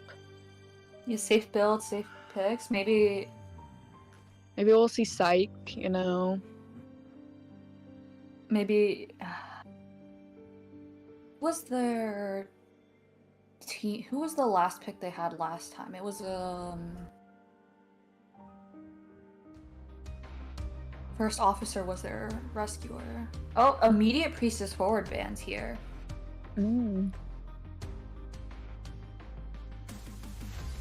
We will be seeing a Mad Eyes ban.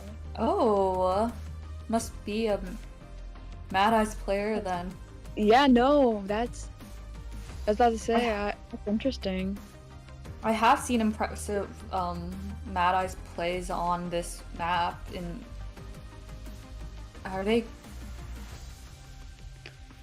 They're hovering over Doctor here. Mm-hmm.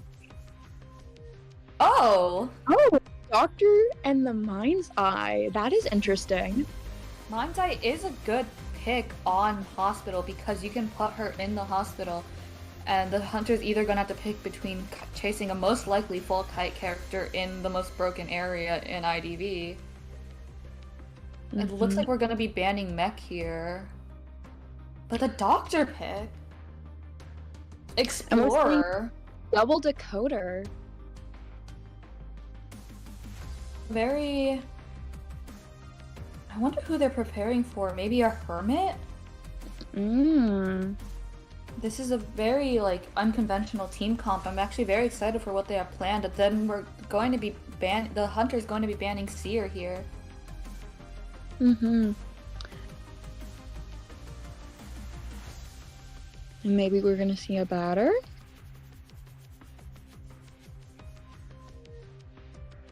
Oh, I do believe that is one of the characters that. Oh, patient. All right. So Okay, just that to let makes everyone sense. know, the final things are Doctor, the Mind's Eye, Explorer, and Patient for the survivors, and the banned survivors are Priestess, Forward, Mechanic, and Seer. The banned hunter being Mad Eyes.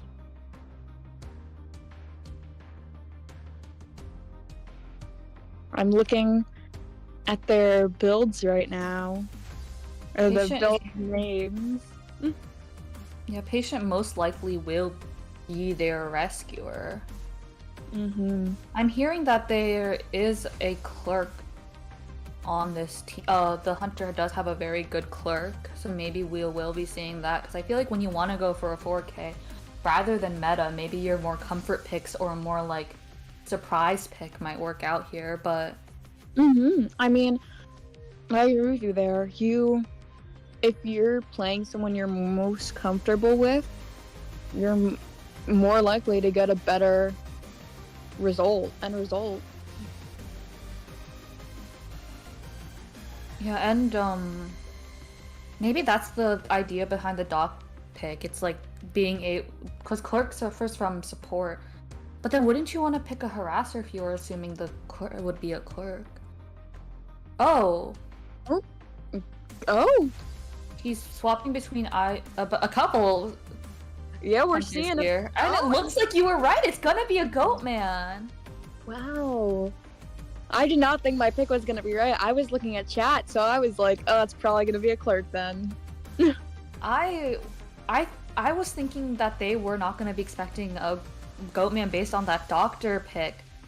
And I was thinking, but it looks like Lee's gonna be going for straight meta here. We have seen in Ko a doctor be a very annoying harasser into Goatman with her consistent body blocks. I don't know if that will work in this situation as well. Patient, not the best matchup into Goatman either.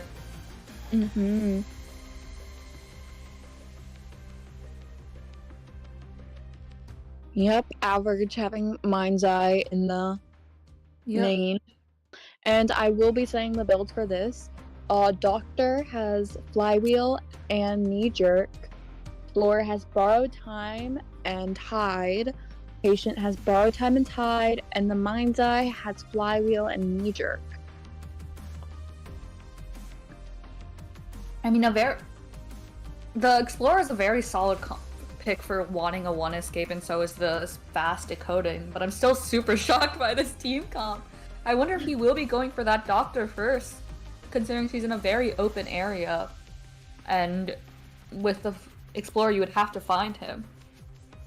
I think he will. I think he will go for doctor. He will have to build up his resentment just a little bit before going after that doctor, though, since she can heal in between, waiting for those cages to build.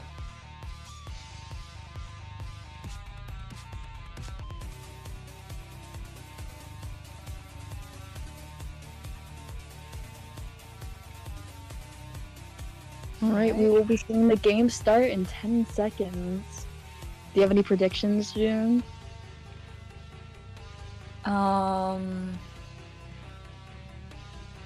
No, I'm just in shock. This is a crazy comp.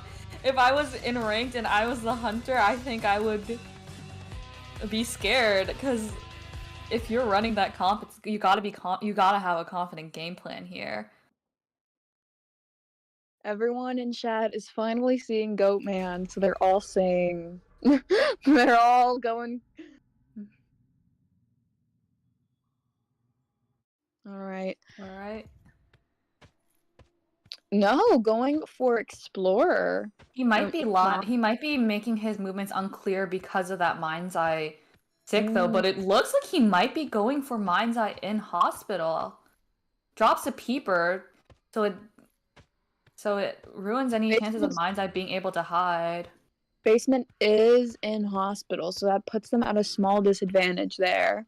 But here's the thing: is if Goatman chairs in base, oh, he has insolence by the way. It's insta detention peepers. Goes for that patient who has one of the weaker matchups into this hunter. Oh, and gets a hit on him. I think he's gonna try to block off his way from hospital before that patient can use a hook. Patient being very patient, coincidentally, but doesn't get through. I think that doctor wanted to try to Body harass, but patient couldn't. She couldn't break open that cage. This decoding has gone very far though, despite that kite not feeling all that long. It looks like Goatman here wants to try to force that rescue to be early. Doesn't get hit through that disrespects that pallet. Takes a hit here. Will he try to hit the doctor before she can heal? Oh, it looks like he will try to and gets. Oh wow. wait, no, the doctor broke the cage just in time, or the patient. But the thing is, he's only one chip hit away, so she just blocks the next kiting area, and he goes down. But Doctor is healed up all the way. Yep. We will see Explorer come in though, to hopefully give. He does have a page right by the chair, fortunately for him. But Are they? You think they're gonna sell or no? no, it looks like he's coming in. If he gets that page also, he can finish that cipher that Doctor was working on. Patient does get to use that hook finally. But it looks like this Doctor is going to be playing your very stereotypical Doctor body block strat here. Camping that pallet so that patient can keep running back and forth. Oh, does get the pallet stun on him. I think he's gonna try to block off that window with a cage, but it's a bit difficult, especially with two survivors in this area. Oh. Doesn't get that hit on that doctor. Ends up just hitting the doctor. But I was right that Explorer did use that page to finish that cipher, and there's only one cipher left with the Mind's Eye out there decoding. And the Mind's Eye and Explorer are chewing through these ciphers. For real. And it looks like the Goatman might be a little lost here. Yeah, Doctor is feeding tinnitus. And as is in keeper range. And Explorer are going to heal. Oh, no, it doesn't look like he knows where they are. She does have an idea that they are in this area based just on the tinnitus, but they managed to get that heal off in time. And the cipher is already at 50%. Patient opening a chest here in that ruins area. It looks like he is gonna just have to go for that cipher. He does not have any peepers left right now. He has a few. Yep, and he can't. There's no trump card here, so it wouldn't really work with this team comp based on the Explorer's page or anything, but he wouldn't even be able to even try a teleport or abnormal play here. He does have full energy. That is true, but does he use that for mobility now, or does he try to... Oh, they're having the dead on patient. Oh no, they're working together. I was a bit surprised to see the dead on chair patient working on that last cipher. I would have thought they would have tried to hide him. Now he's swapping back onto that patient, but that patient does have borrowed time and full health. Yeah, and the cipher is primed. He also has an elbow pad here. Yeah, that Explorer page really came in handy. Hits here, they're not going to... Oh, they pop here. will. Oh, he does an elbow pad before the cage comes down, so he's stuck in that cage, and it is a down, but I don't... The Goatman doesn't have enough resentment to make it to the gates. This might just be a 3 escape. Wow. It is. It is! Open. And he's caged himself into this hospital that... It was a very... And that's the win for chess players, I believe. Yeah, wow. Congratulations to, I mean, both teams played very well. I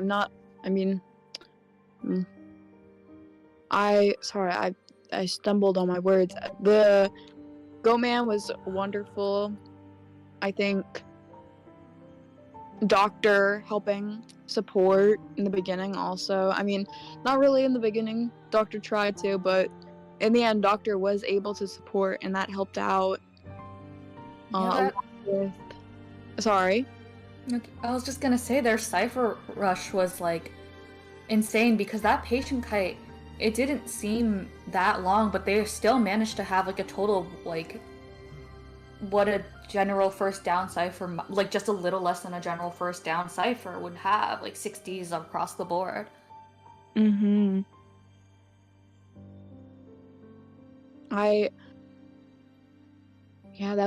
This was a very interesting game. I mean, the double decoder it helped a lot. I mean, Mind's Eye just chewed through those ciphers, and Explorer being able to get those pages helped a lot.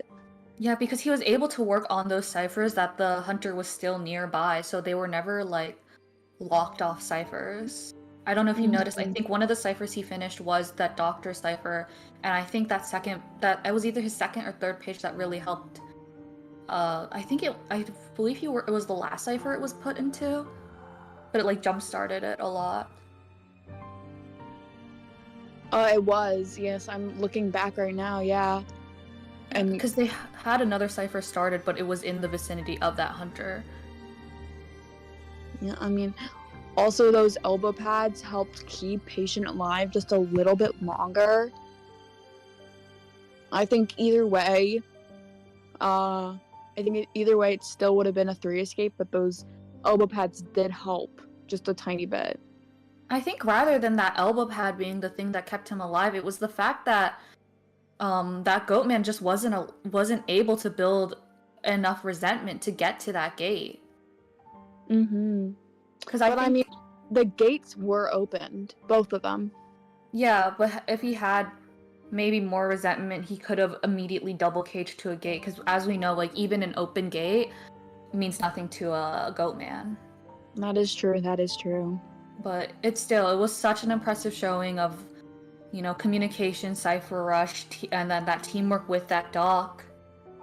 Mm-hmm. I think these survivors and hunters have played beautifully. You know, I was very excited to see this match. I mean, all of these matches. I was very, very excited. I very much enjoyed the clown game. I think that was my favorite for this. That was such a fast game. It was shocking because clown on Arms Factory. That's so scary. But and I mean, even also with the cowboy game as well. Like, yeah, it's so great to see people pick their, you know, not comfort, like their best / comfort pick. Mm-hmm.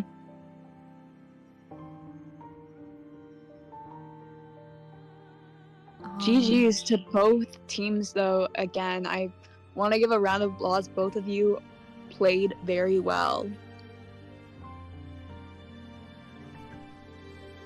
I mean, we're seeing a lot of people in chat saying GG's to both teams.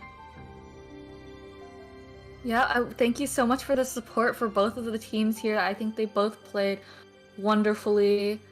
that hospital game with the Weaver was also, I think, my favorite game because there was such a good push and pull, and I think there was a chance for a draw. It's just that, you know, they didn't have a stable rescuer, and the lack of borrowed time just kind of caught up to them. But that Lucky Guy did such a good showing despite being an accidental pick there. Maybe Lucky Guy really is just that OP. Yeah, you know, who knows? I mean, you're right though.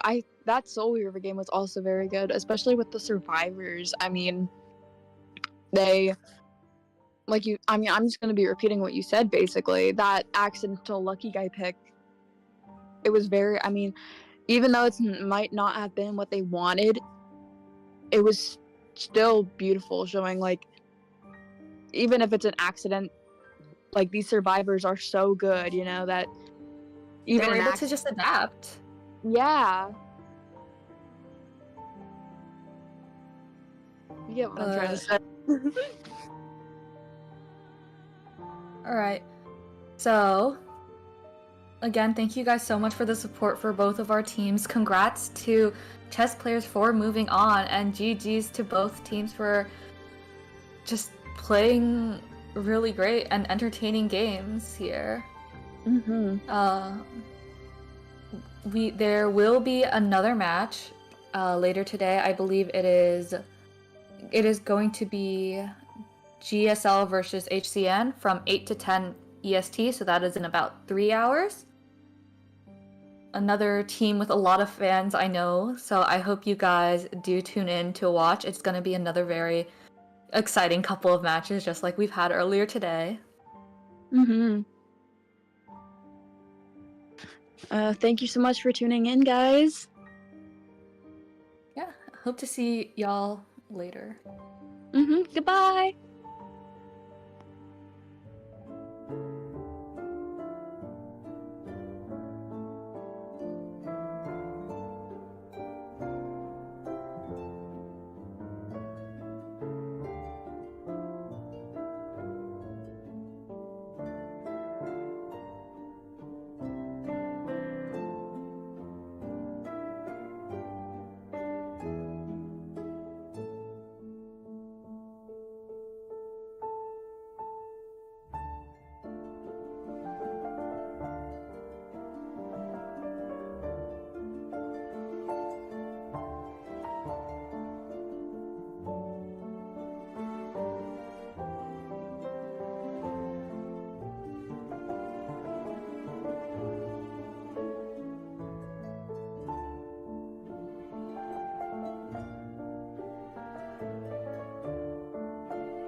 Hello, IDVers.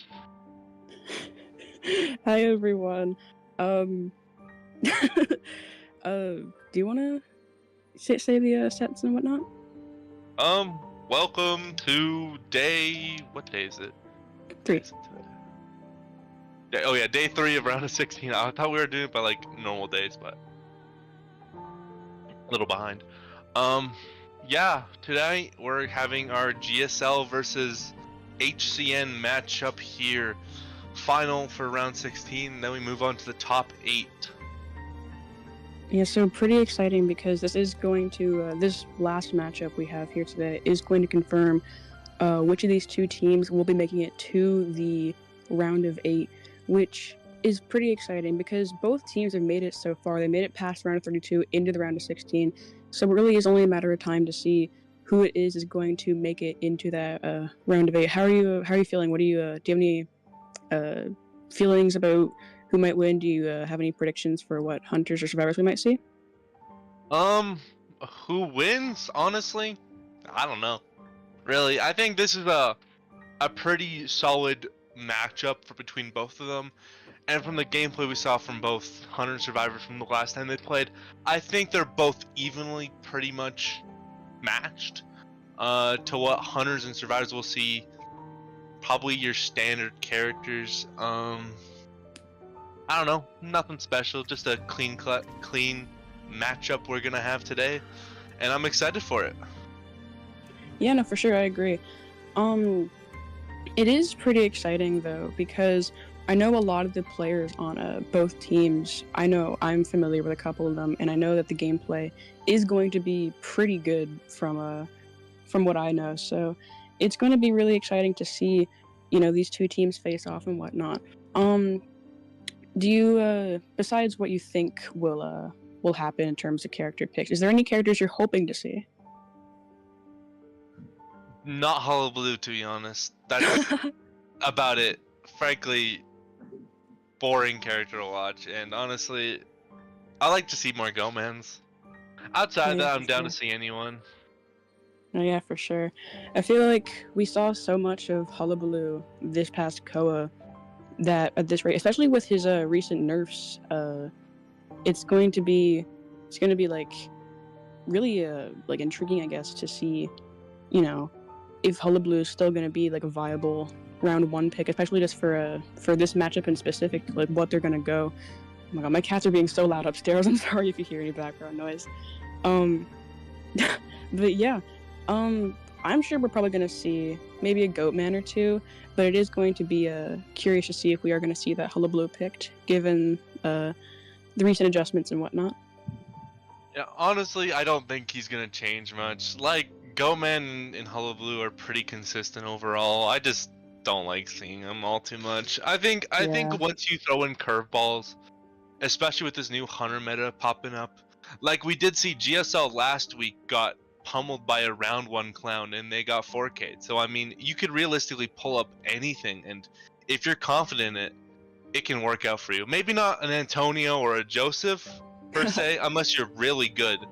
But realistically here, you can pull out a few strong hunters and make it work. So Smiley, Ivy if you're really good at Ivy, Clown, no, I already said Clown, Goman and Hullabaloo, very good hunters all around. So Yeah, no, for sure. I have definitely seen an increase of the clown usage lately, so it's going to be curious to see like if these hunters and whatnot utilize that.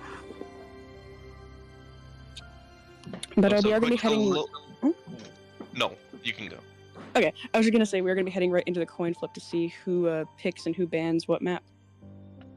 Yep, and before that, hello to the chats. And no, my opinion on fish has not changed. They are dumb and they are stupid. But yeah, we're gonna see the coin flip, and GSO won the coin flip, so they're gonna pick a map here. So HCN will be on the map banning. Yeah, so it's just a matter of seeing which map it is that HCN is going to be banning, and we're just waiting on a response right here.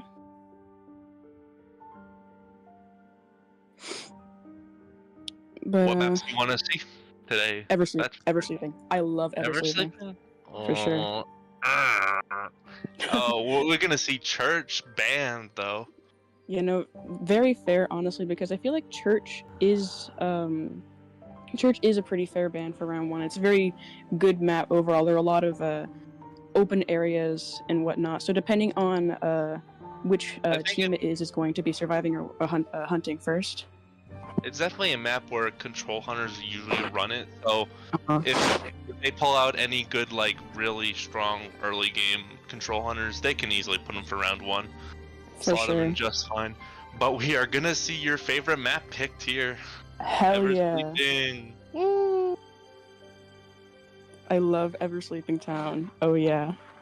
Oh, wow. I want to see Dark Woods. No one's playing Dark Woods. Dark Woods. Oh god, that I've grown more fond of Dark Woods since it's, like become more common with rank and whatnot. So I do hope we get to see it picked maybe once or twice. Whether it be this set or in one of the future matchups, I hope we will get to see a bit more We're Dark never Woods. gonna see it. We're not gonna see it until IJL, and then it's gonna be played every single day. Which is gonna be next like week. Wait a minute. Next week is Yeah. top 8, right? And the start of IVL, IGL, and then your guys are, and then the last remaining players, right, are gonna get absolutely mind controlled here. Hear me out. And then they're gonna be like, "Oh my God, Zeta Peter picked Darkwoods. I must." And then they I pick must. Darkwoods. Cinema, absolute cinema, guys.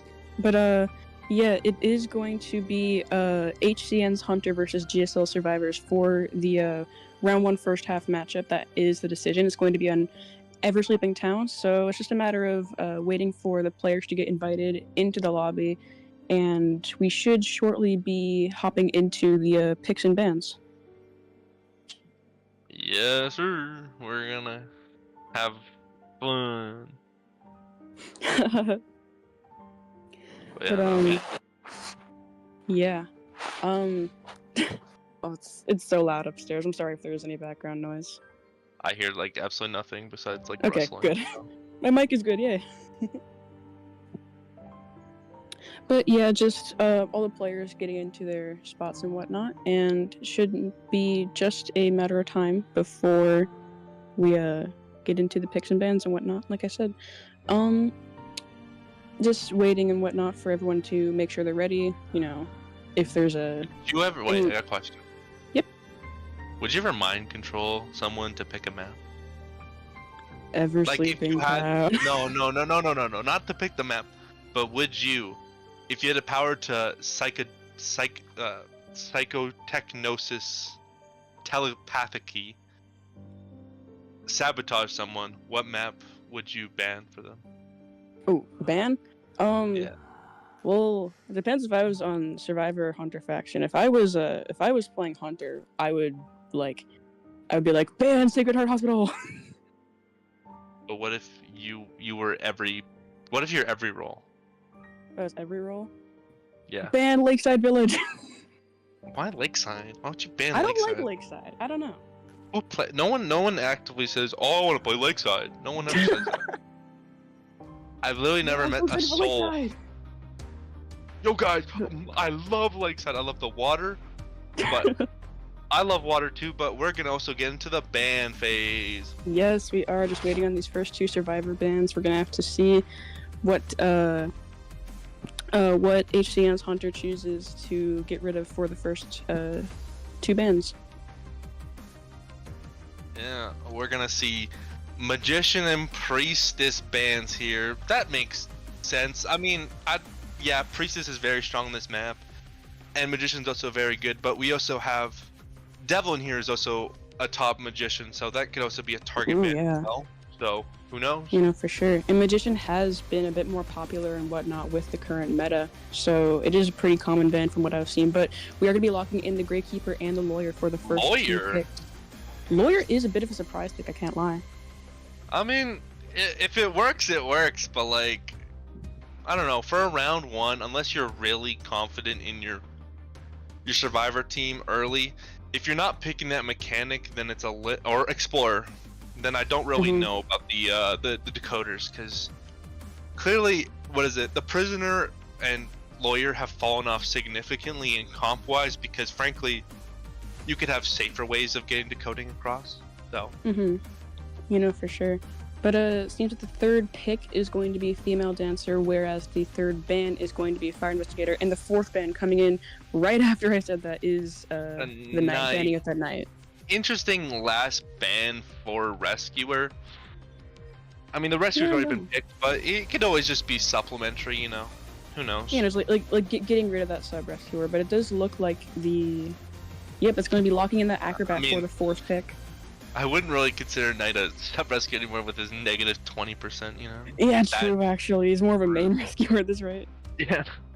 A very finicky main rescuer, to say. Yeah. But we're going to see the acrobat pick as well, so very solid team all around.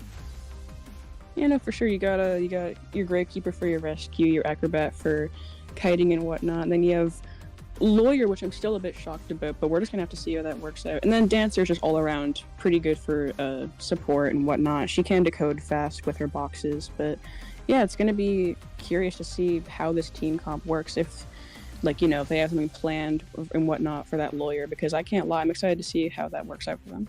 I mean, if they can play a very good game of keep away, but we also gotta know who the hunter is, right? If it's like a hullabaloo, that doesn't really happen. If it's a goat man, then there's more reason to have a lawyer. Yeah. Because he can't really get pinpointed. Maybe if he brings peepers, but like that's kind of finicky. You don't always need to bring it on goat man, so it just depends on what this hunter really wants to play here. Yeah. Which we're gonna be seeing the hunter picked shortly, just waiting on the final decision. We're gonna see who they're gonna go. Honestly, wouldn't be too shocked if it was that Goatman or perhaps even a Hullabaloo, but we're just gonna have to wait and see. I mean, these bands could really be anyone. Well, never mind, Hullabaloo. Wow. Yeah, just immediate, just locking in that Hullabaloo, which I mean, honestly, it could have been a smiley face. I could have hoped for a smiley face, It puts a smile on my face. There will be no smiles because it is Hullabaloo, which is the one hunter you wish to not see. I mean, they're all clowns at the end of the day. Yeah.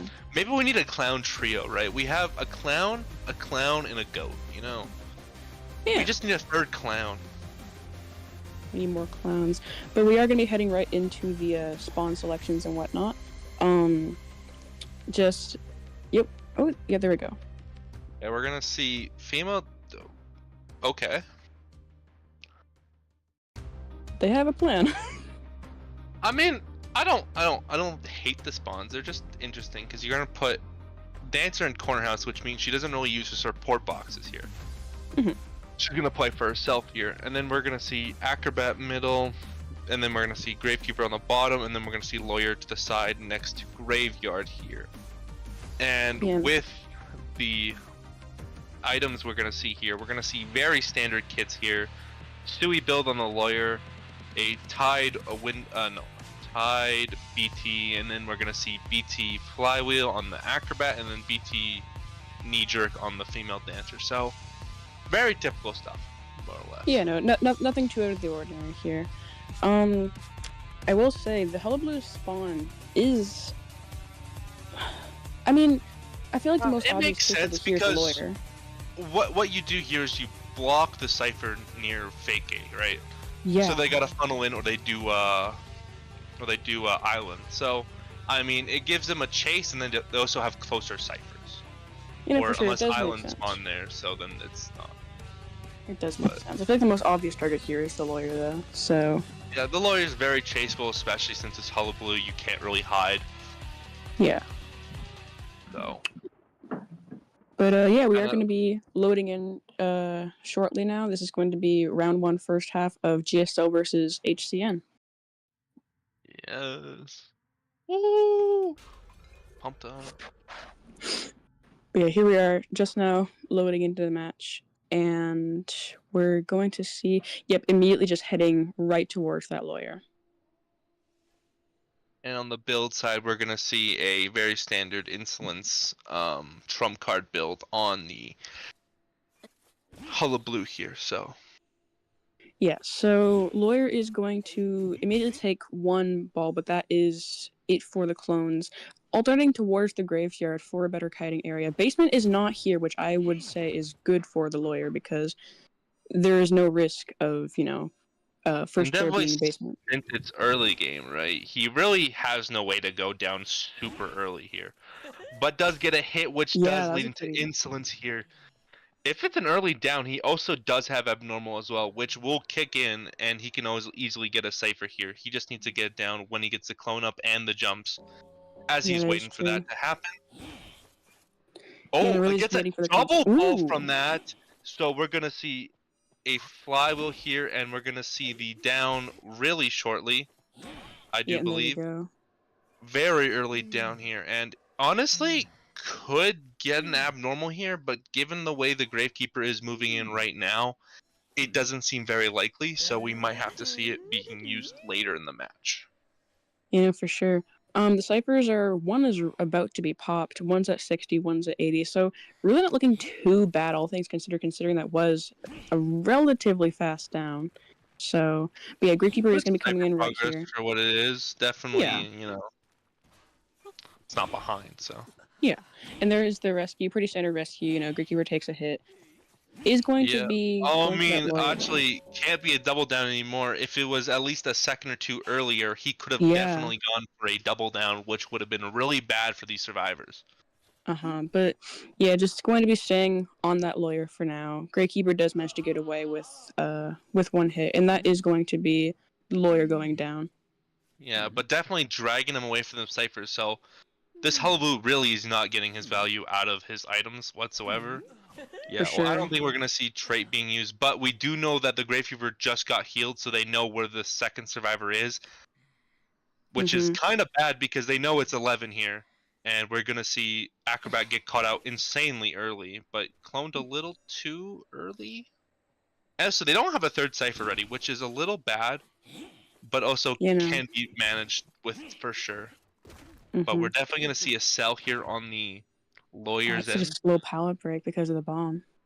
Yeah, but we could definitely see a jump on the cipher right here. Not abnormaling the cipher? You have abnormal. I feel like now Got a they little get risky with it. No, actually gets it off before the pop. There we go. That is a brutal way to do it. Yeah, that cipher was almost done. Now it's down to 40. I was scared, Like, wow. Yeah, is going to be beginning to chase this Gravekeeper. Immediately hops into the shovel, though. The ciphers are at 20 and 40 right now because that 40% cipher did just get abnormal. The Gravekeeper is sort of kiting on it, so they are just going to be starting a new cipher. Well, they kind of have to, given the area over here. There's not really many ciphers. And if we look at the ciphers here, they're pretty spread apart anyway, so. Yeah, no, for sure. Not the worst. They definitely they're definitely in a pretty good spot when it comes to, like distance. Okay, that's a little too close though, because yeah, Acrobat can't really rescue because if they do, they die, unless they get a really good flywheel here, which can be difficult. But we are gonna see the dancer come in for the rescue, that's for sure. Missing the hits. Yeah, just immediately setting up that slow box for the potential rebound. There's the rescue there. Doesn't want to opt for the double down here. Just going to go for a simple, just down on itself. And we're going to see that Acrobat Cipher get done really soon. So there's not going to be any punishment on that one. So. So that is going to be one cipher remaining as the Gravekeeper does go down and onto the second chair. It's going to be chairing a bit closer to the last cipher by the looks of things. More towards middle. More towards middle, so it's not on the slow box, because that's just a free rescue on the Acrobat's part, and you really don't want that right now. But we are going to see not a double down here, potentially. No, actually just opts for the straight up going towards the dancer's cipher, which is really smart. And we're going to see that one getting abnormal really quickly. Even if they rescue, it doesn't really matter. What are they supposed to do? And just getting, there we go. There's the abnormal. Yeah.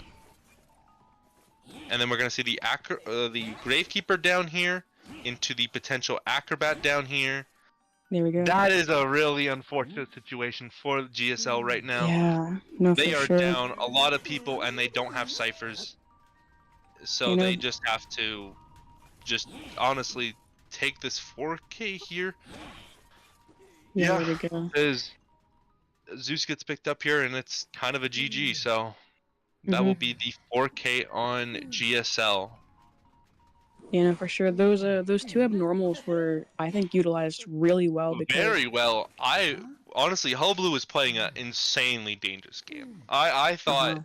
with those, like, you know, oh, I'm gonna punish the acrobat instead of the gravekeeper on the cipher. It was more or less like kind of pushing it, but it Mhm. paid off. All this really paid off in the end because ciphers were a little bit of a mess. Yeah, I mean, as can't we did lie. see, that cipher block did really help early game because they could never work that cipher. Yeah, it did. So it gave them a really tight spread of ciphers to work on. So No, yeah, and I feel like the abnormals were utilized super well because one cipher was about to finish, and that last second abnormal brought it all the way down from, well, pretty much primed down to 40%, and they had to start a new one, and then the abnormal on that one again. In general, I think the cipher pressure was more than adequate for the Hullabaloo to get that 4K inevitably. also, you could also look at other factors like that wanted order that came in clutch by Yeah. showing where the heal was precisely and where the healer was coming from. So honestly, just overall, like, kind of a situation GSL got very unlucky with, and given what they were dealt with, kind of just lost with that kind of stuff. You know, for sure. It wasn't even a matter of like GSL playing poorly because they played very well. It's just a matter of that Hullabaloo it was really just a matter of luck in the end because that wanted order, you know, like the ciphers and whatnot, it just kind of laid out for the Hullabaloo. Wanted order to be taking more matches than an average Antonio, man. GG. We had two hunters this time, the Hullabaloo and the wanted order. Now I feel like sometimes like wanted order will just win you a game, and then other times wanted order does absolutely nothing. Like they'll show you like the prisoner on the opposite side of the map. Like what am I Yeah. supposed to do? No, it's like it's a gamble. I feel like there are a lot of Unless I'm playing Percy, there is no other time I need to know where every survivor location is. I just need the one, not like yeah. random guy in corner. Yeah. You know, I think wanted order it's a gamble, that's for sure, but it can be pretty safe to have because as we saw, like that was definitely some pretty good luck with the wanted order for the Hullabaloo. But Just yeah, be like that sometimes. yeah. But yeah, that is going to be a 5-point lead for HCN, and we're going to be heading into round one, second half. And So hopefully we yeah. see GSL reciprocate with a 4K themselves. You know, they need it here for sure. To tie up the round, yeah. But yeah, well done to both sides during that round for sure. Ups and downs all around that match. So. Mm-hmm. Yeah. No, like as repetitive as Hullabaloo gameplay can get, it's always good to watch because he's just such a good hunter. I feel like it's, you know, like no matter how boring the gameplay is, it's always going to be like, you know, will they get that 4K? Because it's just like he's so viable, even after the nerfs. Mm-hmm. I mean, it really feels that way with a lot of meta hunters, except for like Yeah. Nightwatch, Amo. Nightwatch. Man came in for a half tournament and then died. Like, goddamn. The most tragic death to a man ever. Yeah, it was Imagine so being sad. only viable for one tournament and then getting Oh my completely God. kicked out. Like, insane. It's really sad. I I can't think lie. this was like after. I don't remember. No, I feel old. I feel old and I can't remember things. God, I'm trying to think because Nightwatch. God, that No, was Nightwatch was like Koa, like after Koa 6. Yeah. And then Koa 7 was Opera. Mm-hmm. Yeah, no. Honestly, I can't remember what meta was where anymore. I feel old. I feel like I'm losing my memory, you know. I lived a good Yeah. life. I lived through back when Bonbon got bullied by Batter 24/7. I lived Oof. through the times where Breaking Wheel was good because there's no such thing as Flywheel. Yeah. I oh remember my. Spectator. Oh, Ooh. imagine only being good on 3 characters. Ooh. Oh my. I vaguely remember. I vaguely remember that era. Spectator was like the GOAT, honestly. If you played, honestly, they should bring back Spectator as another 5th perk just for Wildling. Trust me. Wildling mains need their 10%. True that. And Batter, because Batter can do the thing where he can hold his item and then it considers it's moving towards them. Oh yeah. Oh yeah. Honestly, that is one of my favorite tricks to do. I don't know if you ever use Symbiotic Effect, the one that gives you 6% bonus movement speed towards chairs. Yes, I do. That shit is so nutty if you play Wendy, because like you always get permanent 6% movement speed, which also kind of leads into why she's really good as a rescuer. Same with Emil. It's just funny how like items work like that. Yeah, no, for sure. Just like having good like random abilities on the person level, just like having good synergy with like 1 or 2 characters. Yeah. And then you got stuff like Street Sweeper, which doesn't do anything. Oh yeah, guys, daily reminder, we should petition NetEase to remove Street Sweeper from the game. Thank you. Which one's that again? It's the one where you can see auras of people healing when you can literally hear Oh them. yeah. It does Oh, yeah. nothing. But you would think maybe, just maybe one day, they could make it do something, but Nope. Nope. But yeah, with that, we're gonna be heading right into the picks and bans for round 1, second half. yeah, we're gonna see Dreamer, the GSL Hunter, make the dream work. I don't know. No, that was fire. We're gonna see a Seer ban and Well, see, yeah, Seer is the current hover for the first ban. I mean, I feel like Seer's like the most standardized ban. Yeah, no, for sure. It's People either tell me- him or Priestess. Well, no. Priestess is only really 2 maps where you can really insta-lock her. Every other map, it's kind of up to you. Yeah, no, for sure. But yeah, that is going to be Seer and Puppeteer banned out. 2 solid, like, tank kiters just gotten rid of. It's just characters you just don't want to deal with. Yeah. Though honestly, I don't know. I never see like puppeteers like pop off like crazy. I don't know. No, I get ya. But that is going to I be don't Knight and see Gardener this. for the first 2 picks. We're gonna see a Gardener. That's I'm so interesting excited for round Gardener. one. I love Gardener's watching is Gardener just a play. weird character if you don't expect Opera. She is not really good into this. I don't know. You know, getting that's gonna be Psychologist for the first ban. Just We're getting rid seeing of a bunch of all tanks. the tankers. Yeah. Yeah, just doesn't want to deal with them. Okay, well they got the tank at home, you know. Mom, can we have Seer? We have Seer at home. Seer at home is Gardener. Yeah. And we're gonna see the coordinator pick as well. So we're just seeing a very solid all-around team here. Yeah. Yeah, And just we're gonna see the last ban being Gravekeeper. Gravekeeper. Given the amount of rescuers already, it's a little. I don't think they need another rescuer. Because you got like 3 potential rescuers here. I don't know. The Gravekeeper ban is a little late. I don't know. Maybe You they pull know. it forward. You know. I don't know. forward. Maybe- Forward. Maybe HCN got some inner dog in them, like, you know, pulling out the alpha wolf. Novelist. Might be, but we're gonna see the Okay. novelist. It's a fair pick, I think. Yeah, I think honestly, given most kiters are viable now, honestly, I can't be surprised if I see a painter round 1. You know, I would not be surprised either, honestly.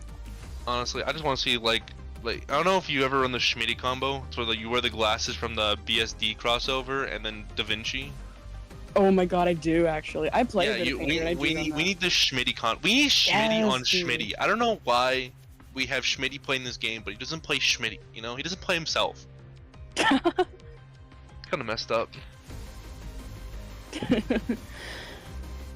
But yeah, Yeah, we are gonna see all these picks. Pretty decent all around. Gardner's a little iffy given that we're not an opera meta anymore, and she kind of does weird into certain characters because she's not really consistent as she was during that opera phase where the bubble really did everything. So Yeah. I mean, we're just gonna have to see what HCN does to work with her, though. Yeah, I mean, you can make her work. It's just a little weird. But I wonder what the Hunter's gonna play into this. Honestly, yeah, because I feel like this team is just like pretty solid all around, even with that bit of a, I won't say surprise pick Gardner, but a bit of a less common pick. I do love watching Gardner gameplay though, so regardless of what the Hunter goes. Honestly, I think it's gonna be a Hullabaloo here. Yeah, no, I feel like Hullabaloo would be a solid pick here. Like I think you could slap a Excitement Hullabaloo here and you'll be fine. Because like Knight necessarily doesn't do well into Hullabaloo. It's a little iffy. Chord you can just Excitement off if you bring it. Novelist is iffy, and then Gardner's a little bit of a what? Wait, no, okay, Jump scare. Oh my god. Okay, there we go. There we go. Goat man. That's not what I was just talking about, but we're gonna see the goat man. The goat man. For context, the hover for a second was Sculptor. Skips. But Goat man is good into here. I wonder what he's gonna pick for his side trait though. We did see the abnormal on the Hullabaloo, but given the Chord and the Novelist, it could go either way. It could go into Excitement very easily here. Yeah, no, for sure. Like the abnormal did work really well for that Hullabaloo, especially considering their team had relatively fast decoding with the Lawyer and the Dancer. But this team, while the decoding isn't the worst, it's also not nearly as good as that. So I feel like abnormal will be viable, but I wouldn't be shocked to see Excitement. Yeah. I mean, given that Hullabaloo and Goatman really work with a lot of traits, except for Link on Hullabaloo, that's worse than Listen. Listen, I remember there was a time where people were saying that like you could use Listen to Hullabaloo just to counter Knight as like a valuable use of it, which I mean, sure. I mean, we did see Listen yesterday, but that was a little different. Listen. Wow. Listen in the big 2025.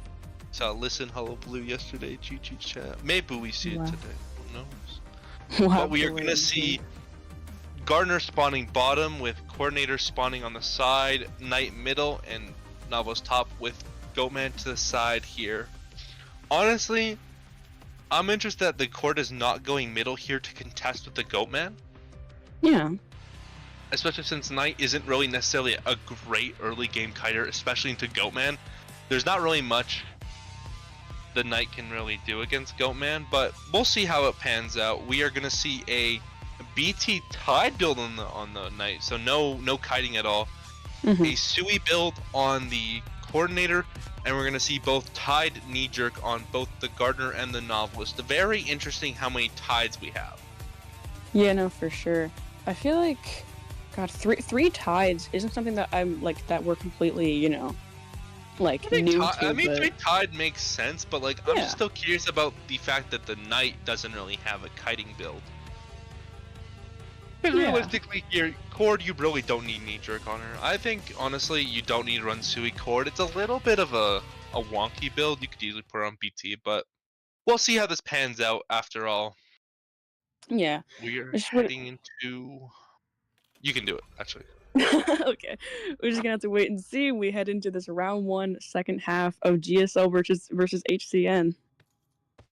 We are gonna see the excitement, so that kind of makes sense into this matchup. And we are gonna also see a little bit of a variety build here with some Berserk and Rage as well. So they just want to really deal with the stuns as well on this Goatman, given how fast his stun down is.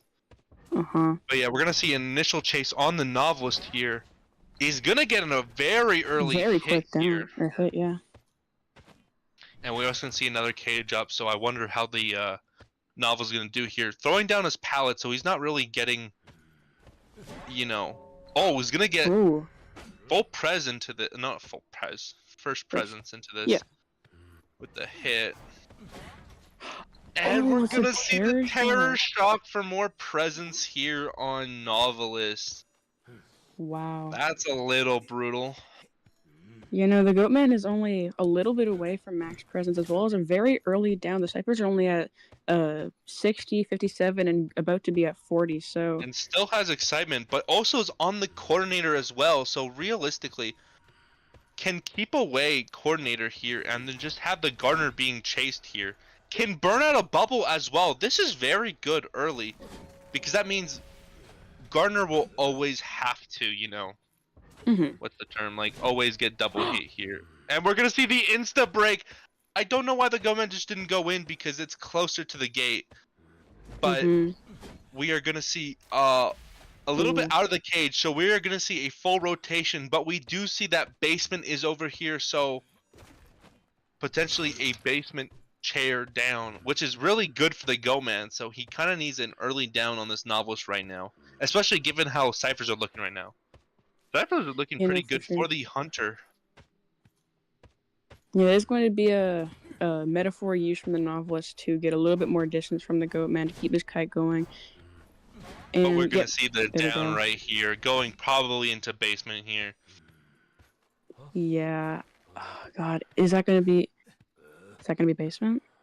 Yeah, I mean... No, not going to basement. Oh, okay. I would think basement is a little more stronger here, but given that Knight can also rescue too, it's a little scary, but we are probably going to see the Knight rescue. Yeah, we are seeing the Knight moving in right now. Yeah. They know where the Gardener is, but Gardener, like I said earlier with Wand Order, doesn't always show you what you want. So, yeah, but honestly, the Go-Man can really stall this Knight out without really him being in cages here. Yeah, this is not good for... They just lost a survivor here because they kind of just didn't, you know, force down the cages or go a little early. They went a little late.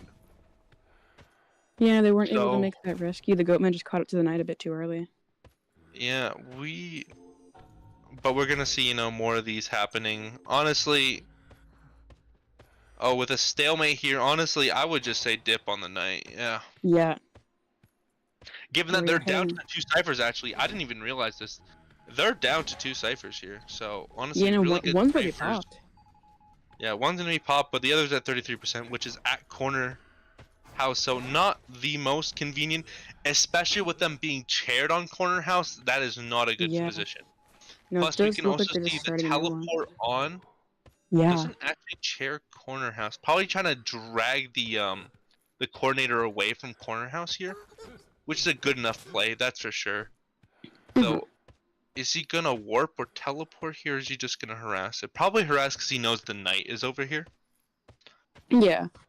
No, that makes sense. They did have to start a new cipher, which was the one the Knight was on there in Graveyard, so gonna be completely and then he's gonna see the here. trails here as well, so the Knight thinks he's being sneaky, but actually, everybody knows where he is.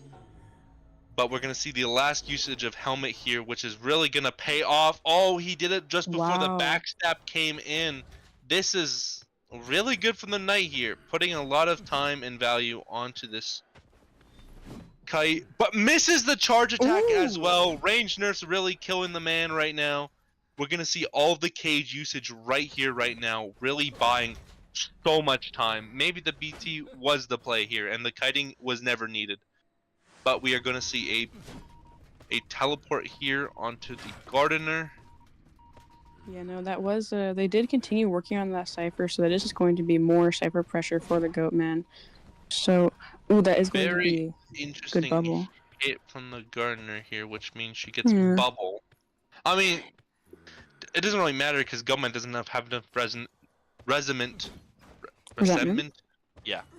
Yeah. I'm bad with words. GG's. You got it. You got it. But we are just gonna see him just playing around here. And they have not started the new cipher, started the other cipher as well. So really, a good position for the Go-Man. Probably gonna chair in the same place as well, really putting it in the middle as a divider.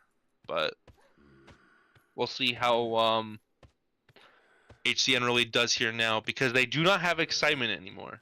Which means, and Cord Gun is still here, by the way. Yeah. It's never gone away. So, and we also do see the Knight picked up a syringe as well.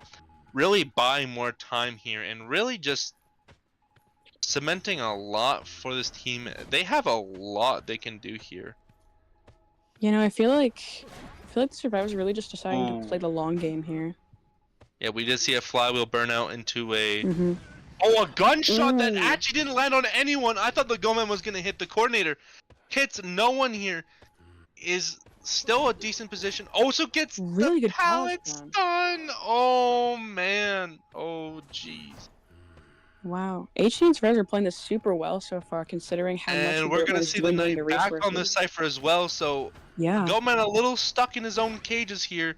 Does get the down on coordinator, which is really gonna help him a lot. But given how this team only realistically needs a one man, if they just rescue here with like Gardner just saving off the chair, and then we're just gonna see a pop here. That makes sense. Yeah. No, because Gardner Two, has no borrow time. The night Coordinator has, has max news as well. I just pulled it up. So Coordinator Oh is here yeah. to stay a while. But we're gonna see the down, and we're gonna see that Knight has to leave. Knight cannot go to the gate here. It's probably gonna look like a 4K here, given how Knight has been kind of caught out here with really nothing to work with. Nice A little opening chest. unfortunate how the end game is going. Yeah. Yeah, we're gonna see that rummaging. Hopefully gets something like a bot, but we're gonna see that he is not. Oh no, backed off from it. But he gets a wand here, so it's not necessarily the most helpful item, but could net him some kiting ability, Yeah, especially if but he wants to get that dungeon now, since that is a possibility. we're just gonna see if the knight manages to kite out the Goatman. He has a lot of distance, but the Goatman is about to get into the cage back with Yeah, the it gets resentment. So. cage here, and we're gonna see that. Ooh. Ooh, misses the hit here. Is a little caught up. Hits the wow. clone again. Oh my goodness. Breaking ankles on the Goatman. Maybe they should call the knight the Goatman. Like, honestly. A miss again! Oh my. Wow! Oh my. HCN could make this dungeon. Oh, unlucky, so man. close. Very close for a one-man, which would have sealed the deal on a win for HCN that round. But we're not going to see that happen. GSL managed to get the 4K they needed, and we'll both have a tie for round 1. Wow. That was a super good match. Really well played from both sides. However, it was just a matter of trying to clutch out that dungeon in the end, which HC and Sparrows were not able to do. So that is going to be a tie for round 1 for both sides. Honestly, HCN played a really good game there. They did. Especially with, honestly, they just, the builds themselves really worked here. All tied, really all paid off here. Because, yeah, they couldn't really down anyone early, and honestly, by the end game here, you saw 3 survivors were up, and honestly, if Knight got there faster, which, I mean, could have definitely been more than just a 0K, a potential 1K. There could have been a tie, there could have been more, It was a very good game played at the end, but you saw the Goatman, as deadly as he is, still gets the win here. For sure. Goatman just has so much, like, his end game can be so strong, I feel like, because he just has, like, obviously he'll have max presence at that point, and it's so easy to travel across the map even if you don't have teleport, which the Goatman did have, but it was on cooldown for a majority of that kite, and it was just the knight's lack of resources besides that decoy that, I'm thinking maybe if he did have Flywheel or something, there was a chance he could have made it to that dungeon. I mean, given how Knight was playing with pure mind games for half of that was impressive. That was really good gaming, because really, the Goatman got his ankles broken on multiple occasions by these survivors, bro. It feels like, being on the basketball court. They do a fadeaway. Ooh! Honestly, I miss playing basketball sometimes when I was a kid. Because I'd go on the court, you'd just play like a good 5v5. Best time ever, bro. I love basketball. Hell yeah. Maybe they should give a skin to a Goatman for the next time they do sports. Oh, just a basketball skin. Just turns them into a basketball court. That would be cool, actually, though. No, I want the sports essence to come back. Who would you want to give skins to, though? That's the real Seeger! question. about I like love what would you Seer. want the sport to be? Anything. Oh god. How about but Seer playing baseball? Listen, that would be Dude. fire. the Just- owl is the baseball? No, you can't hit the owl. That's no. No. No, listen, you give Postman a canoeing skin, right? Dude, canoeing. And you get like Wick in a like a little like lifeguard outfit. Oh, that's Listen. cute actually. $1 million idea here. You get That's Seer so baseball cute. Seer. He like has like a little mini what's it umpire. Ooh, okay. Ooh, we're gonna see subs as well, guys. Can you believe it? So yeah, I'm it seems sandwich that already. HCN is going to be making a sub for, is that their hunter? I'm bad with names. We're gonna see the hunters subbing for GSL and gonna see Oh yeah. subbing for LGs. I think Survivor swap. Am I right, Lozzy? Yeah. Okay. I see. So yeah, subs from both sides there. I was not paying attention, I can't lie, but we are going to be heading into the map bans and picks. Red Church and Eversleeping are permabanned for round 2, so neither can be picked. So And we're gonna see the Moonlit ban off the gate. yeah, there we Right, go. 'cause we hate control hunters. We hate Ivy in this chat. Yeah. Woo. No more Guys, Ivy. put an apple in the chat if you hate Ivy, just like I do. Put an apple. Same with Little Girl. Put a orange if you hate Little Girl and Ivy in the chat. And then put a tomato if you hate my opinion, guys. We gotta build engagement. And we're gonna see Ooh. the Chinatown pick as well. The two Oh, most yeah. popular picked maps, I think. I believe so. You know, I've seen a lot of Chinatown picked, from what I've seen. So, really popular map from the looks of things. Honestly, they're both equally popular maps due to the fact that Yeah. they're very diverse in your options. Uh-huh. Yeah, it ain't no Red Church where Red Church you're kind of sucky if you don't play certain hunters, or like Moonlit you can't play like major control hunters. Uh-huh. So these maps are very much, you can play anything you want, you know. You can play Yeah. Leo, you could win, you know. You can do whatever you want to do. But it does look like GSL is going to be bringing in their survivors for round 1 first half. So it's going to be inviting everyone into the lobby, That's just up. setting things up. Okay, back to the sports idea while we're waiting for this. Okay. So we got Owl as like an umpire, right? He does Okay, like yeah. the "you're out of here" type stuff. Oh yeah, okay. Okay, what do you? Okay, the Goatman idea was a semi joke. So who would you want the hunter to be? Sport themed hunter. God, besides Goatman, God. Ooh. I think Geisha could be pretty cool. Oh, Geisha. I was gonna say Naiad, but like Naiad gets too many skins. But like Javelin Naiad, I love that skin. that'd be cool. Like she's like a spear thrower. Didn't we get a B tier for that one for a Priestess's S tier, where she was a javelin thrower? Oh, I don't know. I don't think- pay attention. I'm pretty sure. If not, biathlon Geisha. That'd be cool. I was thinking that.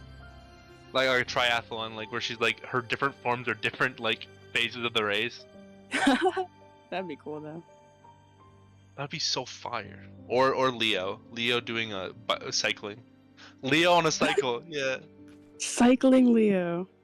Cycling Leo. And then, Nettie's gotta hire you. yeah, honestly, $1 million ideas. I'm like an oil reserve right now. Oh my god, so the many American oranges, economy. so many oranges and apples in the chat for you. There we go. I'm so glad. People agree. Someone put a watermelon. That doesn't make any sense. But we are going to be heading into picks and bans, and immediately the first two survivors banned are going to be Seer and Embalmer. Seer Now, and Embalmer. because it is round 2, the survivors do get to ban a hunter, which is going to be Ivy, effective immediately. Ivy. We hate Guys, Ivy. we did it. Your hate has fueled the Ivy hate. Guys, we are winning. Shout out to the chat right here. You guys made it happen live on GSO versus HCN Day 3, the Logi Sean. Yeah. Okay, back to normal, y'all. We're gonna see Magician and Mechanic picked as well. Very good picks to pick up, especially since we see an Embalmer ban, so they don't want to see ties happening here. Very interesting. You know, it feels like I would save an Embalmer ban if I know I need to get a certain win condition, but given that the win condition can be anything, yeah. kind of more of a peculiar pick. Mm-hmm. And we're also That going to is see good. the pick up on the Night ban as Yeah. well, Night band out. because they had Gravekeeper banned, I believe, globally banned. I'm blanking on the global bands right now.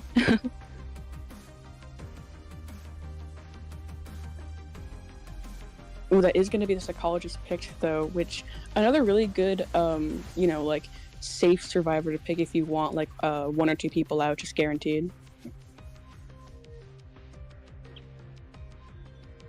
Yeah. I wonder what they're gonna pick up for. Oh, we're gonna see all the Ooh. rescuers being banned out here. Yeah. So we're gonna see what this 4th pick is, if they're gonna want to go a rescuer or not. Which it We're gonna see a Ooh. wildling. That's kind of Wildling wild. No, I feel like Wildling is a pretty good pick there. He's Wildling's pretty a very- good. Yeah, he's a solid rescuer in my opinion. I mean, there's only a few bad matchups. Like if we saw like a Gamekeeper, for example. Like, Ooh, that'd yeah. be about. Otherwise, honestly, Wildling is a pretty good pickup, especially if we see an Opera here, a Smiley here. Honestly, characters really can't chase him unless you're a hard counter to Wildling. So it's interesting to see the mechanic as well. It really covers up his sunk cost. You know, you can really make it up with the mechanic. Mm-hmm. But yeah, no, pretty solid team for the survivors in my opinion. It's gonna be interesting to see what the hunter wants to play into this comp, because I feel like this is just like such a safe, like just generally a pretty good comp in my opinion.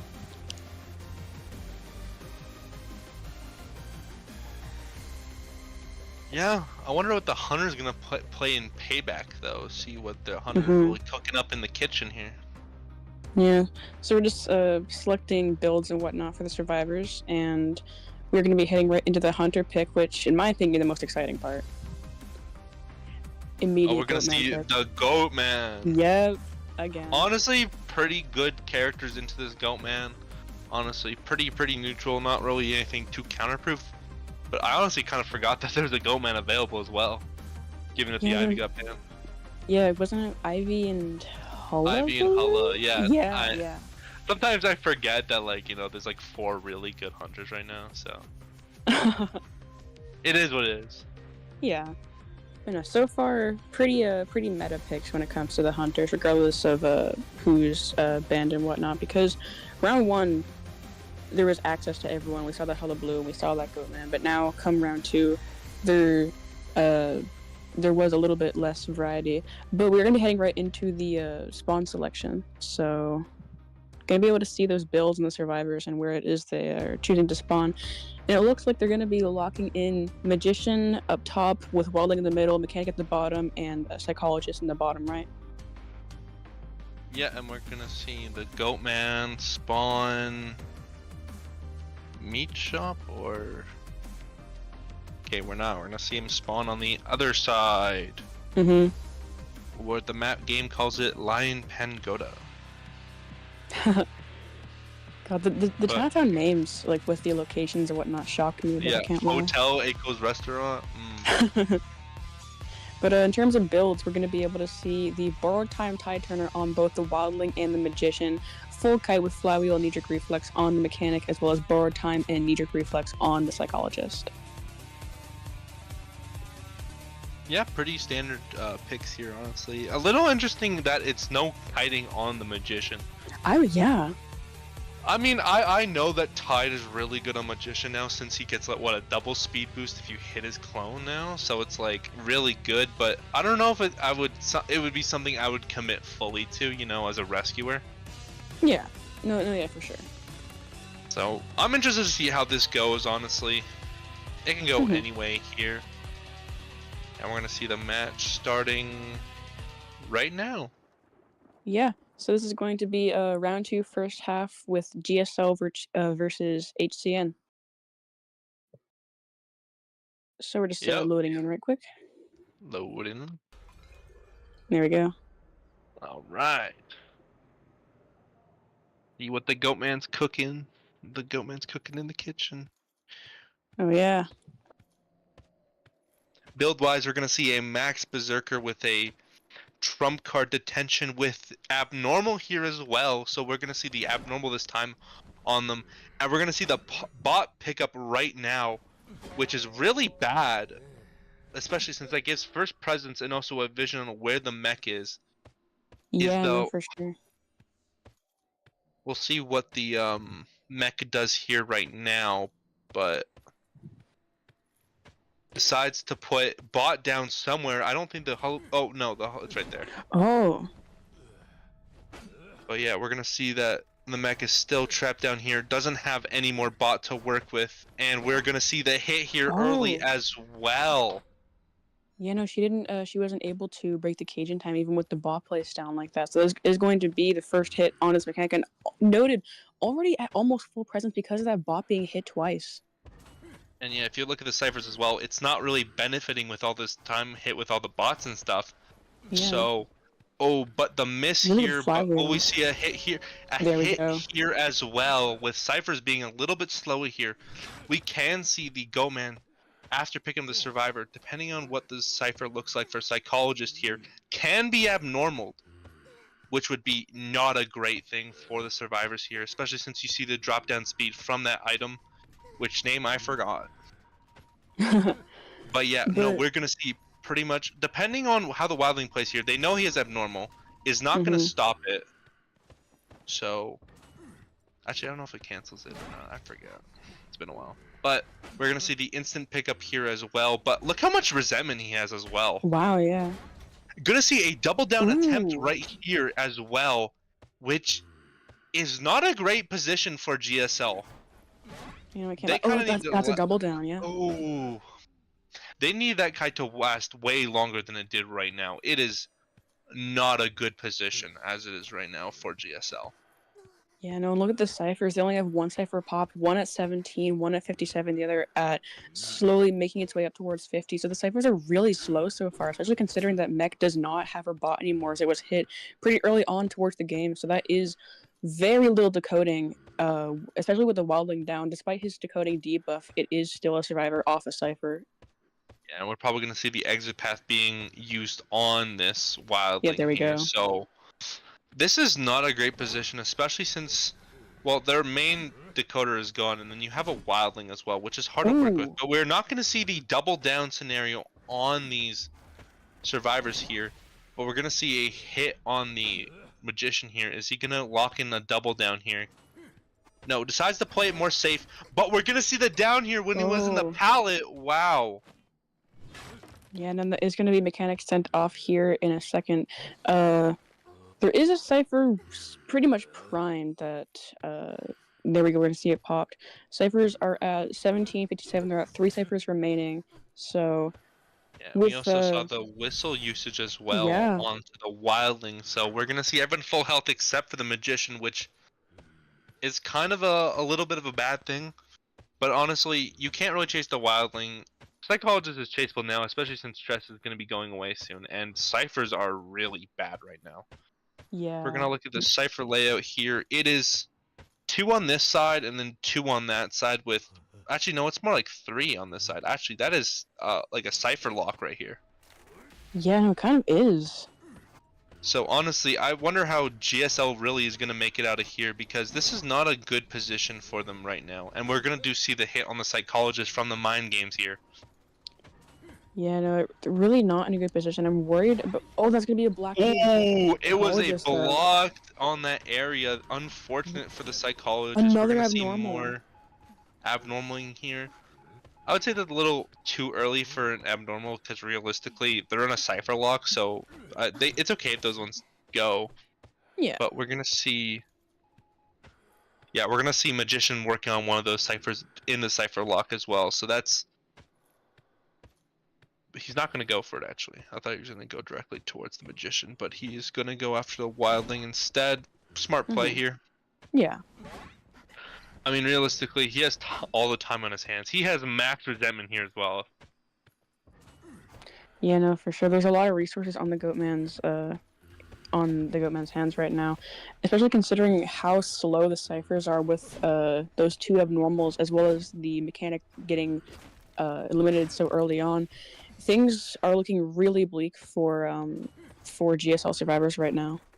But we are seeing a very extended kite from this psychologist, but we did see the mind game film on a pallet hit here, which is very unfortunate, ending this pretty long-ish kite for a raw kiter. So this is pretty good for GSL here. They managed to bring back a cipher as well.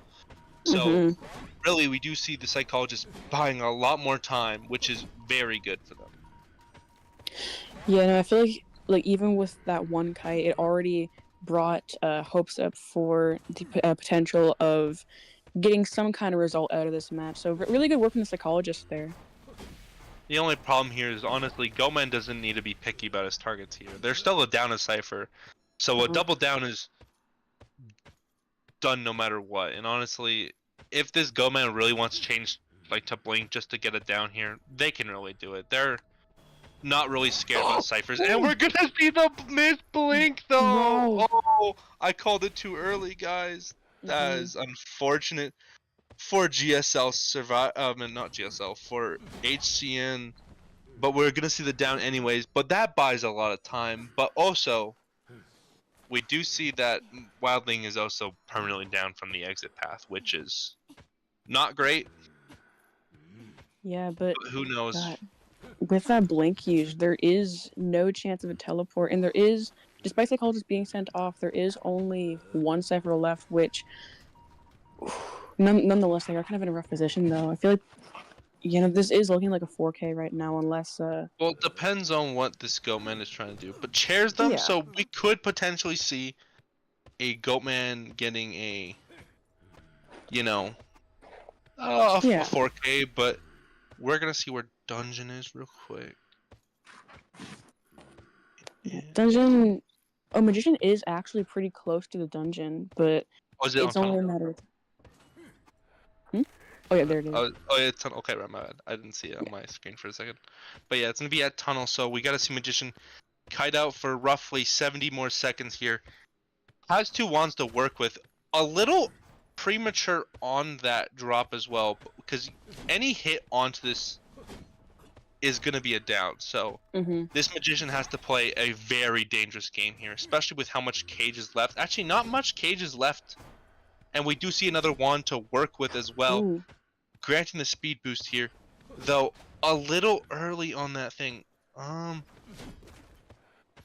So we could see another one-man escape as well. So we're seeing a lot of close games here, but there it is. Unfortunate as well.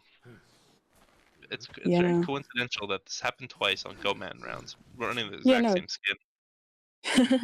Yeah, that is two Goatman Dungeon showdowns, but inevitably both matches led to a 4K, so that is going to be a 5-point lead currently for round 2 with for HCN. Yeah. Honestly, props to both teams here. Really pulled the pace up here, especially with GSL, with that very extended psychologist kite. That lasted insanely long. That was really good. Yeah. And we did see the Miz blink as well, so the survivors are really dealing with these Goatman mind games, No, yeah, really good work from both sides of that match. Even with the pretty early down and elimination onto that mechanic, GSL survivors still managed really well, all things considered. So now we're gonna see if HCN again put on their try to get a draw. But yeah, looking like really good games to get a lot of wins here, so. For sure. We'll see how this Hunter plays. Maybe they have a Hullabaloo to match the match, Hubbla into Goatman, Goatman into Hullabaloo. This feels like Koa 8 all over again. my god, what if like we made like a checkerboard, but it's just Hullabaloo Go Man, and then there's like a second edition for Ivy and Opera. I could sell millions to NetEase, honestly. I should be the community They need manager, to hire you. marketing manager for NetEase.com, I think. I'm telling you, Yeah, they could use my ideas. they gotta hire you. They gotta pay me. You got bright ideas. They need you. They need me. They'll call me up on the phone. They'll call me up on Discord.com. Discord. NetEase calls you on Discord. That's like a Yo, it's like a spam call where it's like, "Hi, we're your bank. Send us $10,000." and honestly, I can't wait for the day we get Discord spam calls. Oh my god. That'd be there's terrifying. already like an issue with hackers, so. I mean, yeah, but like we've never gotten telemarketers on Discord. Telemarketers. We're gonna Wow. get Discord telemarketers about their they want you to use their what's it called? Like, you know, content creators, they want you to like use their stuff. Yeah. Yeah, like they just wanna just ask for your services so they can get paid for their work. Just get a bunch of those people on the phone. Yeah. Listen, that'd be awful. Like you're just like playing a game, and then you're like, "Oh, who's calling me on Discord?" And it's like a telemarketer, like, "Hey, So I heard you're a content creator. Well, I'm an editor at work here, and you know, I would love to work with you. Oh my. And it would be the worst. Oh my. Get out a feature to like block calls or something. You know, with the state that Discord's in right now, I wouldn't be surprised if that was in the near future. In near future, they have to like stoop down to have like companies call you. The government can call you on Discord. They give the Oh government my full access, so you get like, you got like what, the revenue service, the IRS calling you about your bills, your The taxes. IRS calls you on Discord. You're like evading taxes, and the IRS is like, "Oh, where should we look now?" Oh, the Discord. That's such a terrible state of the world when they take over Discord. Take over Discord is crazy. We might have to go back to Skype chat. Oh, dude, don't even joke. Listen, Skype were the good old days where it was garbage connections, you know? Times like those, I miss them. God, they gotta we have like an IDV tournament, but like everything's done over Skype. Yeah, oh my goodness, that'd be crazy. We just need a really bootleggy, like, we gotta do over Twitter Live. Twitter Live. Wow. We have to follow the teams to Twitter Live. We'll have different Twitter Lives for the matches, the VC mods. Oh my god, we could really get IDV Twitter into this. Oh my goodness. Oh god. TikTok Live IDV tournament. Oh my. I mean, they do that for like the official ones, but like not like an unofficial one. Like I've not really seen that. No, we need an unofficial one where basically you get 4 random people to join the live, right? And they're your survivors. And Oh you my get God. someone else to join the live and not. Oh my god. And they have to play, so you don't know who your teammates are gonna be. It's just different people who join the live, I like that. and you get paid like $20. Oh my god, wait. Imagine like a quote unquote tournament that was just like you stream it all, but it's just like you go so like the hunter would just be like a hunter going into quick match, and the survivors like the randoms would be the survivor team, then vice versa. No, you're saying it's like Koa. It's like Koa, or you Come up with like everyone. yeah, Koa with everyone. Anyone can join the tournament. Yeah. they don't even know they're in the tournament. It reminds me of like those like really crappy arcade challenges they give you at like conventions where it's like play Yes. this game for this long. It's just the tournament is win $50. All you have to do is play quick matches. The most points wins number 1. Oh my god. That's all it is. I actually It's an really want to see that now. awful system. Dude, I want to Snake. see that though. Like tournament, Nice but all the little survivors are just the randoms. Yeah, you don't know who you're gonna get. That's the problem. IDV is like a box of chocolates. You never know what you're gonna get. You know what you are gonna get? It's gonna be a bad random. It's gonna be hair shock psychologist. The ultimate calamity will upon you. You'll get the thief random. Not the thief. The thief. Oh. Yo, honestly, I can't stand thieves. You know what? I'm going to my average thief hate. People say Mind's Eye is the worst character, right? It's thief, okay? Tell me, when has a thief ever been valuable? Okay, we gotta go to a match. This rant will continue later, guys. Later. Yeah. Chat, you'll hear my rant later. Don't worry. But yeah, just heading right into picks and bans immediately. The current hover is going to be Seer, and I'm going to say most likely he's going to be banned out. But we're just going to have to see. Sense. We're gonna see. Yep, Seer and we're Balmer. gonna see a Seer Embalmer. I mean, Embalmer makes sense more now, given the fact that if HCN does play into a tie, we're gonna see a wax artist man. So they might be a wax artist hunter. So. You know, there's a chance that the hunter right now could be a wax artist specialist, and the survivors know that. So. But yeah, we're gonna be seeing. Yep, Puppeteer and Gravekeeper locked in. So two pretty solid picks in my opinion. Nothing wrong with this. But Gravekeeper can be a little inconsistent given the hunter because he's really good into round ones. Yeah. But like there's a lot of hunters who can easily jump on him and always get the hit down. It's like kind of like Gardener in that reason. But at least with Gravekeeper you can play more as a tanker. He's a really good tanker at that. But yeah, we're gonna see Priestess ban pretty good on Chinatown, so it makes sense. Yeah, no, completely valid. I feel like Chinatown is one of Priestess's better maps, all things considered.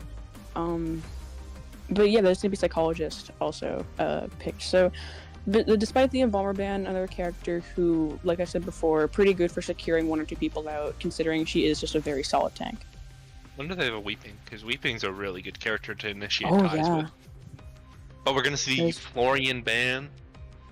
Goodbye, Florian. No way. I'm right! I can't stop winning! Ooh, oh my god. I'm a visionary. You're the Seer. He's banned, but he's you. I'm literally Seer. Even though I hate playing Seer, I am Seer, IRL. I see all. But I don't have an owl. It's okay. I'm the Seer, man. I'll be the Seer, man. Here. Yeah, you can be the Seer. I'll be the owl. Yeah, the owl. But yeah, that the team comp is going to be Puppeteer, Gravekeeper, Psychologist, and Weeping Clown, as predicted just a second ago.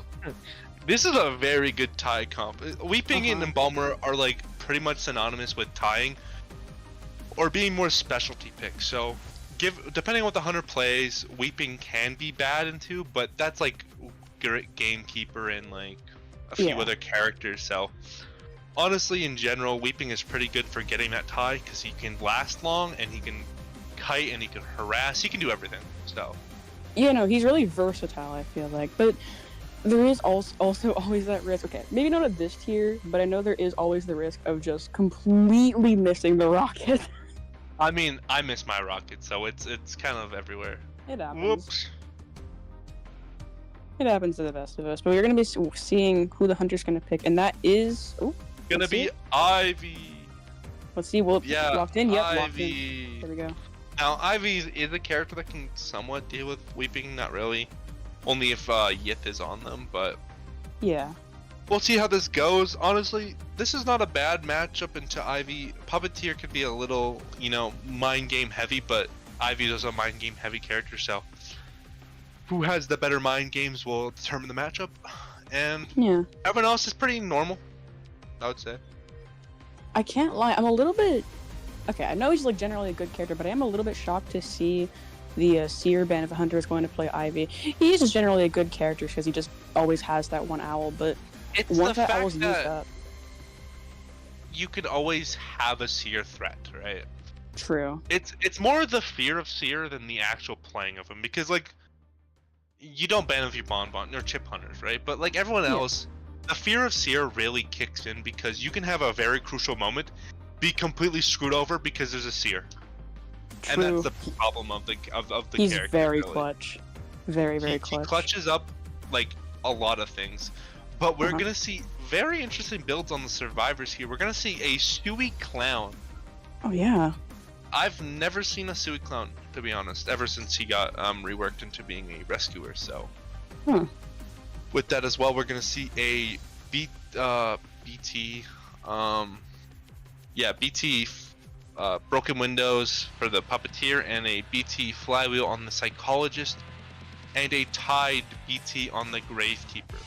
So Yeah, mostly pretty standard. Besides that weeping clown, which, like you said, it's not super common you see full kite weeping clown, at least from what I was saying. I mean, given that it's an Ivy, it makes more sense because weeping. does. I mean, weeping can rescue, but it can be a little weird given that Yith can just scare him off of it. Yeah. We'll have to see how it works in game and how they're gonna play it. But as kiting wise, yeah, you cannot catch a weeping here for sure. Yeah. No, for He'll sure. be a pain to to chase. So we're probably gonna see a chase on the puppet. So maybe the gravekeeper if gravekeeper's caught out a little bit, but probably on the puppet here since he's gonna rotate probably into her. Mhm. But yeah. Yeah, no, it's going to be round 2, second half with HCN versus GSL.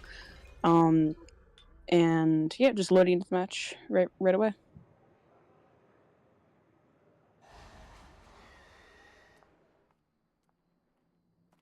So yeah, just immediately heading towards middle with the Well, we're gonna see there's a the pause. lag. You could kind of see the lag there a little Yeah. bit.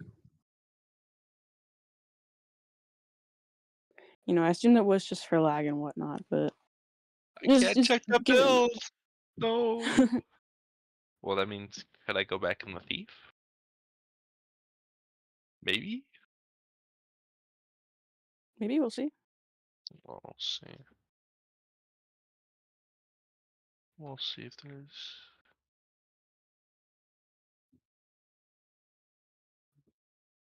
Well, I don't like thief. You know,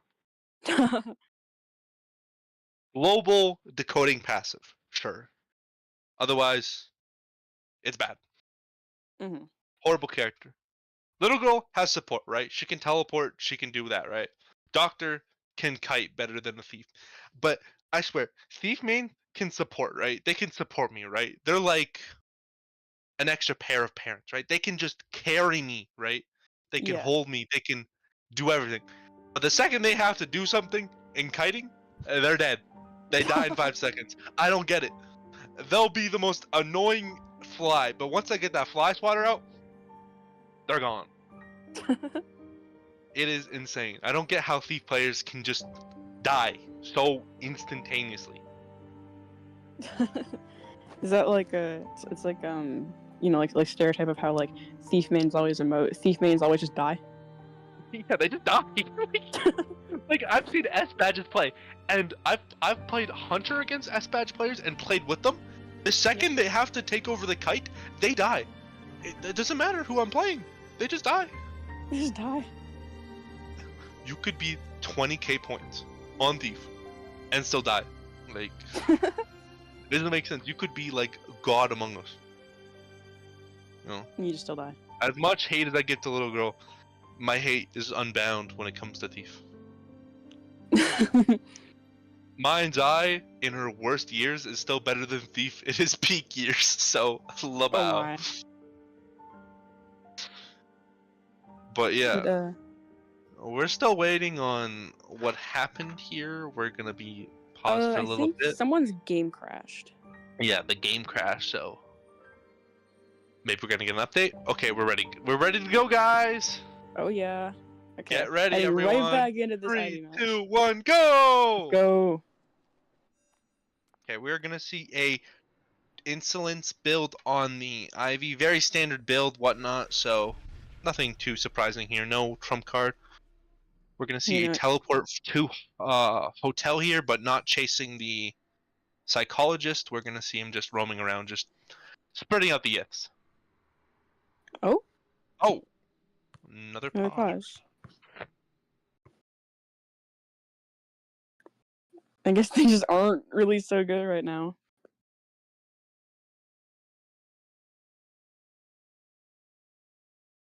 Okay. This one was not too long. It wasn't really anything. It was just just one of the players need to deafen. But there we go. That's going to be All right. the main body onto the Gravekeeper by the looks of things. We're gonna see a maybe potential chase on the Weeping. Is gonna lock eyes on the Weeping here, There we go. especially with Yith on it. We're gonna see that Weeping can't really do much until that rocket's gone, or maybe up early. But we're gonna see an early Ooh. flywheel, which is going to be a hit.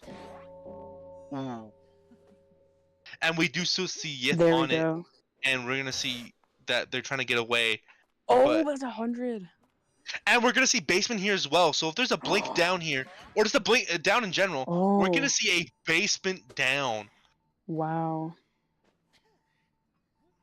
This was That's- looking really promising at the start, but now it's a little bit troubling for HCN, and they have to recover here. But they do have a Gravekeeper as well, so keep in mind know. rescuing can be easier here. But Since Gravekeeper is pretty good for basement rescues. yeah, we're just gonna see the Ivy just kind of chilling around. Yeah. Not really committing to anything, because frankly, the Ivy is in a good space right now. Just needs to put down her little tablets, you know. Okay, now Yeah, it's gonna mostly go just, commit. I mean, I think you should have called it back first before going. But we're gonna see going to the puppeteer. Yeah, we're not gonna see a rescue on this until very late. So Yeah, no, this is gonna be a full chair rescue, if not a cell. But oh, is it gonna be? Cause no, they might just sell this. we're gonna see a sell here probably, given how like no one is over by it, and resources are just getting burned for the love of the game here. And we also see Cypher progress is really bad right now. Like this Ivy has basically gotten her win condition here. They're down a man, and they have only 4 ciphers remaining. One is about to Yeah. pop, but that doesn't really change the fact that really, in Ivy's land, it's really not that good for them. So, and we do see the full pres in effect here. So, Yeah, there we go. a full online Ivy with really, HCN is kind of in a bad spot. They really need to have good kites going here. But even then, honestly, that was a scare on the main body. I think that was a misclick on the Ivy here. We might see a down real quick, or a hit, more or less. But Yeah. the ciphers look pretty decent now. They're in a decent pace, especially with how the ciphers are, how the hunter's pace is going. But we also do see that Blink is still up and all that. You know, And we're Blink gonna, is not. oh, yet we're gonna see the realized. miss as Oh. well. Unfortunate for the Ivy here. Didn't hold Yeah, down the button, or just misclicked it due to the amount of tablets in the Mhm. match. Is really gonna hurt this Ivy here, because Yeah. they don't have enough for anything, and honestly, might have to waste Blink here if it's fast enough. I'm Yeah, not no, too for sure sure. here. Actually, no, it's gonna move to the okay, moves it to the Gravekeeper, who's gonna get off the cipher now. But look at Yeah. the cipher Oh, progress look at they've the recovered from that. ciphers. They really did. I feel like selling It there was- was actually a pretty good choice. Yeah, selling actually paid off given how much the time wasted there was. You know, Yeah, they're they- about to pop both ciphers. HCN got 0 value out of the no. GSL got 0 value from the sell that they made. Yeah. And we're gonna see a rescue here, and Yeah. we're gonna see Prime Cipher as well. So really, not a good position, because what is there they can do? They're just gonna Maybe a pop. Yeah. terror shock, but like he can just pop here, and then he gets another doll, which means that he's at full health still. So like, and misses the scare as well. Wow. This is Ooh. a guaranteed tire one man here, which no matter what, it's an HCN win unless Ivy plays the most cracked match right here, right now. But we are seeing one cipher being decoded on right here by the Gravekeeper. that was a little risky on their end, but it's still fine. It doesn't matter. Like, they're Yeah. gonna get gates relatively open here. Actually, a little delayed on the gate opening here. You know, because even though Gritkeeper did get down there, he still has his exit path if worse comes to worse, as well as his gate is Yeah, and really is close to being getting opened. off it, but we also do see here the gates are basically 5 seconds away from be opening on both sides. Yeah. Yeah, that is gonna be an exit path used. Oh, we're scared. I knew they were gonna get out, but still. Suspense, folks. But yeah, Yeah, we're but gonna there see you a have it. tie on GSL's side, so it's gonna go 7-2 this round, leading to an HCN win of the round. Wow. Wow. You know, that was impressive. That early on sell, I feel like, God, I wasn't certain if it would work or not, but it really did end up working for HCN survivors because a tie is plenty to ask for when the rounds are like tied up like that. Given the nature of Ivy, you don't want early things to happen like that. But honestly, some way and somehow that I don't know, could potentially be magic for all I know, is that HCN turned that like Ivy advantage all the way around. Because they had a 3-man endgame as well. The puppeteer didn't get downed until later. Just realistically, everything that went well for HCN just went well. For sure. So we have to see GSL really put in their all on their survivors and their hunter here to hopefully make it up and get the win for the next round here, or else this might be the end of GSL and we see HCN move on. We're gonna have to see, but it is important to note that HCN is going to be making a substitute again for their hunter players. Okay. Yeah, they're gonna change their characters. But yeah, just still discussing a little bit, you know, making sure everything is in place and whatnot. But yeah, and props to the GSL survivor there for also trying to manage the game. It got a little crazy at the end, and I think he overcommitted a little bit onto that psychologist, especially with all the misplays there. I, for one, would have probably just got off the person, but yeah, unfortunate how things happened. So, yeah. Good job on both ends, but we're gonna see the round 3 coming up shortly. Yeah, no, how are you? And how we're are you gonna feeling see a so far? survivor sub in as well for yeah. GSL, so they're gonna get Toxic in here, swapping out VSO, something like that. So yeah, subs made for both teams there, but in the meantime, while we're waiting, how are you feeling so far? Like, do you have any predictions for what we're gonna see come round 3? I don't know. I mean, round 3 is a pretty big round, especially for GSL needs a win here, so they need to play a more win-based hunter, and they need to hunker down a survivor. So honestly, there's a lot at stake here. What maps we could potentially see, given that map bans are going to be reset and all that. We could probably see an arms factory. I mean, that's the one I see the most likely. What about you? For maps, I'm uncertain, but for hunters, considering the conditions, I feel like there is a good chance that GSL's hunter could play like one of the more risky, you know, like make it or break it hunters. I wouldn't be too shocked if we saw a character such as Breaking Wheel, who, while not as strong as they used to be, is really good for like, you know, securing a risky 4K if needs be, especially considering it is round 3 and a couple of the meta hunters are going to be banned out. Yeah, I would say Wheel's still more on the riskier side. It's like Gamekeeper, where Gamekeeper's inconsistencies outlie his strength. So I don't know if we'll ever see, unless we see a one trick, I don't think we'll ever see a Gamekeeper. I mean, we might. Gamekeeper's pretty popular, but for sure, Breaking Wheel, I don't really see that happening, given his inconsistent nature. Herman is also another character which we can see, but also has the inconsistency nature of Breaking Wheel and other characters. So it really depends on what they're comfortable with and what they think will really set the mood of the game. But we are going to see a hospital ban as well. So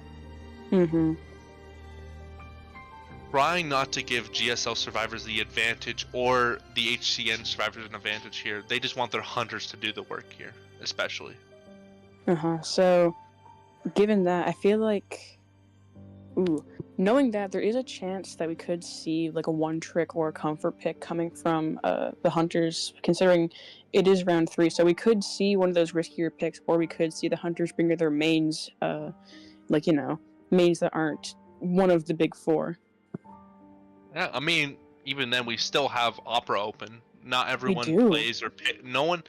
Opera's a very, very much well, to me nowadays, I don't really like the big 4 conversation because I feel like Opera has kind of now been reduced to a character you can be either really good with or very botchy with. So it's more or less a big 3 because Ivy's still relevant because she's the main control hunter in the meta now. Yeah. And then Hobu, Goman are very big prominent pictures, and Peddler doesn't make a splash enough to be considered the top 4, to me at least. So it really depends on what the hunter wants to play, because I mean the main 3 are gone, so we'll see something new from both teams here.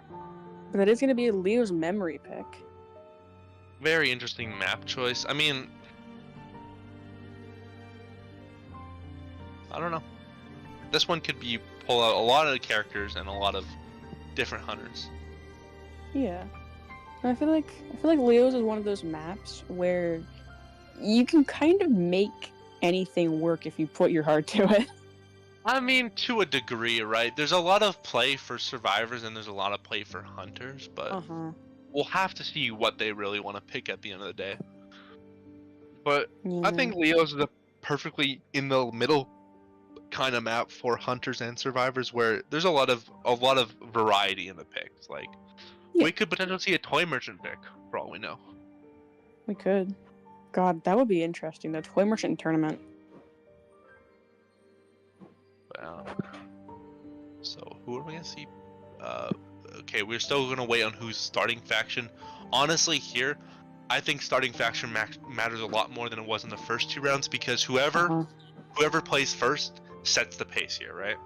Yeah. Because, for example, if HCN hunters play and they get a 4K, then that's all reliant on what GSL does for their hunter. And if GSL survivors play, then it could really go anyway. And if the results become a 4K for the hunter, that means the hunter really... Actually, that means... I don't know if it's tie. No, that means HCN wins. So, realistically, they want to play the hunter first, which they are doing here. And if they can 4K, then it really leaves a hard spot for GSL if the survivors get 4K'd here. So, yeah, this is going to be GSL survivors versus HCN's hunter for round 3 first half. So, just waiting for everyone to get into the lobby and whatnot. So, just shouldn't be too much longer before we head into picks and bans. Oh, I got a perfect question for you while we're waiting. Yeah? Have you played the new map yet for Copycat? I have, and it was really glitchy. Really? Oh my! You know what happened in my first match? What? I was under the belief that the ghouls were only on the first floor until I realized they were on all floors, and I got instantly stabbed. Oh, dude. I played Hunter. I thought literally was this little girl came up to me and said, "Hey, so only copycats can go through the smoke, right?" And I was like, "Okay." First person to come out that I shot them, and I said, "Oh yeah, it was a copycat." Turns out it was, but it could have been a mystery guest or a copycat, which I didn't know. But yeah, dude. So I shot some random copycat. We lost the game because a lot of people died to the ghouls. The ghouls! I hate the ghouls. Bro, I want to see someone die to a minecart. I haven't seen that yet. I want to see... Oh my god, I want to see that so bad. But the new map's pretty fun, honestly. I hope they make more maps. Honestly, I would be so down for, like, a Kreeberg map, for sure. God, that'd be cool. Oh, Kreeberg again. You can, like, get trampled by horses. The horse! No, you're just gonna ride around the horse. It's like 2 different areas with the horse. And then you can get murdered on the horse. That'd be crazy. But anyways, no more horsing around here, guys. We're going to round 3. Okay, lock in, guys. Lock in. We're gonna be waiting for the first 2 survivor bands, which Priestess and Seer. That makes sense. Priestess and Seer, a little more interesting on was it, Leo's Memory. I don't ever ban her on that map. There's some really nice spots, but to me, I don't know. Priestess is only banned on 2 maps to me, and everywhere else, I don't know. I don't see the value. That's fair. But we're gonna be banning out the Ivy and Wax Artist for the 2 Hunter bans from the Survivor side. Yeah, pretty good bans here. Honestly, they're both very prevalent. I mean, Ivy's a little less prevalent, but it's ban worthy nonetheless. And then Wax Artist is always bannable because he's a very popular hunter for a lot of players. So, yeah. And we're gonna see the Embalmer pickup as well. They really need to make these ties happen. So I'm surprised on the Embalmer not being banned this round as well, which is kind of why Priestess was a little weird to me. That is true, but yeah, the other pick is going to be Mercenary, which is a rescuer that, well, he's still really good. You don't see him quite as much anymore.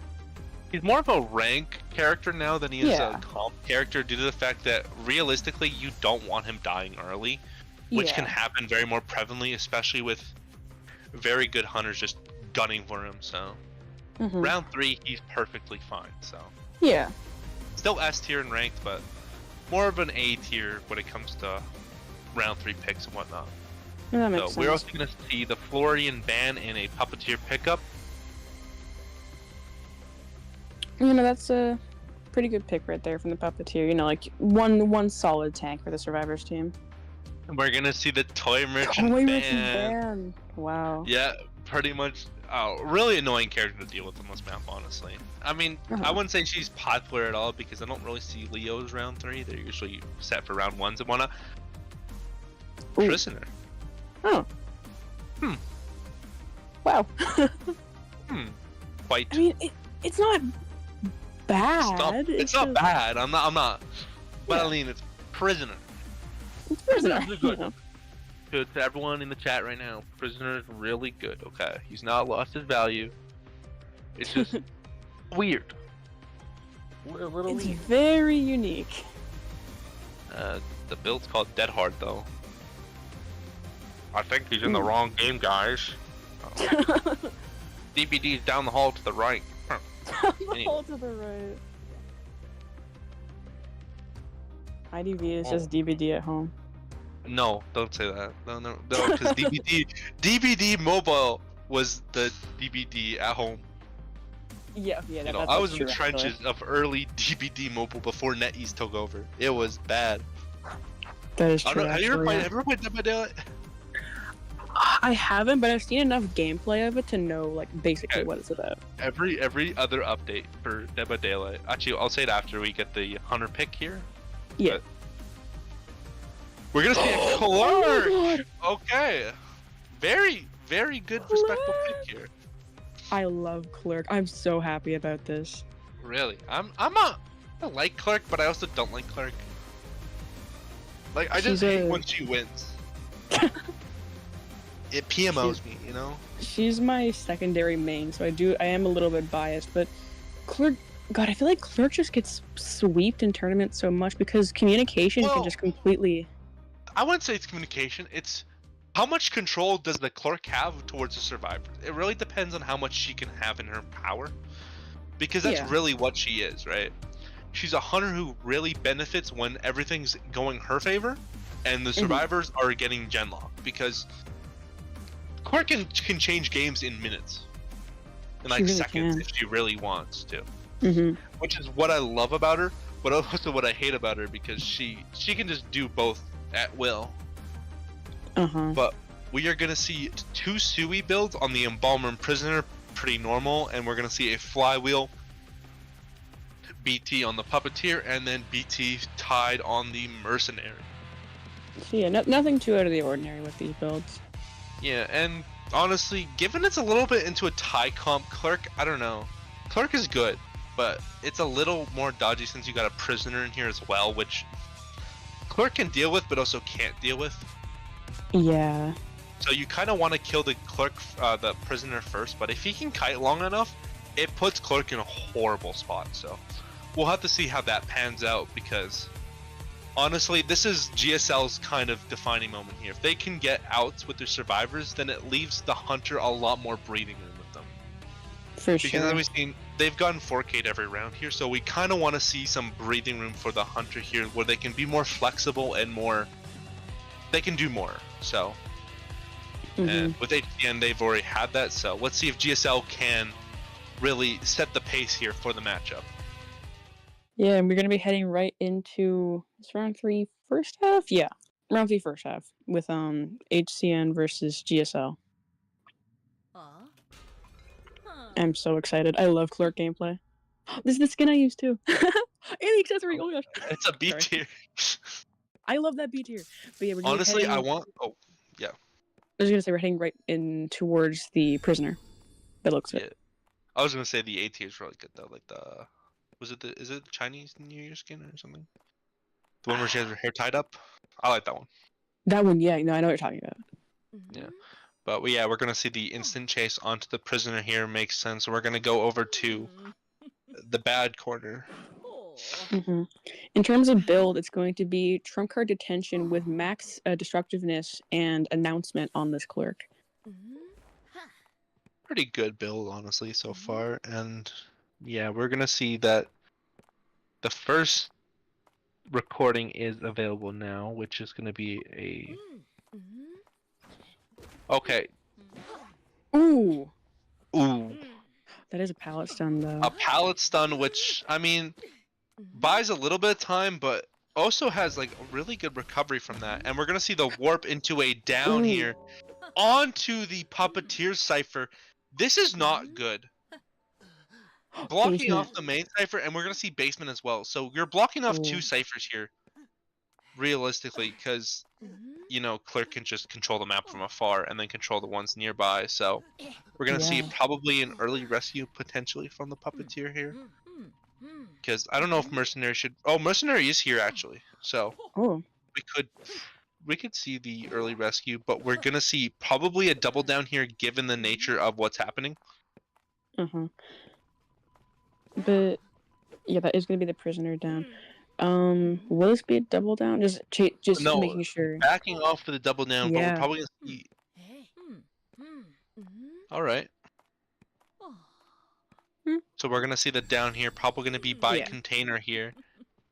And ciphers are still going by pretty decently. Doesn't really check for the ciphers here. But yeah, we're gonna see the second down here. And I'm pretty sure Embalmer came by to swing by and collect everyone's face as well, so he can always coffin someone later if need be. That is true. So that's a good position for the Embalmer here as well. And then we're probably gonna see the Puppeteer rescue here as well. Yep, there we are. Catches the marks here as well, so we're just gonna see him waiting and waiting and waiting. Oh, unlucky hit onto the, but isn't gonna chase though. Oh, nice play. Misses the hit as well. So we're gonna see Prisoner cutting a lot longer than he should be right now, which is really good. But we also see Warp up as well. So really, a position that Prisoner really needs to get out of real quickly, but gets pallet stunned as well. Ooh, buying a lot more time for the survivors, which is really good. And we're also gonna see the heal onto Puppeteer as well. So they're kind of resetting right now, which is a very good spot for them right now. You know, 3 ciphers remaining, but 2 ciphers are at 66 and 67. So the ciphers, all things considered, aren't that bad. But this is going to be Prisoner who's dead on chair now, so they are down their main decoder. Yeah, main decoder, but it's fine for right now, given that realistically they have decent ciphers. They just don't want to get early down to. But we're probably gonna see the chase on the Puppeteer, probably wasting more of his health. Yeah. And also sees the Embalmer, so probably knows what cipher he's gonna be working on as well. Miss on the Puppet hit, but also Puppet early, just for safety here. Hopefully we don't see the insta down here. Went a little early. But we're gonna see a little longer kite here on the Puppeteer, and we're gonna see the miss on the block. Oh, but locking that window though still, so that's something at least for this clerk. And then yeah, we saw an early Puppet here, just probably for the blink or the warp, whatnot. But yeah, we see both ciphers are done, so we're down to 1 cipher. This is a really good. Ooh, down here, but we also see that the coffin is applied to the puppeteer It here. is. So that embalmer coming in early really helped save them a game here, because realistically, well, mercenary gets away here and puppeteer gets reset back to normal here. Yeah, and there's gonna instantly embalm, not even bother with the rescue, and the clerk is gonna be going after the mercenary. Not really much of an issue because his cipher was only at like 8%, so there's gonna be. But you gotta more. realize, Clerk doesn't have a target now. I mean, she can always trump card to, teleport to jump on the embalmer cipher, but like, realistically, she has no target. But we're gonna see the change, of course. Makes sense. And we also do see, well, it's full Stewie, so probably a longer kite. So we're gonna see everyone working on ciphers again, which isn't a really good position for the clerk, especially since mercenary hasn't been injured at all. Yeah. Oh, Ooh, really and good flywheel. wasted a whole recording here, so this is really good on the hands of pause as well. But yeah, no, GSL is really making their survivors work for the hunter to have breathing room here. This is very good. These are good results. The clerk is really working it now because she had a forced trait swap and didn't actually get the mercenary down here, which is the two most important factors after all. Yeah, no, for sure. I feel like the survivors are playing super, super well so far, even with the pressure from the clerk with that teleport. But like you said, yeah, that is going to be the trump card used up. At least it was for teleport though, because all things considered, teleport is one of the better endgame traits. Well, yeah, warp is nice, but like, if you really want to deal with someone immediately, you want that that guarantee that it will give you. But yeah, no, depending on how much longer this embalmer kites, who is still full health by the way, this can swing a game so fast. For sure. Because clerk might have to use more recordings, which means she doesn't have more recordings to delay ciphers. This is all important. Right? And we're going to see a continuation onto the match here. See how much longer this... Get us the pallets done! Oh my goodness, this clerk is eating pallets for days, man. And we're going to see that the embalmer goes around, tries to scan out for a cipher here, but we are going to see finally a hit onto the embalmer. Is going to still commit to the embalmer? Kind of has to here, but still, he has a long kite ahead of him. And unfortunate there was nothing he could really do there. It was a bolt or a pallet thrown down on his face. So two bad positions for him. But we're gonna see the rescue here as well. Just pressuring the ciphers as much as she can right now, but also wanting to stay near the embalmer's chair. I mean, the ciphers are on, right? Like despite this being a clerk, it is a lot of progress. I mean, it's a lot of progress, but you also realize it's clerk. Clerk can just make it last longer than it is. And there's not much they can do about it. Yeah. But we are going to see the pickup onto the embalmer here. We're going to see the down as well. Yeah, so the cipher isn't far along enough. I mean, we do see that she has no recording, so honestly, he just has to commit here, right? Yeah. Which we are going to see, but she has one recording. If she misses the recording and the and puppeteer doesn't know that, it goes really bad for them. So we'll have to see. But we're going to see the instant teleport right here onto a puppeteer. If the puppeteer can last long here, this can do wonders. Like again, like the embalmer here, they just need to last longer than normal here. Yeah. And just on the safe side, puppet a little early here as well. But has a recording for it potentially? Should have one. Yeah. Yeah, there we go. Got a little too close, but we also see another coffin in the works. Wow. Oh no, they can start another cipher here. This is just bananas, bro. Like, this embalmer has two coffins. Yeah. Oh man. This is gonna be a long match. Honestly, this reminds me of this one Koa match where like an embalmer got like 4 embalms off. And it's like, dude, I saw that. Yeah, like, oh my goodness, Zeus is farming those coffins, man. For real, using them really well too, in my opinion. Like just getting the absolute most. So now clerk is really at a crossroads here because you got mercenary over here, which is the worst chase target right here. Puppeteer is back to being tanky again. So it's just not a good position for him. And Clerk has to check this one cipher. Even though Zeus is working on one, we're gonna see Clerk actually committing to the one that Zeus. I don't know about this play. It's a little iffy because they're all working on a cipher right now. Yeah. And like, Yeah, there are she several has teleport ciphers. up in 5 seconds. Yeah. But it's Puppeteer, right? Uh-huh. You have It's to just- down this Embalmer here, right now, or else it's not gonna matter. Oh, but the Clerk has lots of recordings though to get. But Yeah. also can work with beats the mind game here. Ooh. You gotta realize she's down 1 recording. So clearly she can make a play right here, right now, Oh. and it's bad for her right now. She can't It is waste tough. recordings here. But gets the down here. Not very good, but Embalmer just gets chaired here. And this can be Clerk's game still, which is the crazy part still. But they also have 2 survivors alive right now. Yeah. No, they did also just kind of have to pop there because the Embalmer had no borrowed time. So we're gonna see the mercenary on the gate here, which means an instant Ooh. teleport here. Yeah.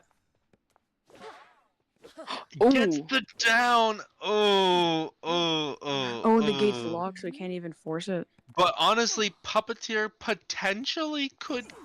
I Ooh. don't know. Mm. Problem is she has a lot of stall, and Yeah. Puppeteer has to play this so safely. I see the mercenary get into the locker just to stall at the down. But given wherever this chair is, it should be actually going to a farther chair, giving more time for Puppeteer to do it. So it's gonna be get so off right now. close. Get off right now. Oh, it's so close. Maybe if he commits to it a little longer. I don't know if he actually touched it or not. If he touches it, it's over. No, he. Okay. Oh. Oh my god. It's Oh. so close.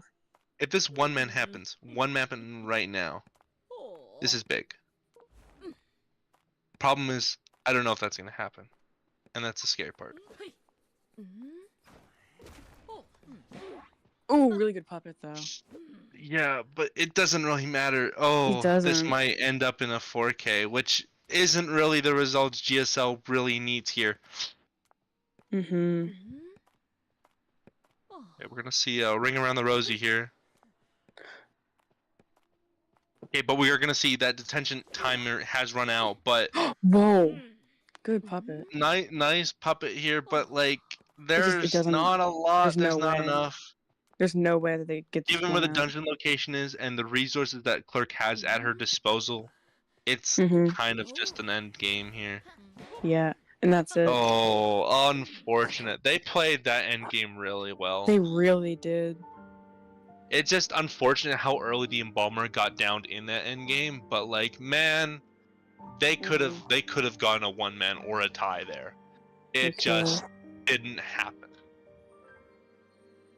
But no, super well played from both sides there. But God, the kites from the survivors were just like immaculate. They were really good. DSO really tried their hardest there, and you can tell. Uh-huh. Their kites were really extended. They were like literally making super long kites, and yeah, but that will be the end.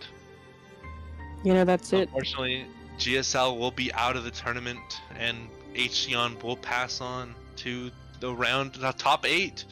So, on final notes, yeah, great playing from the survivors here. Especially, you could see all cylinders firing from the start till the end. They didn't go out without a fight, and the They Clerk really played didn't. really good consistently near the end. I mean, Clerk is very dangerous all around, so realistically, the Clerk is a threat at all times and should never be underestimated, which they didn't do. It just, unfortunately, she just got the best moment at the end. So For sure. She just played so much pressure in that end game, just like dwindling down the survivors' resources as much as she possibly could. And it was the gate being locked that was inevitably what cost GSL survivors that one escape. But no, really well played from both sides there, I have to say. That was a really good match to watch. And congratulations to Team HCN for progressing on to the round of 8. yeah. Really great matches. I gotta say today, I was pumped all the way through. For sure.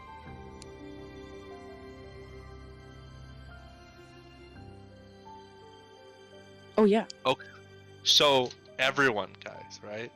Big announcement. The live draw is back tonight. Oh yeah. Woo! Yeah. The Lousy bracket live draw will happen after this matchup, after we give our thanks and goodbyes. So you guys better watch. Okay. It's gonna be exciting. It'll be on Discord, not Skype, not TikTok, not Twitter. Not Skype. Discord at premiertournament.com. .com. Anyway, me, Bortley, B. But yeah, that's been it, guys. Thanks so much for tuning in. Really good matches we had today. So, yeah, I hope everyone had just as much fun watching those as we did commentating.